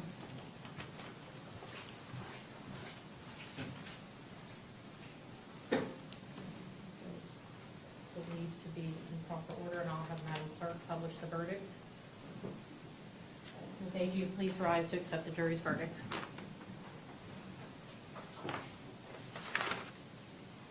In the Circuit Court for Escambia County, Florida, State of Florida Plaintiff versus Sheila Annette Agee, Defendant, Clerk number 1723 CF 003379B, Division A, Verdict. We, the jury, find as follows as to the count charged in the indictment. Count 1, guilty of principal to first-degree murder as charged. Count 1, guilty of principal to first-degree murder as charged. Indictment. Count 1, guilty of principal to first-degree murder as charged. So say we all, this 6th day of August, 2025, Juror Carpenter, foreperson. Would either party like the jury? Joni Ford, no, he's just defending just the mom. They already had the trial. This is actually a retrial. They had a mistrial, but he only defending the mom right now. The son already being convicted guilty. Hold? Yes, Okay. Madam Clerk's going to poll you. She's going to ask you a question if you'll just respond to her question. Juror Carpenter, is this your individual verdict as well as the verdict of the jury as a whole? Yes. Juror Quadrosi, is this your individual verdict? Yes. Trigger warning, if you was one of the jurors and you don't want to hear your name called, you might not want to listen to this part because they called all their names one by one. They didn't say juror 1, juror 13 like they usually do. They called their ass by name. But it don't really matter because it's already in the paperwork. So, but still, it's kind of crazy. They don't usually do that. Juror Edwards, is this your individual verdict? Yes. Juror Potter, is this your individual verdict? Yes. Juror Ram, is this your individual verdict? Yes, ma'am. Juror Radat, is this your individual verdict? Yes. Juror Prakarsky, is this your individual verdict? Yes. Juror Murray, is this your individual verdict? Yeah. Juror Dunlap, is this your individual verdict? Yes. Juror Olson, is this your individual verdict? Yes. Juror Blake, is this your individual verdict? Yes. And Juror Alden Coe, is this your individual verdict? Yes. Thank you. I hear no Johnson, no Williams, Hernandez, Velasquez. She said Blake. How many niggas you know with the last name Blake? Mr. Ackerman, if you, Ms. Agee. Just saying, jury of your like to have a peers seat, I'm gonna usually follow means like instruction. something to do with your peers, like somebody that. This is the last instruction from our Supreme Court before we release you for the evening. Ladies and gentlemen, I wish to thank you for your time and consideration of this case. I also wish to advise you of some very special privileges enjoyed by jurors. No juror can ever be required to talk about the discussions that occurred in the jury room except by court order. For many centuries, our society has relied upon juries for consideration of difficult cases. We have recognized for hundreds of years that a jury. All right, we heard all that. Let me make sure that we done with all the edits that I cleaned up. Yeah, I got you, Joni 4. All good. Much love, much love. Let me make sure we done with all that because this is about to wrap up. Oh, actually, we got one more, too. Where that other clip at while I'm playing this one? And we'll close out with that. Appreciate y'all being here once again. Hit the like, hit the subscribe, tap in, share with your mama. or your daughter, or your sister, or your cousin, or somebody, shit, a friend, somebody, share it with somebody.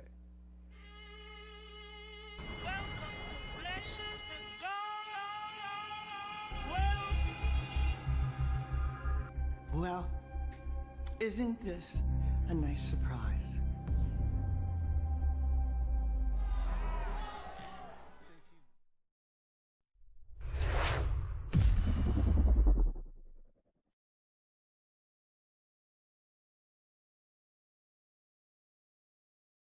Count charged in the indictment. Count 1, guilty of principal to first-degree murder as charged. So say we all, this 6th day of August, 2025, Juror Carpenter, foreperson. Would either party like the jury polled? Yes, Your Okay. Madam Clerk's going to poll you. She's going to ask you a question. If you'll just respond to her question. Juror Carpenter, is this your individual verdict as well as the verdict of the jury as a whole? Yes. Juror Quadrosi, is this your Juror Blake, is this your individual verdict? Ma'am, if you'll raise your right hand for me. Do you swear or affirm the testimony you're about to give is the truth, whole truth, nothing but the truth? I do. Okay, so you'll just state your name for me, ma'am. Cornelia Sims. You have something to read for the judge? I do. Okay, please forgive. Webster's dictionary defines a mother as a woman who has given birth to a child, provided an egg for a child, or who has legally adopted a child. My definition of a mother is a selfless, loving human who often sacrifices many of her own wants and needs for those needs of her children. A mother makes sure that her children are equipped with knowledge, skills, and the abilities to make it as a competent human being. It has been 1 year, 11 months, and 25 days since my daughter, Brooklyn Taylor Dior Sims, was tragically taken from me. I miss my daughter. Casey lost her mom. Casey lost her dad. Casey lost her other grandmother. When I say my granddaughter does not understand, and I don't know if she ever will, what happened on August the 11th, 2023.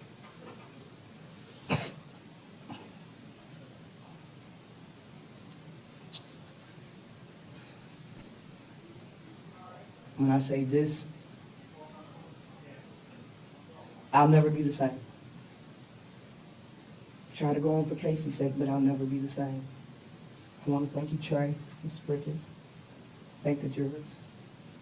Today, Justin, for Godprint Sims has been served. Can I ask you one more question? Yes. How's Casey doing now? She's thriving. She's getting big. At the time of the incident, Casey was 15 months. October, Casey will turn 4. She's just like Brooklyn. When I say identical, she looks like her from head to toe. She's her mom.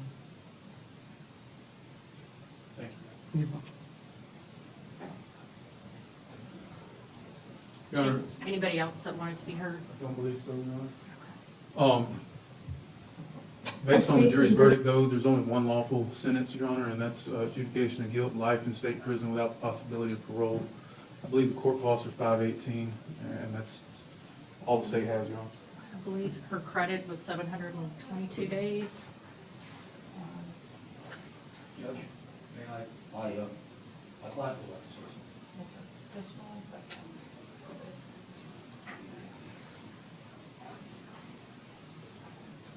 Your Honor, I would like to say All right, that we do Ms. got it. Sims is 100% correct. I failed as a mother. I failed as a friend. And I failed as a grandmother. And it was something Brooklyn didn't deserve. There's no way I can express my sorrow to you. And I'm sorry, I don't ask for forgiveness. I don't ask for forgiveness. And I don't ask. Stay tapped in. We do still got that bonus for you before we roll out. So it's one more after this one. But appreciate y'all. Stay tapped in. We almost up out of there. For forgiveness when you need to forgive. But I want to let you know you are a great mother. You are a great mother. You are a great grandmother. And you were a great friend. And I let you down. You are a great mother. You are a great mother. You are a great grandmother. And you were a great friend. And I let you down. And I apologize from the bottom of my heart for letting you down. And I hope you strive.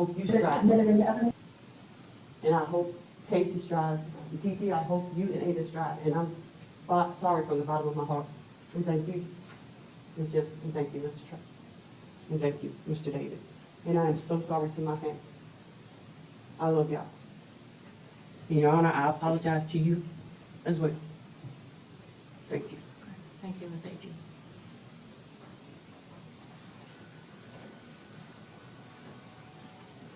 Mr. Ackerman, anything else from you, sir? I'm sorry. I said, was there anything else from you? No, Your Honor. Okay.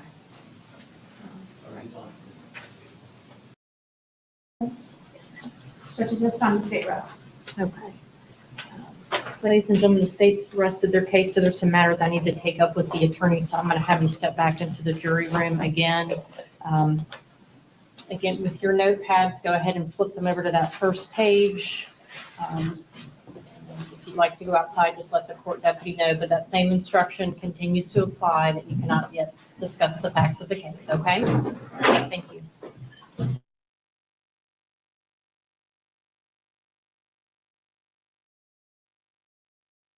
Mr. Ackerman, I had made a ruling about the photographs.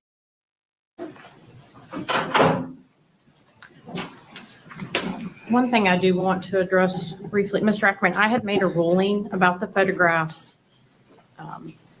You may not have agreed with it, and I understand, but you intentionally got up there at the podium and asked the medical examiner those questions about the photographs that I had previously ruled on, and that's not appropriate to do. I'm going to ask you, do you not do that moving forward? If I make a ruling about an exhibit coming in, whether you agree or disagree, that's fine, but you cannot then go ask questions in, complete disregard for my ruling. Your Honor, may I? Your ruling, as I saw it, was allowing the photographs in. And I understand that perfectly, and my questions had nothing to do with the actual ruling. My question has to do with the way I am developing my defense. I have a strong defense. I have a client who's not guilty, and I am trying to show the jury in closing arguments, etc., where the state's case failed, and where they haven't made their burden of proof, and how they've been manipulated, and how they've been. So my question to the doctor, the state's question was, will this assist you? And my question had nothing to do with it. I understand that.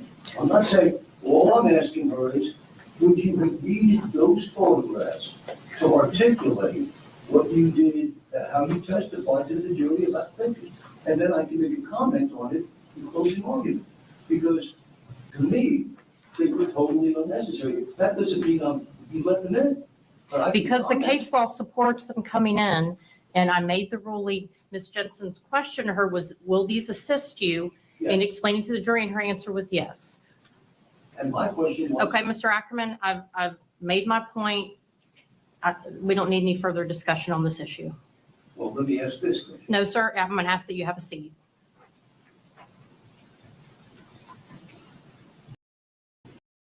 We don't... And my question was... Okay, Mr. Ackerman, I've made my point. We don't need any further discussion on this issue. Well, let me ask this then. No, sir, I'm going to ask that you have a seat. I'm going to ask that you just have a seat, and we're going to discuss the plan moving forward with the remainder of the trial. All right, the state has rested their case. My understanding is you don't have any witnesses available today if you decide to put on a case. Is that correct? That's correct. Okay. Have you discussed with Ms. Agee whether she intends to testify? I have. Okay. Would you like me to do an inquiry now, or give you some more time to talk about it tonight and do the inquiry in the morning? Full time. Okay. any other matters then that the court needs to address? Otherwise, we can maybe talk about jury instructions preliminarily. I just want to make sure that our Martinez is here now, in case it's needed. Okay, I don't have anything to do with that. I just let him know he remains under subpoena. You can certainly discuss that with Mr. Myers and Ms. Jensen.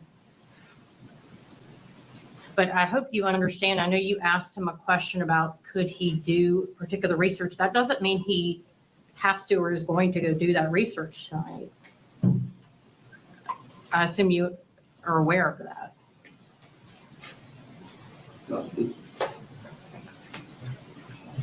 Hopefully we can work that out. Okay. All right. Anything else then from the defense? Can I wait until tomorrow to make my motion for judgment for those? What do you want to do? I think let's move forward and address it now. I'm not going to put them up. My plan was to put up every single one of those and go over them again with you, just like we did with Sheila. But you're going to have those in evidence. So every time state puts up something like that, just please remember that they're leaving out the whole context. The context is what enables you to understand intent. And so when they argue from their perspective, well, she did this, she did that, she admits that. She didn't come here to say she didn't say those things. She's not even defending them in any other way except I'm his mother. I try and comfort him, I try and calm him down, I try and keep him in line.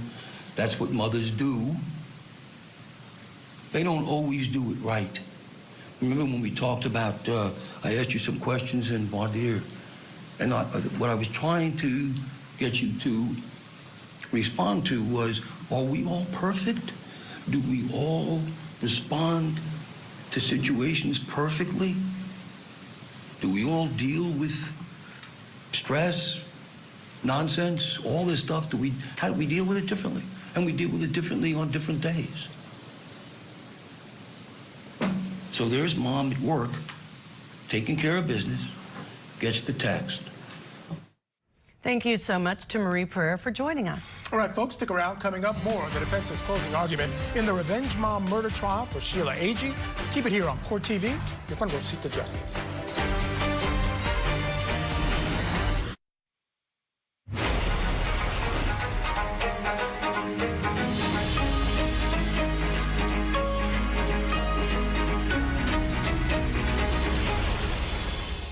Did you take what he said literally? No, sir. This is for review and stuff purposes only, so anything that just played, that was not my fault, so don't ban and strict my channel. We almost about here, family.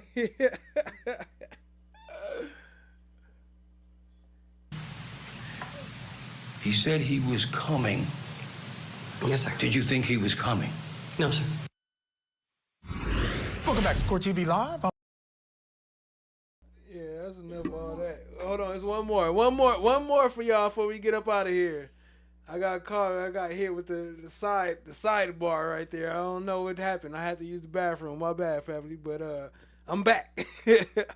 But one more before we get up out of here. Shout out to Chan My Black is Golden coming through with the links. And also, oh yeah, No One. Shout out to No One coming through with them. And shout out to Sheila. From your sister. Samson and Sheila, Mama felt. Shut up, bitch! You tell Mr. Knight. From your sister. Samson.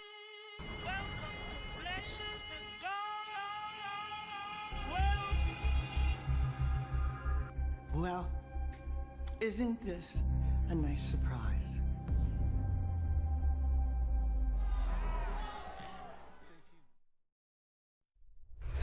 I'm Michael Ayala. And I'm Judge Ashley Wilcott. The defendant in the Revenge Mom murder trial in Florida testified in her own defense today. Sheila Agee is charged with first-degree premeditated murder for encouraging her son Keith to kill the mother of his child because he thought she gave him a sexually transmitted disease. Now, Keith is serving a life sentence for the murder of Brooklyn Sims.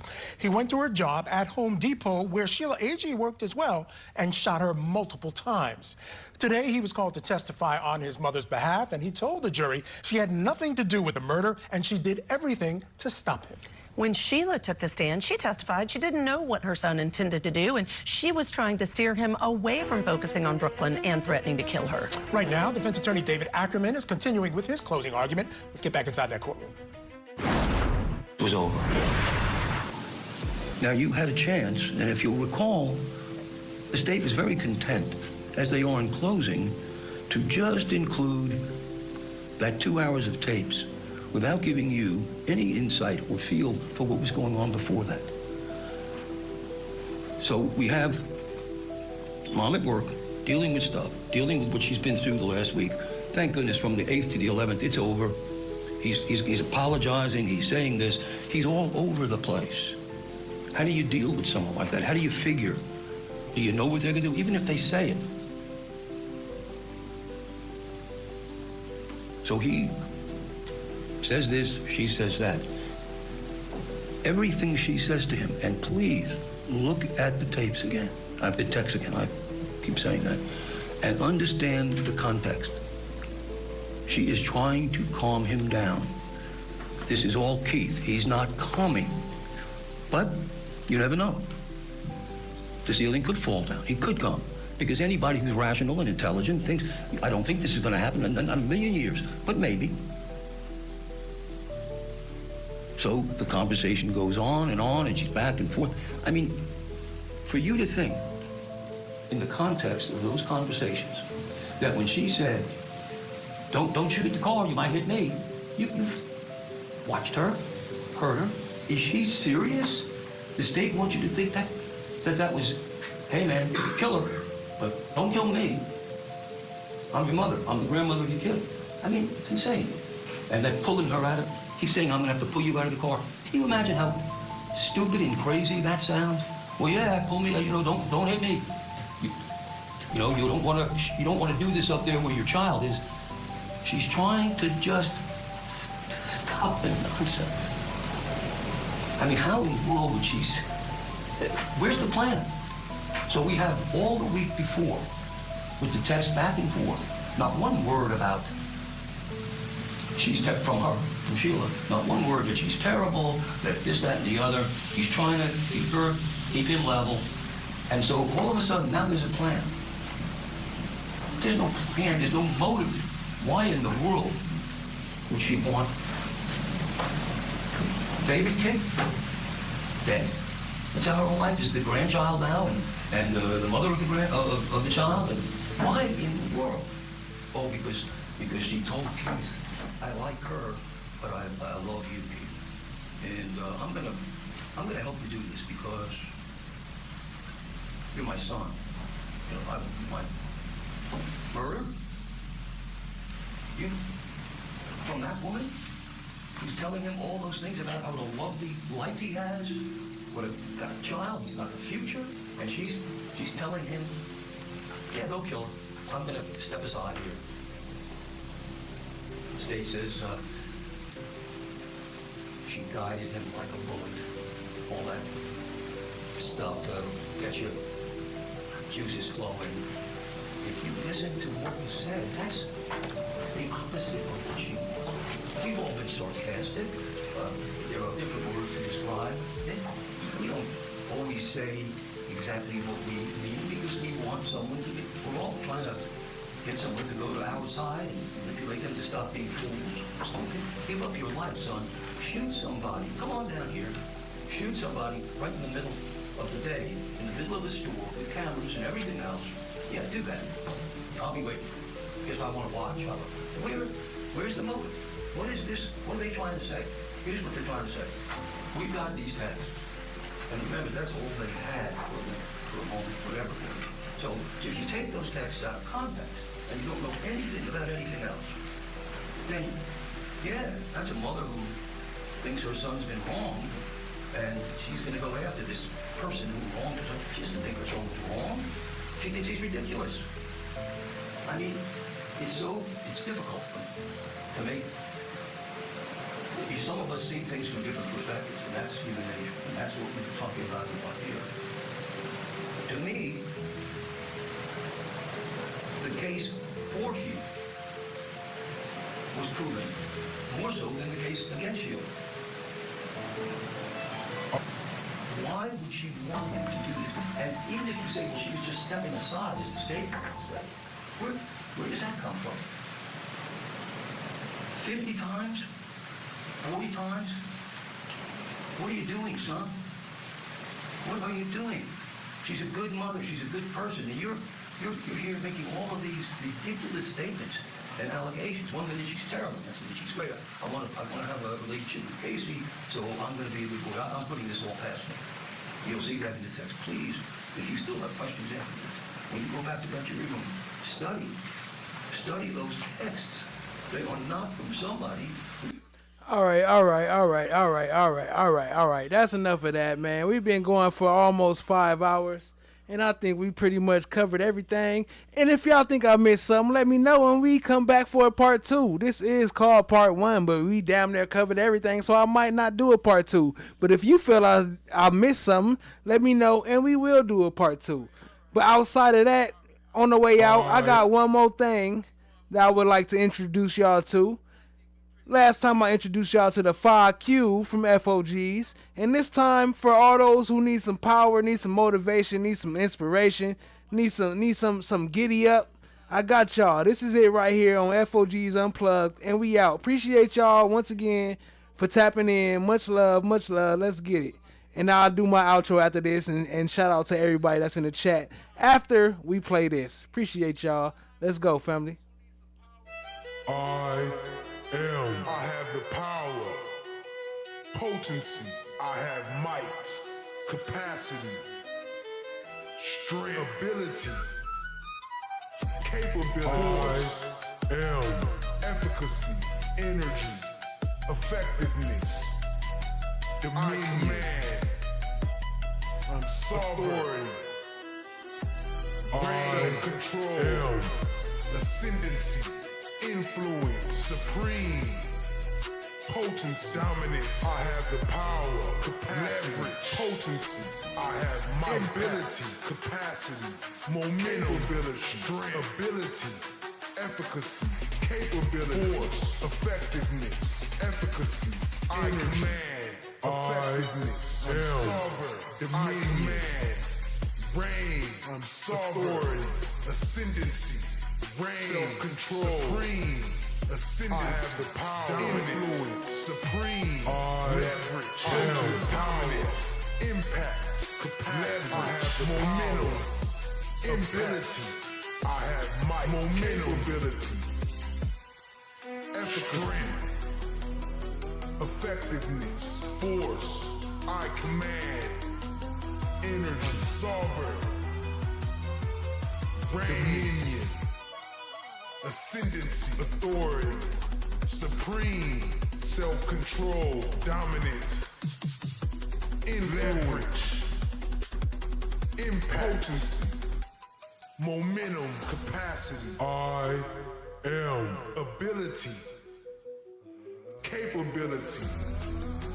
Go check us out at FOGs Unplugged. Potency, I have might, capacity, strength, ability, capability, force, I am efficacy, energy, effectiveness, dominion, I command, I'm sovereign, reign, self-control, ascendancy, influence, supreme, potency, dominance, capacity, leverage, ability, I am momentum, ability, efficacy, effectiveness, I have the power, I command, potency, I have the power, I have might, sovereign, capacity, I have might, reign, strength, ability, ascendancy, capability, force, supreme, efficacy, force, dominance,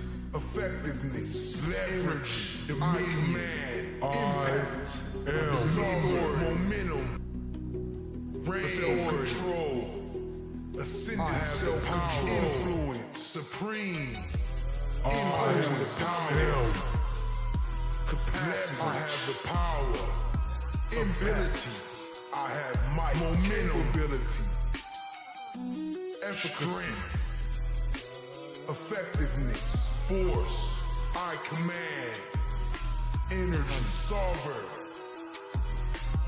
dominion, ascendancy, authority, supreme, self-control, dominance, leverage, impotency, momentum, capacity, I am, ability, I have Yeah, the power, yeah. capability.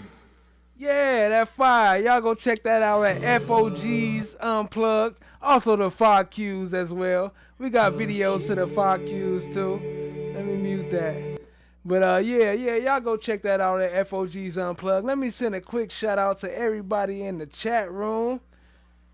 Shout out to Joni Ford. Appreciate you, family. Peace, love, and joy. Shout out to No One. Hey, Rock Solid TV coming soon. Matter of fact, Saturday we will be dropping the new Rock Solid video when we come this Saturday. I'll be doing it live, and after that live, we gonna drop the new Rock Solid video. Shout out to No One. Shout out to Adventuring Aaron. Appreciate you joining, family. Shout out to Chan My Black is Golden, stream sponsor of the night. Y'all show her some love. Hold on, and TSC, stream sponsors of the night. Y'all show them some love. It's not the evidence. What? It feels good. It feels good. Shout out to Aubrey Ya. Aubrey Ya was in the building. Appreciate you joining, family. Brown Sugar Babe was in the building. Appreciate you, Brown Sugar Babe. TSC, Aubrey Ya, Starfish and Coffee. Appreciate you, family. I think I seen Allie in there earlier. Yeah, I seen Allie. Allie in the building. Appreciate you, family. Much love to everybody who showed up, showed out. Appreciate all the love. And until next time, you know, stay fresh and stay blessed. Peace out. Much love, much. Oh, I forgot to pull up my overlay. Hold on. We got a new overlay. We out. Hit that like, hit that subscribe, tap in, share with a friend. Much love. We out. Peace easy. It's just a temporary one. We got a new one coming soon.